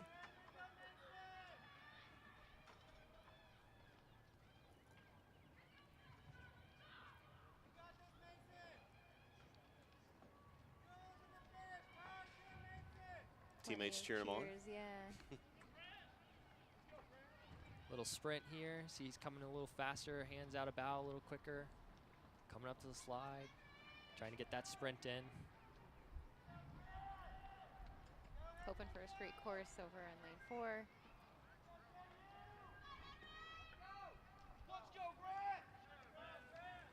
Watching lane 4 try to get back in it. I know there was just some issues getting closer to shore, it looked like. So finishing out now. Back in his bearings. And this final boat coming through to finish out the men's single final. Looked like he emptied the tank. He looks pretty fatigued there through the final. Great effort. Always better to have emptied the tank than to have not emptied the tank there at the finish line. There you go, the men's single final. Wichita State taking first. And we had KU and K-State. About a minute and 14-second margin between first and second in that event. It's a pretty significant that margin. is. Like I said, impressive performance there from the Shocker crew. We want to thank another one of our sponsors of the Plains Regional Regatta going on today here downtown Wichita. It's Campus Recreation at Wichita State. Campus Recreation is more than just a health club. It's a comprehensive fitness and wellness department focused on providing Wichita State students, employees, alumni, partners, and dependents a variety of leisure experiences.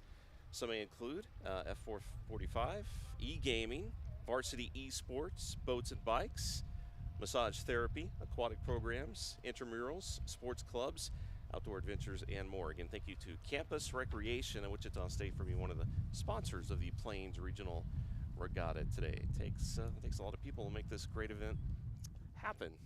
And today, of course, the third annual, like we've talked about, downtown Wichita, and we're enjoying some great racing now in the final heats this afternoon. And earlier today, we had the chance to talk with the Nebraska coach about their rowing team, and we're going to learn all about them right now.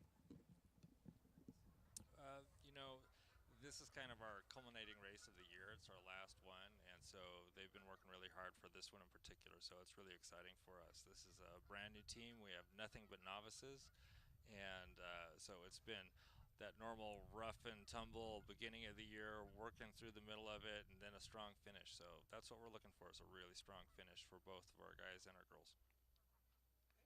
No, this is our last race of the year. So really, this is our chance to really pull out all the stops and race as fast as we can and get the best results we can, because these are the results that are going to set us up for next year. These are the results that are going to get us those recruits to say, oh yeah, these guys are accomplished. They can do it. So yeah, this is it. We're pulling out all the stops. No holds bar. So, you know, I think a lot of teams this year are in the same position we are because of COVID. We have a lot of upperclassmen rowing as novices. I would say that's over half of our novice team is upperclassmen. So it's kind of fun because they're all strong and excited and energetic, and we've got that mix of new rowers in it too. Oh, I really like the venue as far as for a Midwest course, being downtown, being a north-south orientation. I mean, it's protected from the wind. It's not too much of a dog leg.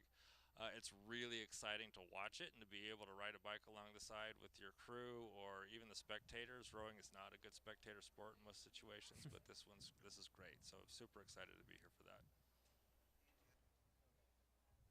All right, there we heard from the Nebraska coach today, and his team has done very well here at the Plains Regional Regatta, and he talked about the great venue and how easy it is for fans to come down and keep spectate up. at this race. Absolutely. We've seen scooters and bikes, and I mean, you can follow your crew from start to finish on the sidewalk. I mean, keep out for people, but that it is possible, and not every race course is designed or enables for that. So it's just one of the many treats that we are offering here. Come on down. That's right. Support. Cheer us on. Yeah, I think, you know, people don't always think Wichita and rowing go hand in hand, but like you said, I mean, to be able to have a full, you know, 1,750-meter race course start, you can walk to the start, you can walk to the finish, you can see the whole thing. That's and it's paved. I mean, that's very, very few venues in the world are like that. So, really, really beautiful venue right here in the Plains. Yep. You see people there on their bikes, and yeah, have a great day. Here's a look at the course.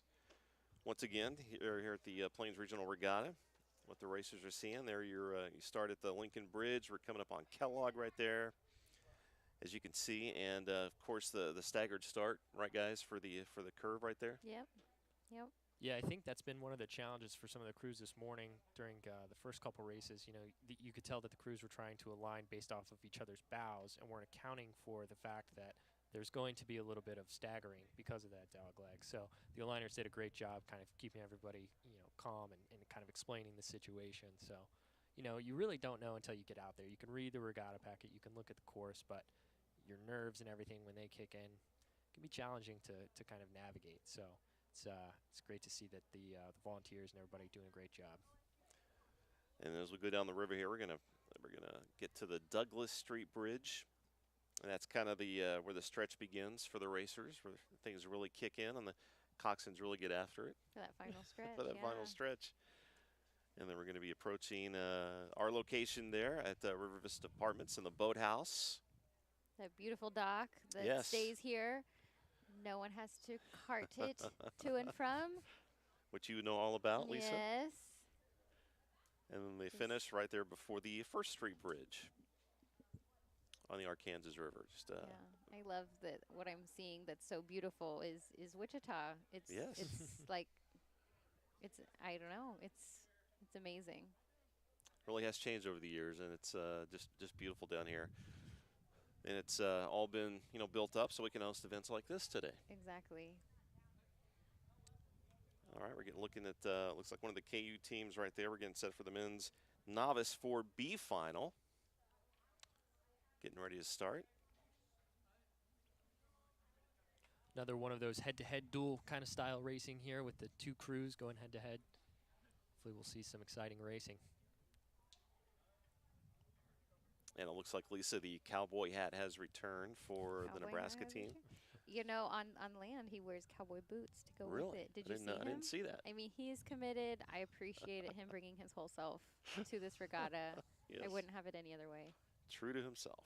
I think the cowboy hat is actually free speed for the athletes, so it makes the boat go a little faster. Oh, okay.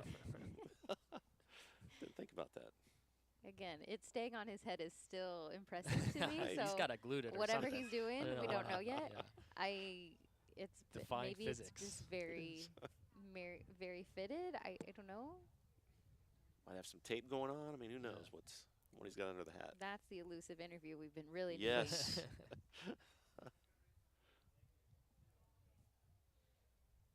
They're getting set up there, the Nebraska team.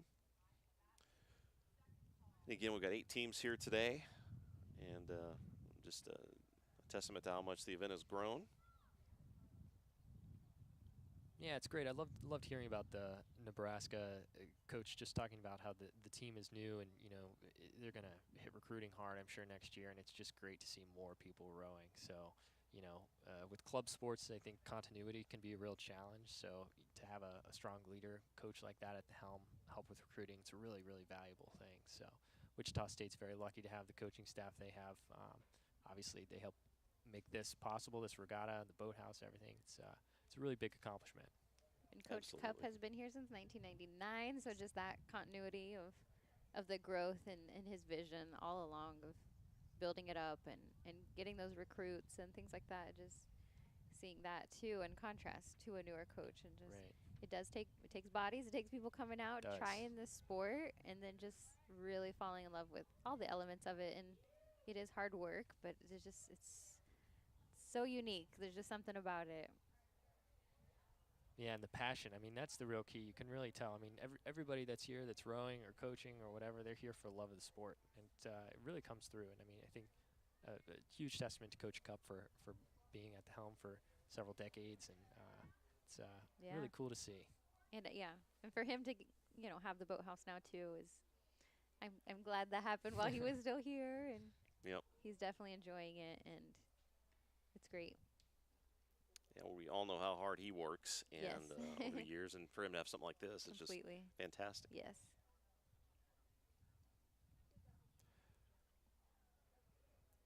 All right, they're going to be, looks like, stalled here for a little bit for the start of this race. So we're going to play a video piece here about Eli and let you get to meet him. I'm doing it because I love it. I like being around the people and the team, and that's really a big motivator is my teammates. I found a really inclusive team. We're just a very odd group of close-knit people. It's pretty nice just to be goofy with each other. I think I work well with everybody because I like learning, so the guys who are older than me, they help teach me to do things just a little bit better. And I can work with the newer guys, and I can get in there and I can help them and see how much they're progressing. And really everybody on the team just has good attitudes. We all have a lot of fun together. So it's really just different groups, but it's all a whole bunch of fun. It's very important for rowing to be friends with each other and be able to trust each other in the boat. We're all working towards the same thing, trying to help each other. You're focused on one thing. It helps you push your own boundaries with your limits, and you think you can't really push anymore, and then you find more to give. That other boat or that teammate is right there next to you, pushing just as much, so you need that edge. When you're in a race and everybody is completely in sync with each other, all 8, we're coming up to the catch together, we're at the release together. Our oarlocks are made in almost a square shape, so when they roll, we roll them up and you can hear a click. And so every time you bring it out and in, you hear a nice definitive click, and it's one sound. You're all working for one goal, you're one boat, and you really get moving. It's pretty awesome. All right, there is Eli, a package about him and his experiences on the Wichita State team, a third-year student. And it was interesting to see him talk about when he started, he learned from, upperclassmen, and now he's trying to teach the lowerclassmen, what he learned, passing it down. I'm glad that's still the way it goes, I guess. I definitely learned so much from the more experienced rowers and coxswains, and it just seems kind of just the natural flow. They want to help you, and you are coming into something stark new for yourself. So. All right, we're underway, it looks like, here in the men's novice 4B final. Head-to-head, just 2 boats in this race here. It looked like 2C had a little bit of washout there on that first stroke. Sometimes whenever you're in your starting sequence, if you don't have the blade all the way buried or the boat dips, you'll have what we call washout, where the blade kind of comes out of the water and you take an air stroke or just clip the top of the water.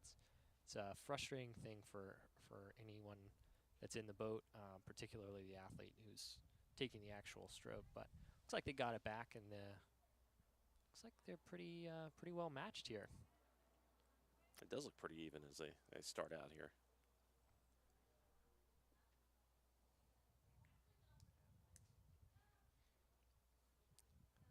We're going to go back and take a look at the start of this race once again up in the right-hand corner. Here in the men's novice B final. Yeah, so we'll be watching that outside boat. Yeah, you can tell that the different. That first stroke just kind of didn't quite hang in the water the way that it should have. Again, that happens during the starting sequence. It's not a super common thing, but it does happen. Looks like they cleaned it up pretty quick. Yeah, they did. That's a great recovery. That's always good. Yeah, testament to their confidence, honestly. What would cause something like that to happen? If the boat is offset, or if the athlete, if they drop their hands too low as they're pulling the blade towards their body, you just think that the blade will come out of the water like that, and just isn't quite buried the way that it should be. So if you look at the other boat, blades are all in the water, and that's what moves the boat, right? It's making sure the blade is in the water as you press. There's a good shot right there. Looks like a pretty close race right now.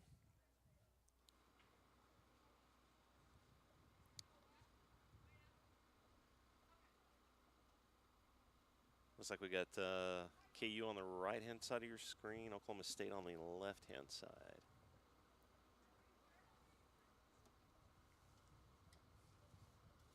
Oklahoma State's a really exciting and interesting crew. I think it's going through been going through a bit of a renaissance in the past couple years. They row on Lake Carl Blackwell there in Stillwater, and it's just great to see. I'm from Oklahoma City, so I love seeing Oklahoma crews and seeing them grow and become more and more successful.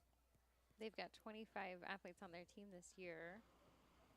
So they did have a bit of a revitalization back in 2018 with that program. So we're glad to see them out and, you know, having enough athletes to Love just to see it, absolutely. Yeah, cart to the next regatta and get to compete. You mentioned them rowing on Lake Carl Blackwell. A lot of these other Midwest teams we're seeing today, their home course, you know, is on a lake. Ours is a river. Can have impacts with the wind or not with the wind. It really does just depend. Yeah, pros and what's cons happening. with every course, right? You've got probably more meters of availability on a lake or as opposed to a shorter course, like if it's standoff in both directions. But you do have to contend with the wind, so might not really, you might not even be able to get out of a cove or a protected area.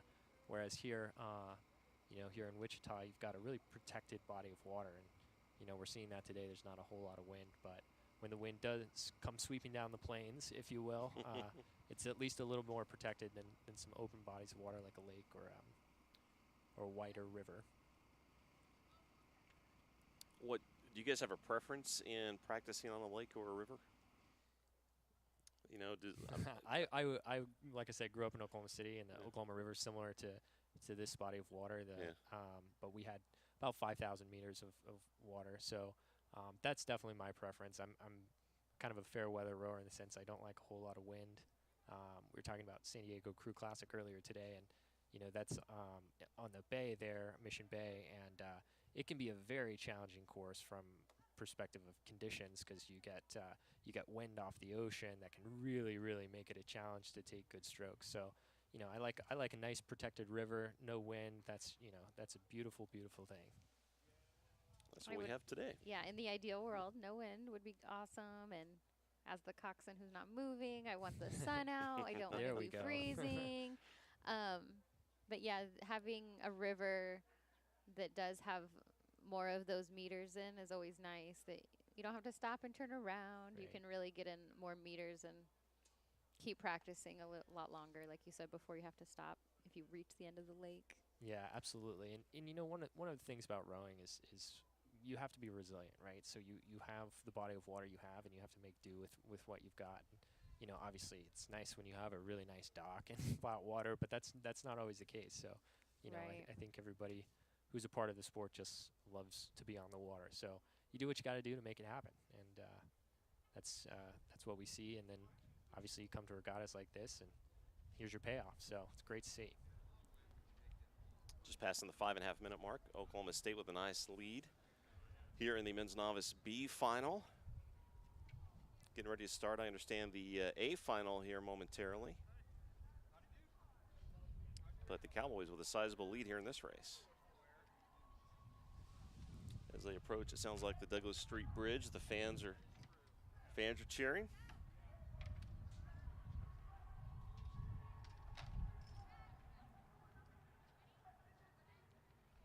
Definitely hear that coxswain. I was going to say, you can really hear the coxswain. Show me. Show me you want as much as this as they do. Earn this one.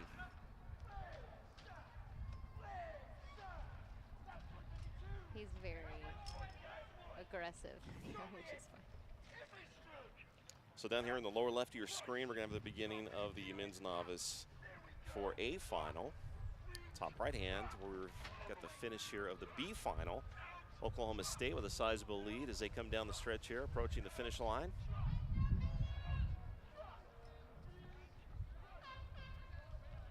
And they finish with an unofficial time, about 6:48. Ran a very nice race. Here comes KU.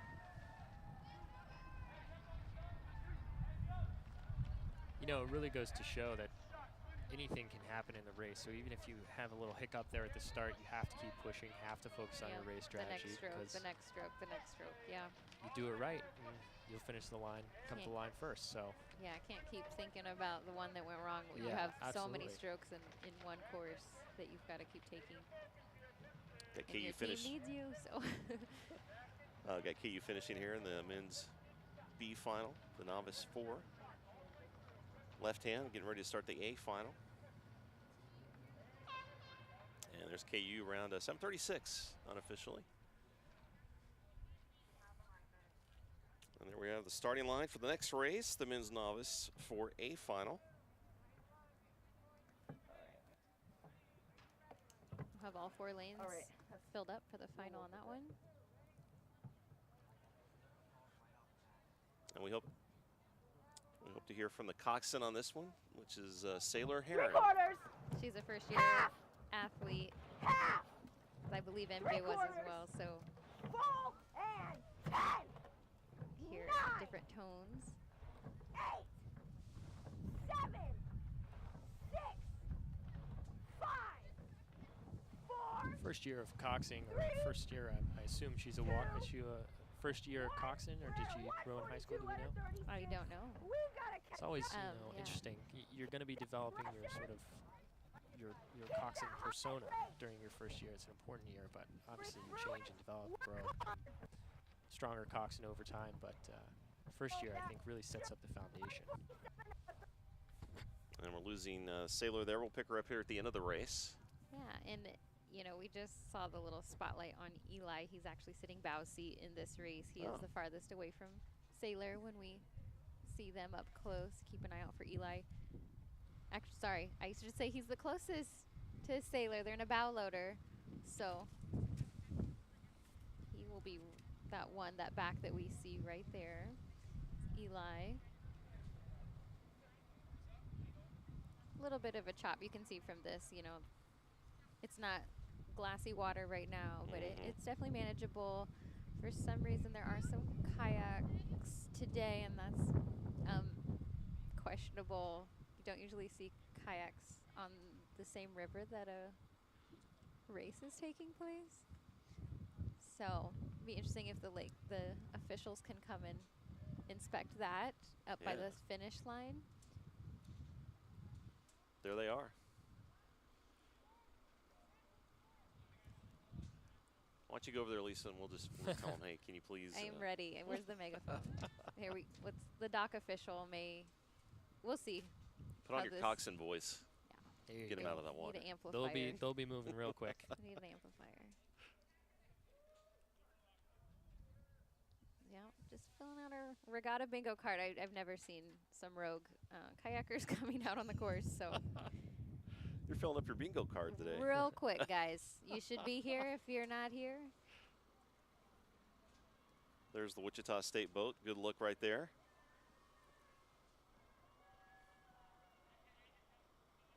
And she is in a bow loader. That's why she's laying down.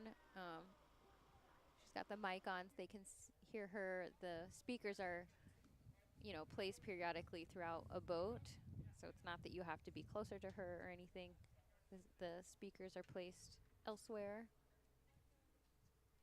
It's important to have all that communication all the time, not just for racing, but when you're slowing down, if you're docking, if an emergency is happening, that communication is so key.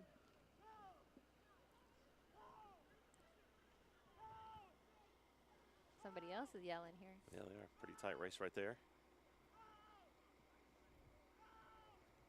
Looks like somebody caught a little bit of a buoy there. It's like a shocker boat and a St. Louis boat right there. The men's novice 4A final.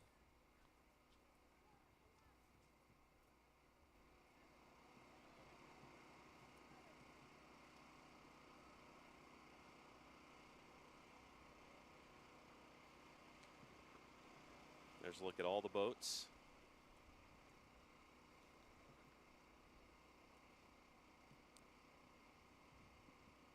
All right, we're going to go back and see if we can hear what the coxswain for the Wichita State boat. Actually, we're going to wait a minute I don't know if you can see on your screen, but there's like a mama duck and then little baby ducks. Oh, right coming there, yeah. across. Yeah. Precious. Hope they get out of the way soon. Them and the kayakers. It's a shared river, right? It is. We take all kinds. Everyone is welcome. Come on, boys. All right, there's Sailor, the coxswain for the Wichita State boat. We're going to listen to them down the stretch. 207 out of 33. Come on, let's on turn. Build it. Build it up into, bring that rate up. You're at a 33. Here's 1, 2. Come on, stroke seat, build it up. You can do it. 202, let's bring it back down. At the bridge, we're going to do a power 10, and we're going to hold that press all the way through. Everything you got, that's where we have to sprint.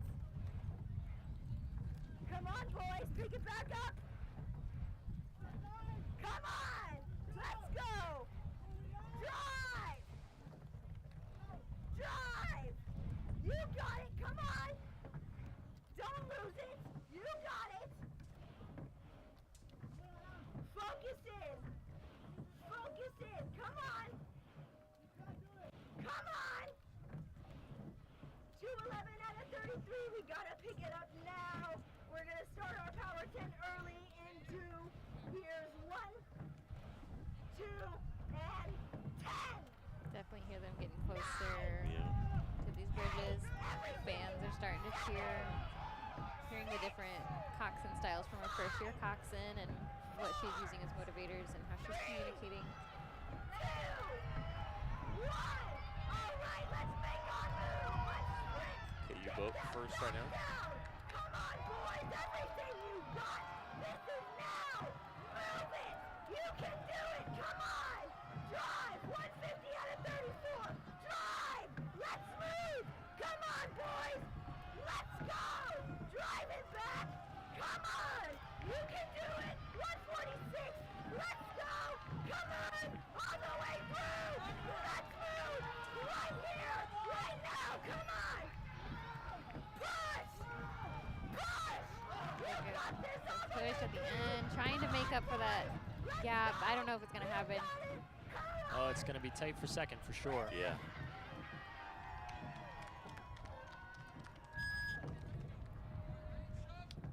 All right. Looks like KU finished first there. I couldn't tell for second, Wichita State or St. Louis. It looks like Wichita State, if I'm reading this right, with Okay. the time is 6:32 unofficial. Boy, Sailor really getting them down the stretch there, and they made it some time. Nice finish. Seemed like they really kicked it up there. Yeah. We'll take another look at that finish. Boy, that was great hearing her do the calls. Here we go. Finish here, the men's novice 4A final. You can see KU on the far left, Wichita State near to you, St. Louis there in the middle. You can really see Wichita State gaining ground there. They took, they really started taking some seats there in the last strokes, man. It's risky, but it paid off for them, absolutely. Yeah.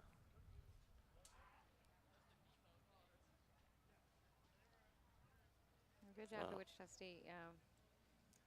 Fun finish right there. Putting in the work. Yeah, putting in the work. KU getting first, Wichita State pulling out second there. Again, that was the men's novice 4A final. Up next, we're actually going to have the women's novice 4A final first, and then the B final will follow. For that is for the women's novice 4. The A final will be first. Well, quick schedule change there.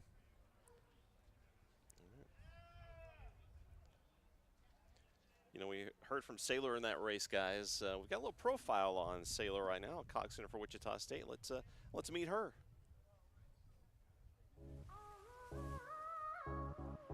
Well, actually, I'm not really much of a water person. I don't really like to swim, but I was a runner for cross country and track. But due to injury, I wasn't able to continue. But my mom looked at Wichita's programs and found rowing, and she was like, well, they'll probably want an endurance athlete, and it shouldn't be too hard on your body. I found a really cool team and a really cool sport that I didn't know anything about it. I hadn't heard about it. Kind of opened my eyes to more different types of sports than what I was used to doing, and a new appreciation for the water, I guess. Row. So a coxswain is in charge of keeping all the rowers in the boat managed and giving them directions on the water and off the water. I'm in charge of steering the boat, making sure the rowers know what's going on, getting the proper information out, and making the correct decisions to keep the boat speed up and keep all the rowers safe. I would say my style is kind of light. I want them to trust me, and I want them to be able to come to me if they need anything, so I just try to keep everybody's moods high and keep them happy, because then they're willing to listen to me when I actually have to be serious and tell them to do something. When it comes to the oars, I'm looking at everything. I'm looking at how high the blade comes off the water, their feathering, which is when it goes completely flat, because that's supposed to be all in time. I'm making sure that they're not just snapping into the feather right when they need the blade in the water. I'm making sure they're slowly feathering their blades.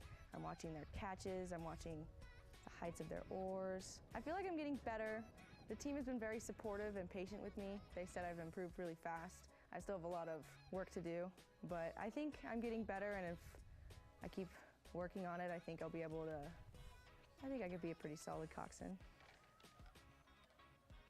There's Sailor, coxswain for Wichita State. We just got to see her in that boat, and also obviously we got to hear her at the beginning and the ending. And there you go, another example, guys, of someone that just wanted to be athletic, and she found a home in rowing. Yeah, and it does sound like, you know, from my memory, I don't think Sailor started out the student academic year the same as everybody else as far as joining the team. I think she was a little later, so the grounds that she has made and where she's come so far is really great. So I'm looking forward to more of that growth of what she's got as a coxswain if she's already right here. So yeah, I'm excited. You know, it's to interesting. see about She that. described her style as kind of light, which when she came through the final 250 of the race course here, I wouldn't describe it as light. She wanted that. She wanted to motivate her her rowers and really get the bow ball ahead of that third place crew. So just kind of shows how, you know, the heat of battle, people get really intense. Get and, excited. you know, absolutely. So it's And great to see that. I also do not like to be in the water, so it's you don't have to be with rowing. You can just be on the water. That's absolutely So- true. If you're in the water and you're a rower, something's gone wrong along the way. Or if you're a winning coxswain, maybe you got thrown in. But Yes, even then, fair point. I would have fair point. always try to negotiate to not get thrown in as hard as I could, because I'm like, it's gross in there. Please don't put me in the river. Have you swam in the Arkansas year? I don't remember if I've been thrown. I think I've been thrown into this river. Yeah. Sometimes it's a tradition for different crews, different programs to throw athletes in on their birthdays to the river, Oh. which can always be. Oh, even on their birthday? No. Yeah, on their birthdays. No, So that's that was a excessive. tradition in my high school crew, and It's excessive. the Oklahoma River is not the cleanest or prettiest river. I love it, but it's Yeah. not super fun. But that was a birthday tradition we always got to look forward to. Oh, it was always, after at a regatta, if you won, they wanted to throw you in, they wanted to celebrate. But I was always like, please, tell them no, and I'm going to go hide here, and I don't have clothes, I didn't bring a towel. You just try everything you can to be like, I don't want to ride home on the bus being Right, wet and soaking stinky wet, yeah. of this, river we just visited. Don't let me ride home on the bus wet. And so So negotiator, that's another skill a coxswain needs to have, apparently. I'm telling you, the jack of all trades, the coxswains are. whatever you need. Sounds like it. Wow. We're going to learn about another Wichita State rower right now in another rapid response segment. Hello, my name is Axel Muller. I'm a freshman here at Wichita State University, and I've been rowing for only 1 year now. I like it. I think it's a good treat, but I think it can be a little bit overdone sometimes. You kind of have to have a special treat maybe once or twice a year, at least for me. They're good. They're really good. They're kind of fun to play with on your finger and stuff and like swirl around. But yeah, they're another weekly treat actually. I really love camping. It's really fun to do. It's great to be outdoors. It's one reason I love rowing so much is that it's an outdoor sport. You get to see a bunch of birds and stuff, and sometimes they'll attack you or you attack them on accident. I prefer West Wichita, mainly because one of my dad's businesses is there, and so I get to like go over there sometimes and visit around and stuff. And I also think it's a very nice place, but I can't give any disliking to East Wichita because it's treated me very well for the time I've been here. I don't even know who Pete Davidson is. Lightweight. That's like a certain poundage of person, and also it can depend on like the boat too. I do not classify as a lightweight. I am over the limit by a bit, I'd say. Here is Axel, member of the Shocker rowing team, who doesn't even know who Pete Davidson is. You know, we're kind of getting all sorts of answers about Pete Davidson today. The question is, I don't even know where it came from. The Pete Davidson Right. question of the day, and so it's killing me Apparently. every time it comes up. But he likes camping, he likes being outdoors, and obviously that's a great thing to love if you want to row. Yeah, you just can't do that with, you know, every sport, Yeah. and kind of, you know, leisurely enjoy it, and just you get your warm up, you know, you can just take it in, then it's go time, you race, but then you row it back in, you can enjoy it. Yeah. So definitely good. Do you guys have a course that stands out that was just visually amazing? A couple for me, I think. Like we were talking about, the San Diego Crew Classic, Mission Bay is beautiful. You have SeaWorld kind of in the background, and then there's the ocean. It's a challenging course, but it's beautiful. And you do what we call a wet launch, where you actually walk the boat into the bay. There's no dock, so you get, you know, ankle or even knee deep into the water, and you set the boat in, and then traditionally, some crews will carry their coxswain to the boat so that they don't get wet, which is always kind of fun. So that's a great venue. Nathan Benderson Park, if you can stand the heat, down in Sarasota, Bradenton, Florida, is another world-class venue. It's hosted several world championships. It's just recently hosted the National Selection Regatta for the World Rowing Cup that's coming up here in a few months. So it's another great venue. But again, it's hot. So if you can handle the heat, it's a great venue. So. What about you, Lisa?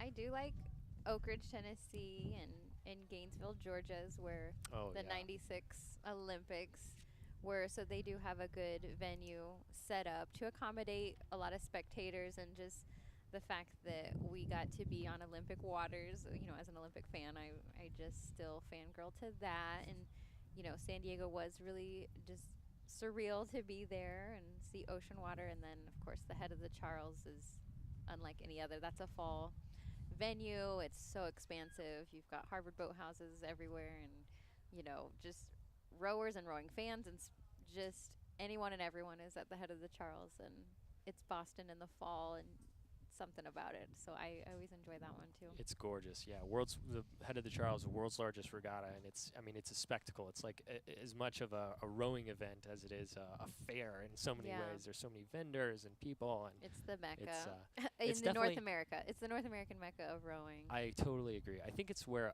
what a lot of people think of when they think of rowing. They think of the Northeast, you know, kind of a little more preppy or whatever, which is a little bit of a stereotype, as we said in Wichita. I'll take it. I think you know, we're the sport's really adapting and evolving and becoming more accessible and kind of shaking off some of those stereotypes. And I think, I mean, that's a great thing to see, particularly, you know, if you're in the plains or if you're in, you know, the Midwest. It's really to be able to access the sport of rowing is a really positive thing. It's a positive change. So absolutely, yeah, accessibility, and then carpe diem, and make sure that you do go out and venture out and try something new, and whether you're an adult or a youth or you're in college, and just taking that leap to try it. It's just everybody did at one point, and then they're bit and they love it. It's full of a lot of addicts. That's real. That sounds absolutely like true. Just keep coming back. Healthy addiction, though. Gets Very in your blood. Healthy addiction, right? It does. We want to thank another partner today, making the Plains Regional Regatta popular or possible. That's thank you to Dick's Sporting Goods for their contribution today to our regatta going on here downtown Wichita. Thanks again to Dick's, another one of many partners making today's event possible that we get to enjoy. A lot of fans down here cheering on teams get to enjoy on a beautiful Sunday afternoon. We're here in the finals. We've got the Women's Novice A final, Women's Novice 4A final, which is going to start here momentarily. And then we'll move on. We've got two more races after that as we kind of wind down the finals here this afternoon in downtown Wichita on what's been a great event so far. Speaking of women's and finals, I know that you got something you would like to talk about, Lisa. So, I'm so excited about this. The U.S. Postal Service announced, you know, their stamps that are coming out this year, and one of them is women's rowing. we get our own stamps. I'm thrilled. So they're going to be issuing 4 different commemorative forever stamps. And it's coming up actually in this month, May 13th. I don't have to wait much longer. And it's for women's rowing, so it's actually going to be a coxed 8. And it's going to stretch across like either 2 to 4, stamps. Like it's not just an 8 on one little stamp. They go across the, multiple stamps. So I'm fangirling. I'm here for it. I will be buying them. I know they're going to be doing a big release. I think it's at the Dad Vales on May 13th. Like, a big to-do about it at that regatta and unveiling it officially, even though we've heard about it. So, yeah, I'll be having new stamps real soon. For all my birthday cards and letters, and my thank you cards. I'm so excited because it's women's rowing. It was specifically picked. So True celebration of Title IX and the effect that women's rowing had on Title IX and vice versa. And it's a great way to celebrate and commemorate the anniversary here. Just what a perfect collaboration between, I think it was U.S. Rowing, I think was a part of it, and the USPS. Yes. And it's a great celebration. The sport would not be where it is today without Title IX, for certain.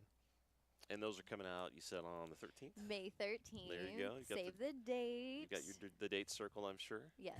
Yeah. I'm so excited. They're going to be beautiful. Very cool.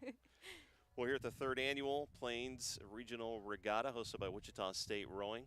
I'm Dave Wilson. Lisa Burns, former Shaka rower, is here. Also, Luke Reynolds. And Luke is, in addition to being a rower, managing editor at Rowing News. And we're just having fun watching some great rowing here today on the Arkansas River. Absolutely. The fun continues into the afternoon with all the finals. So, got 3 races left. We're going to have the women's novice 4A final, followed by the B final, and then the men's doubles final to round out the day. Yeah, and they're just getting prepped for this A final, still getting the boats ready and aligned and working out any kinks that are going on down at that side of the river. Should be a great lineup of 3 races here to round out the day. And they are underway in the women's 4A final.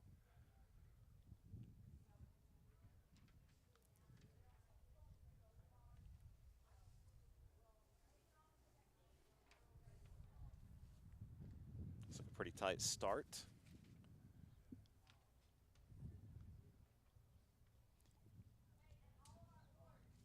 Wind has calmed down again a little bit, it kind of feels like. Not that it was windy, but we had a little bit of wind earlier. Yeah, a little bit, and it does. It still looks pretty mild. Nothing, you look at the water, it's not like there's white caps or anything, which we saw earlier in the week on the river, so I'm very pleased that that is not the case. Yep.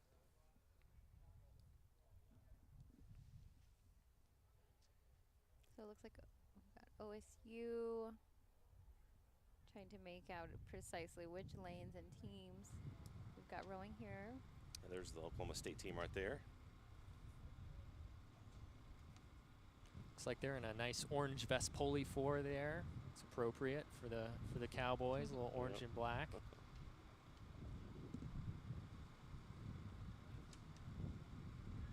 You talked about how rowing has really grown in Oklahoma. What do you think is attributed to that, Luke? I think it really started. Mike Knopp, who's the executive director of the Oklahoma City River Sport there in Oklahoma City, he actually rowed for Oklahoma State, ironically enough, and they've built just a world-class facility down there, and with that, there's a really robust juniors program, master's program. You have Oklahoma City University that's right there. You have the University of Central Oklahoma, which are the reigning Division II NCAA champions. Which again, you've got this crew from a suburb of Oklahoma City, Edmond, Oklahoma. They're reigning Division II national champions in rowing. So I think people don't really realize is that, there's really, I use the word renaissance, but I'll use it again, of rowing that's taking place in the Plains and the Central District. So looks like some overlapping of the blades there could cause some issues. Definitely need to be steering straight. You can see the official waving their flag, trying to alert the crews. There could be a safety issue if they do not separate. It's critical that you do not encroach on another person's lane. There's a lot of athletes who don't want to be injured today. A lot of equipment that wants to live to see another day. So it's always important to have those officials be listened to. You need to definitely keep your space, and it looks like that did finally happen. Yeah, and Lisa, I think you made an excellent point. And I think there might have been a little bit of a gust of wind. Again, not a whole lot, but it's definitely getting a little gustier from where we're sitting. So that could have affected the steering as well. But it looks like they're both in the same lane. It's just at this point, if the hard to steering is tell. going to be a problem, we just hope that the crews separate so that the lead crew gets a little further out, or exactly that's all you can something hope for. happens. Yeah, and exactly. it is built-in motivation for that lead boat. Those rowers are seeing it more clearly than the slower boat, and so they're going to get mad and they're going to want to push out ahead just for that reason of being wronged, or yeah, absolutely. Wanting to get away for their safety. If the other boat can't get away, we'll get away from you. So. And it's always very stressful when you tap oars. You don't want to be in that situation. It distracts from the racing. You want to focus on getting the boat down the course as quickly as you can. And it's really up to the coxswains to make sure that the boat's straight and steered safely. So looks like they've figured it out, though. Yeah. It's always something, when the race finishes, some crews may want to bring that up to the officials. Some regattas allow for formal complaints, or penalties may be issued. That's not uncommon at the larger regattas, and the structure's in place for filing those, and it's a whole process. It is, getting yeah. that logged and submitted, and how much time you have. And it's interesting from regatta to regatta, but the rules are, and correct me if I'm wrong, you'll know as a coxswain, but if you are outside or far enough away, you can actually go into another crew's lane as long as you don't impede their progress. That's my understanding of the rules. So it seems to me that now everybody's spaced out. Now, well, I would say for spring racing, they do align you on purpose. I don't know that I would want to change lanes at all. Head racing in the fall for sure. Definitely take the best line. Shortest course possible. That's who has the right of way anyways, and there's a certain strategy with being aggressive in the fall with those style of races, but in the spring I would stay to your lane. I would not risk changing over. Every course correction is going to slow you down, so the less you have to touch the rudder, the better. That's for sure. But sometimes let it run. You got to get out of the way. You got to get out of the way. So. Got a lot more spacing now, so a lot of breathing room. Definitely. Don't have to worry about clashing those oars again. Yes. And this is the finals for these women. Novice 4. So I know they would have wanted a cleaner race. This will be interesting. Hopefully they can all finish where they planned and wanted to. Good shot of all four boats right there as we just passed the 5.5-minute mark. Yeah, it looks like they're all pretty spaced out. Just get to see the puddles these girls are making. How long they're lasting down the river. Just you can see that power rippling through the river.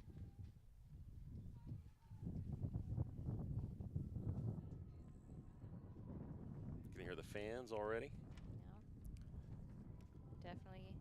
As they approach the Douglas Street Bridge. Looks like the Oklahoma State team in the lead.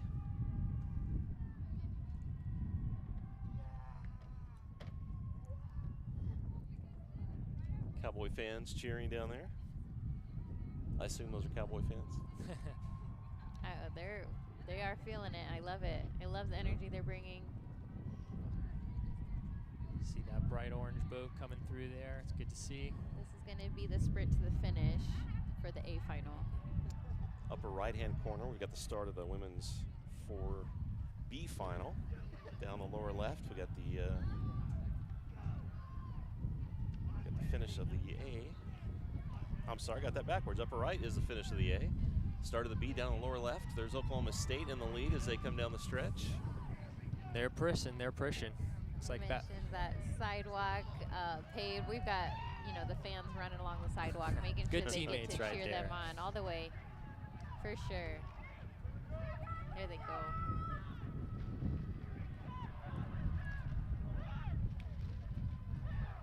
You know, the coxswain for Washington really cheering them on. Counting out those last strokes is what it sounds like. Yeah. Oklahoma State taking first. Washington looks like they're going to end up second. Nebraska right here. red paddles, red oars, and the of course the N on them.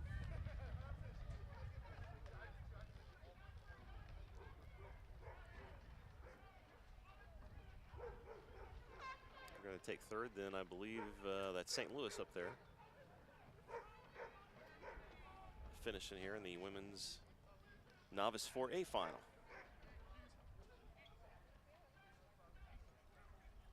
And they're finishing it out strong. It's like wrapped up. There we go.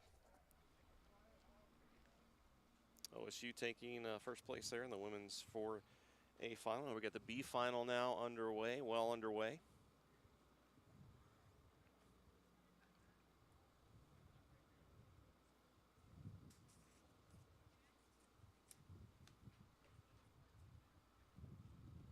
Obviously, similar strategy here in this race as what we just saw.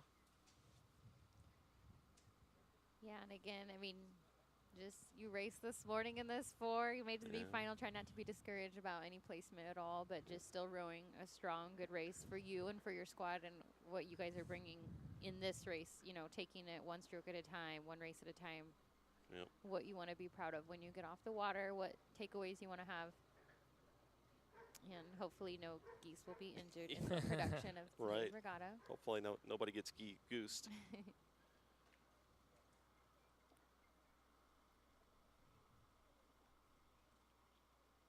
Right there, the Oklahoma State boat in the center. Looks like Goose might have gotten tapped there, but I think friendly, it got out of the way. It was friendly. It was polite, and they just nurtured it along. Little nudge. Little boop.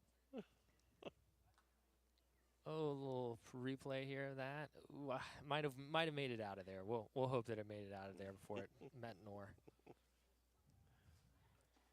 There are no shortage of geese out here. No, that's for sure. See them every day on the river, and I think the highlight was seeing those little baby ones, the little baby ducklings. That was really cute because they're still fuzzy this time of year. Sure sign of spring for sure. There's the Oklahoma State team. Yeah, it looks like they're pretty solid. They should be pretty happy with the set of the boat there. It seems like they're not wobbling too much. They're keeping their hands pretty level. Maybe a little bit of dip there to starboard, but otherwise looking pretty sharp.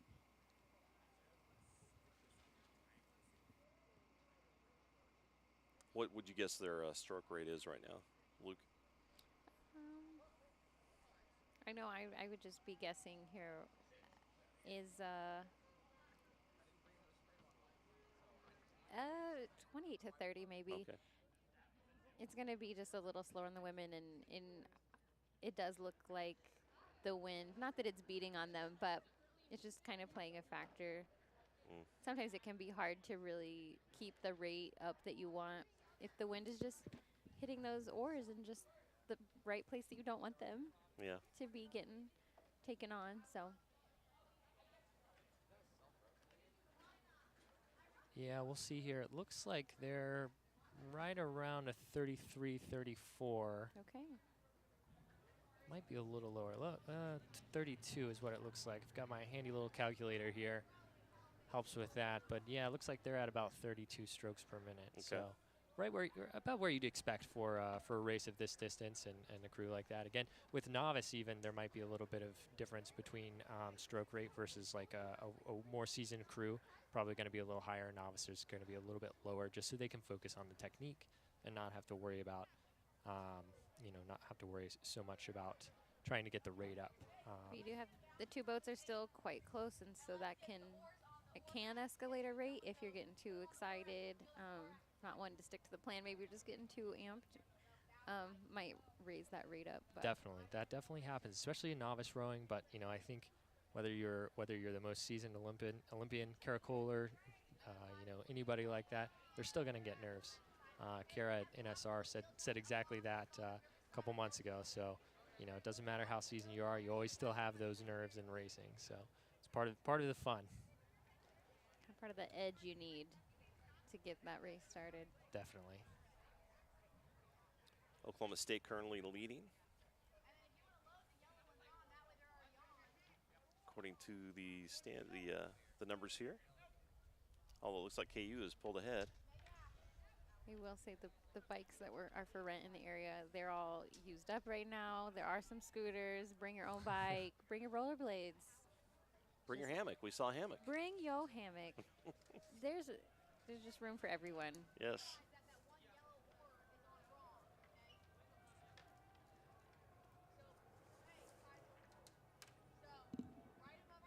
Looks like they're approaching the Douglas Street Bridge, coming to the final stretch.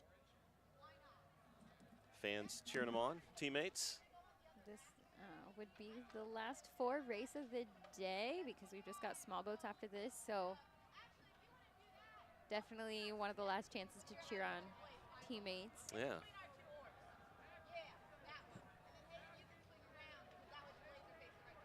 Coming down the stretch here, the women's novice 4B final.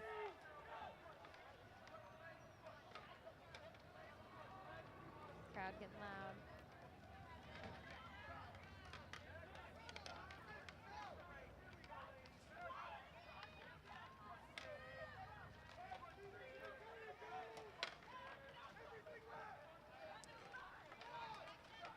Taking these last power strokes. You can hear the coxswains getting loud and animated.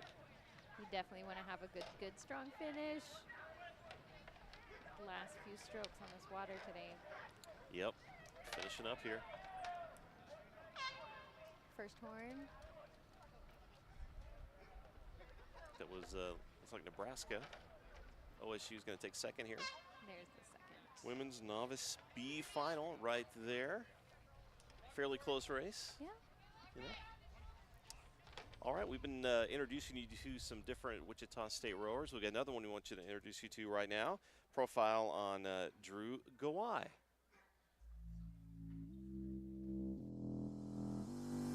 Well, for me, rowing is like a really intriguing sport because like you have to work with your team. You got to have trust in your team because with your trust, the boat stabilizes. Since I'm an international student at WSU, it even gave me an opportunity to connect to the American society here instead of just like being, say, with the Indian society more. So I wanted to branch out since I came halfway across the world. So I'm from India, but I lived in the Middle East my whole life. So like just the cultural differences that are here in America and compared to back home, and like it was quite intriguing. And everyone was super nice, and they really helped me from my freshman year to now. And I try to help international students as well. Like I try to remember what my seniors taught me while I was just new in the team. You just need to have patience, basically. As patient as you are, you have to, you got to teach them step by step. And that's what I feel like is best. If you have your patience and you can teach them properly, they'll be good rowers in the future. Since the rookies are the future for the team, so then if they have a strong base, it'll be better for them to teach the new rookies that will join as well. All right, Drew Gawai right there, another shocker rower. Another athlete saying, hey, you know, he learned from upperclassmen, so now he's teaching those under him, passing along that knowledge. Yeah, another international student that just went for it. Yep. Just took the leap and tried something, and he's a 3rd year now, so it's stuck with him. He's enjoying it, and yeah, like you said, passing that energy on to the newer rowers and making sure it's fun for them while you're coaching and while you're helping them grow as well. What a testament to the team's culture as well. The fact that the upperclassmen contribute so much to the team, the culture, and you know how successful the program is. It's really exciting to see, and that's what you want to see, right? You want your upperclassmen to invest in the underclassmen so they stick around and they find that success on the water. We have got one more race here in today's Plains Regional Regatta, hosted by Wichita State Rowing. We're waiting on the beginning of the race there, right there, as you see the officials heading to the start line. We have 8 teams here today. In addition to Wichita State, we have Colorado State, Oklahoma State, St. Louis University, Kansas State, the University of Kansas, University of Nebraska-Lincoln, and Washington University crew all here today taking part in the Plains Regional Regatta. Great to have all these teams here. And just been some great rowing here this afternoon, guys. Absolutely. I'm loving the turnout of the teams, like you said, coming off of COVID and last year just still trying to get a regatta going, but being limited and who could travel. Yep. And then, you know, this year really just seeing it at full blast, if you will, and people coming out in the newer teams and getting a chance to just have a regatta to row at, and the treat of the weather. It's the Yes. star of the show today. It really is. You know it's nice out when even a coxswain has to take off layers, because usually I'm the coldest person all day long. So you know it's a good day. Getting set here for the final race of the day, the men's doubles final. Getting set up there at the starting line.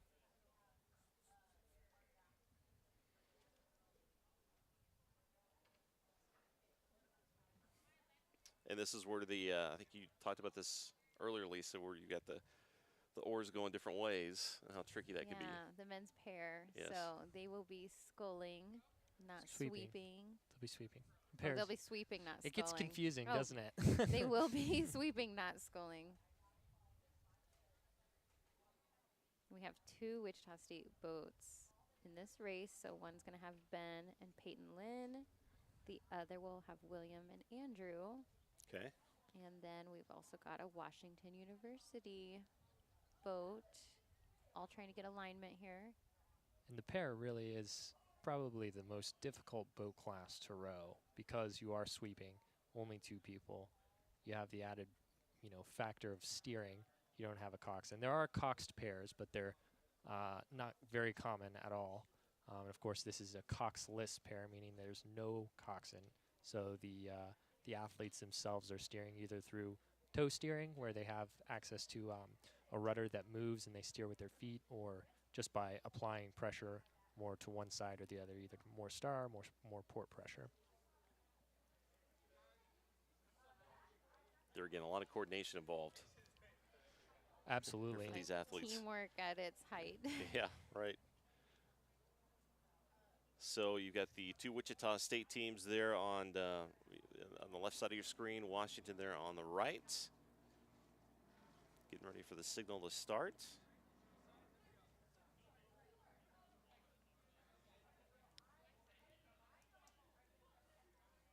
There's the alignment. There they go. There they go. Looks like a pretty clean start from all 3 crews. You know, in the pair, you're going to put your experienced rowers. You're not gonna race inexperienced athletes in the pair. It's just too unstable of a boat for them to come down the race course in. Great training tool, important training tool for inexperienced rowers. But when it comes to racing, you're going to want to put your more experienced athletes in the pair. Definitely, and this is the last race of the day, the last final, the last race. So I know they'll be working hard to get down to that finish line first, especially if you've got 2 Wichita State boats in the same race. It's always has that extra competitiveness. If you know your teammates are right there. You've been practicing every yeah, you see them, but then now it's time to prove it. You know, for these athletes too, if they've been in other events today, you know, this is going to be a long race for them from the perspective of fatigue. But seems like they're handling it pretty well. Boat seems to be decently set there. Maybe a little dip with the hands as you approach the catch there, but seemed like he got it back. Staying close to each other, looks like too. So keeping an eye on each other's speed. Got to wonder if they've been scrimmaging each other, if they've been training during the same practice with that flex schedule. You know, who knows? They might not even see each other, but we're putting up a good fight for sure here, less than 2 minutes into the race. Bragging rights. Looks like they're pretty close. All 3 boats pretty close. Yeah, it seems like we're going to have a pretty good race coming down the line here. Yeah.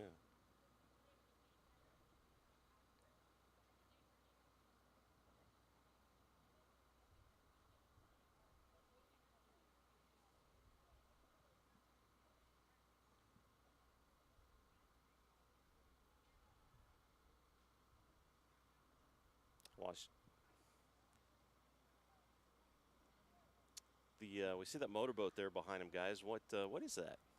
That would be the the motorboat.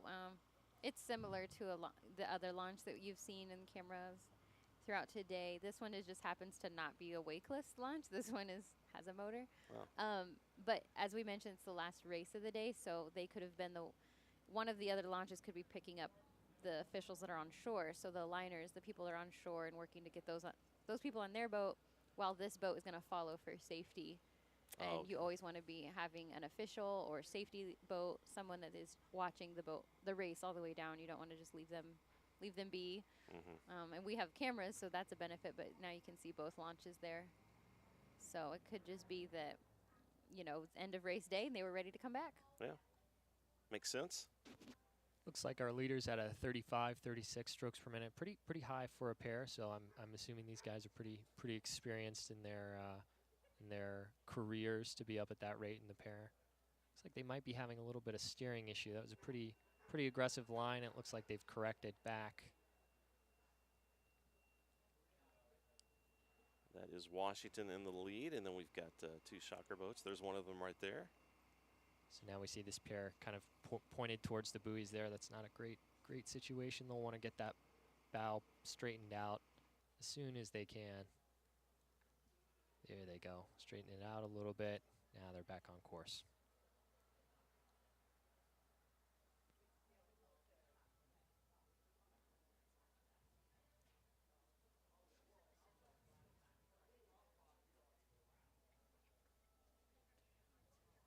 Yeah, the steering ain't easy. Then we've got another boat coming across the lanes. The launch had a flag up. Yeah, I was going to say, saw the white flag come out again. Final race of the day, the men's doubles final.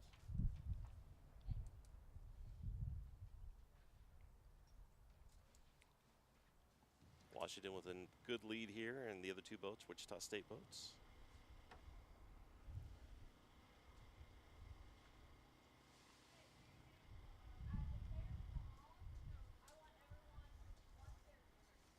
Boats are just trying to keep a good alignment as they're racing still. Being at race pace and trying to keep a straight course in a pair. It's not always easy. Not easy at all. These athletes it seems like they're keeping a pretty solid rhythm. Always shakes it off a little bit as if your course gets off, it's always a little bit nerve-wracking. You start focusing on other things, but it seems like these crews have maintained their composure, even with maybe a little bit of steering issues. And watch out for that buoy. Looks like they made it through. Buoy can really hinder a pair if you're not careful. Absolutely. We don't want to see anybody in the water today, but they got away with it. No problem. You must be getting close. Sounds like it. Approaching Douglas Street Bridge here. Washington still in the lead. So as they come through the bridge here, I'm kind of wondering if they're going to shorten up their strokes a little bit and bring that rate up. Get in that last 250 meters with some extra speed.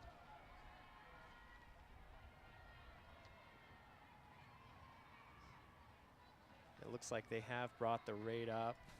Looks like they're right at a 35, 36.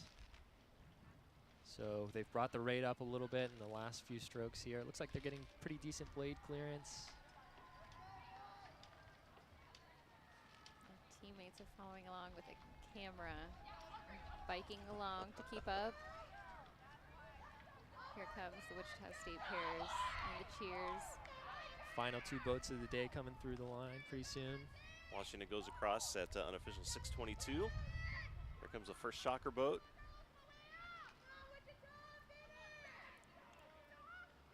Getting support from their fellow teammates. I'm sure it helps. The last few strokes of the day, they've got to be gassed. Yeah. A little encouragement goes a long way. It's the first shocker boat to finish. Here comes the second one. And there you go. Washington taking first here at the men's double final, followed by the 2 Wichita State boats. Nice way to wrap up the racing today. Pretty close race. Great day of racing, absolutely. Yeah. And just getting to watch this in person. If you've never gotten to see rowing in person, we encourage you to come down and next year and see next year's regatta. Yeah. And cheer on the Keep an teams. eye out for it. Yeah. Should be in April next year. Yep, that's right. April of next year, down here once again, and it's a fun day to come down by the river and hang out and see some great athletes. Yep. And in the fall, you can watch the Frostbite Regatta down on the other side of the river. Just keep supporting, and it's just such a good sport. It's an outdoor event, so just come on and enjoy it. Absolutely. We want to thank another partner today making the Plains Regional Regatta possible, and that is River Vista. That's where we are today. River Vista, Wichita's premier luxury apartment homes along the Arkansas River, the greatest value for the upscale lifestyle. You can give them a call at 262-2350 to reserve your new home today. River Vista, another great sponsor here of the Plains Regional Regatta. Well, guys, it's been a lot of fun once again. Absolutely, yes. Complete pleasure. Already looking forward to next year's event. Yes. So, Lisa, Luke, great job. Thanks for being here today. Of course, Dave. Thank you. Yeah. Absolutely. Good reunion. Yeah, it was. Great day of racing. And thank you for watching. And we will hopefully see you next year here again at the Plains Regional Regatta hosted by Wichita State Rowing.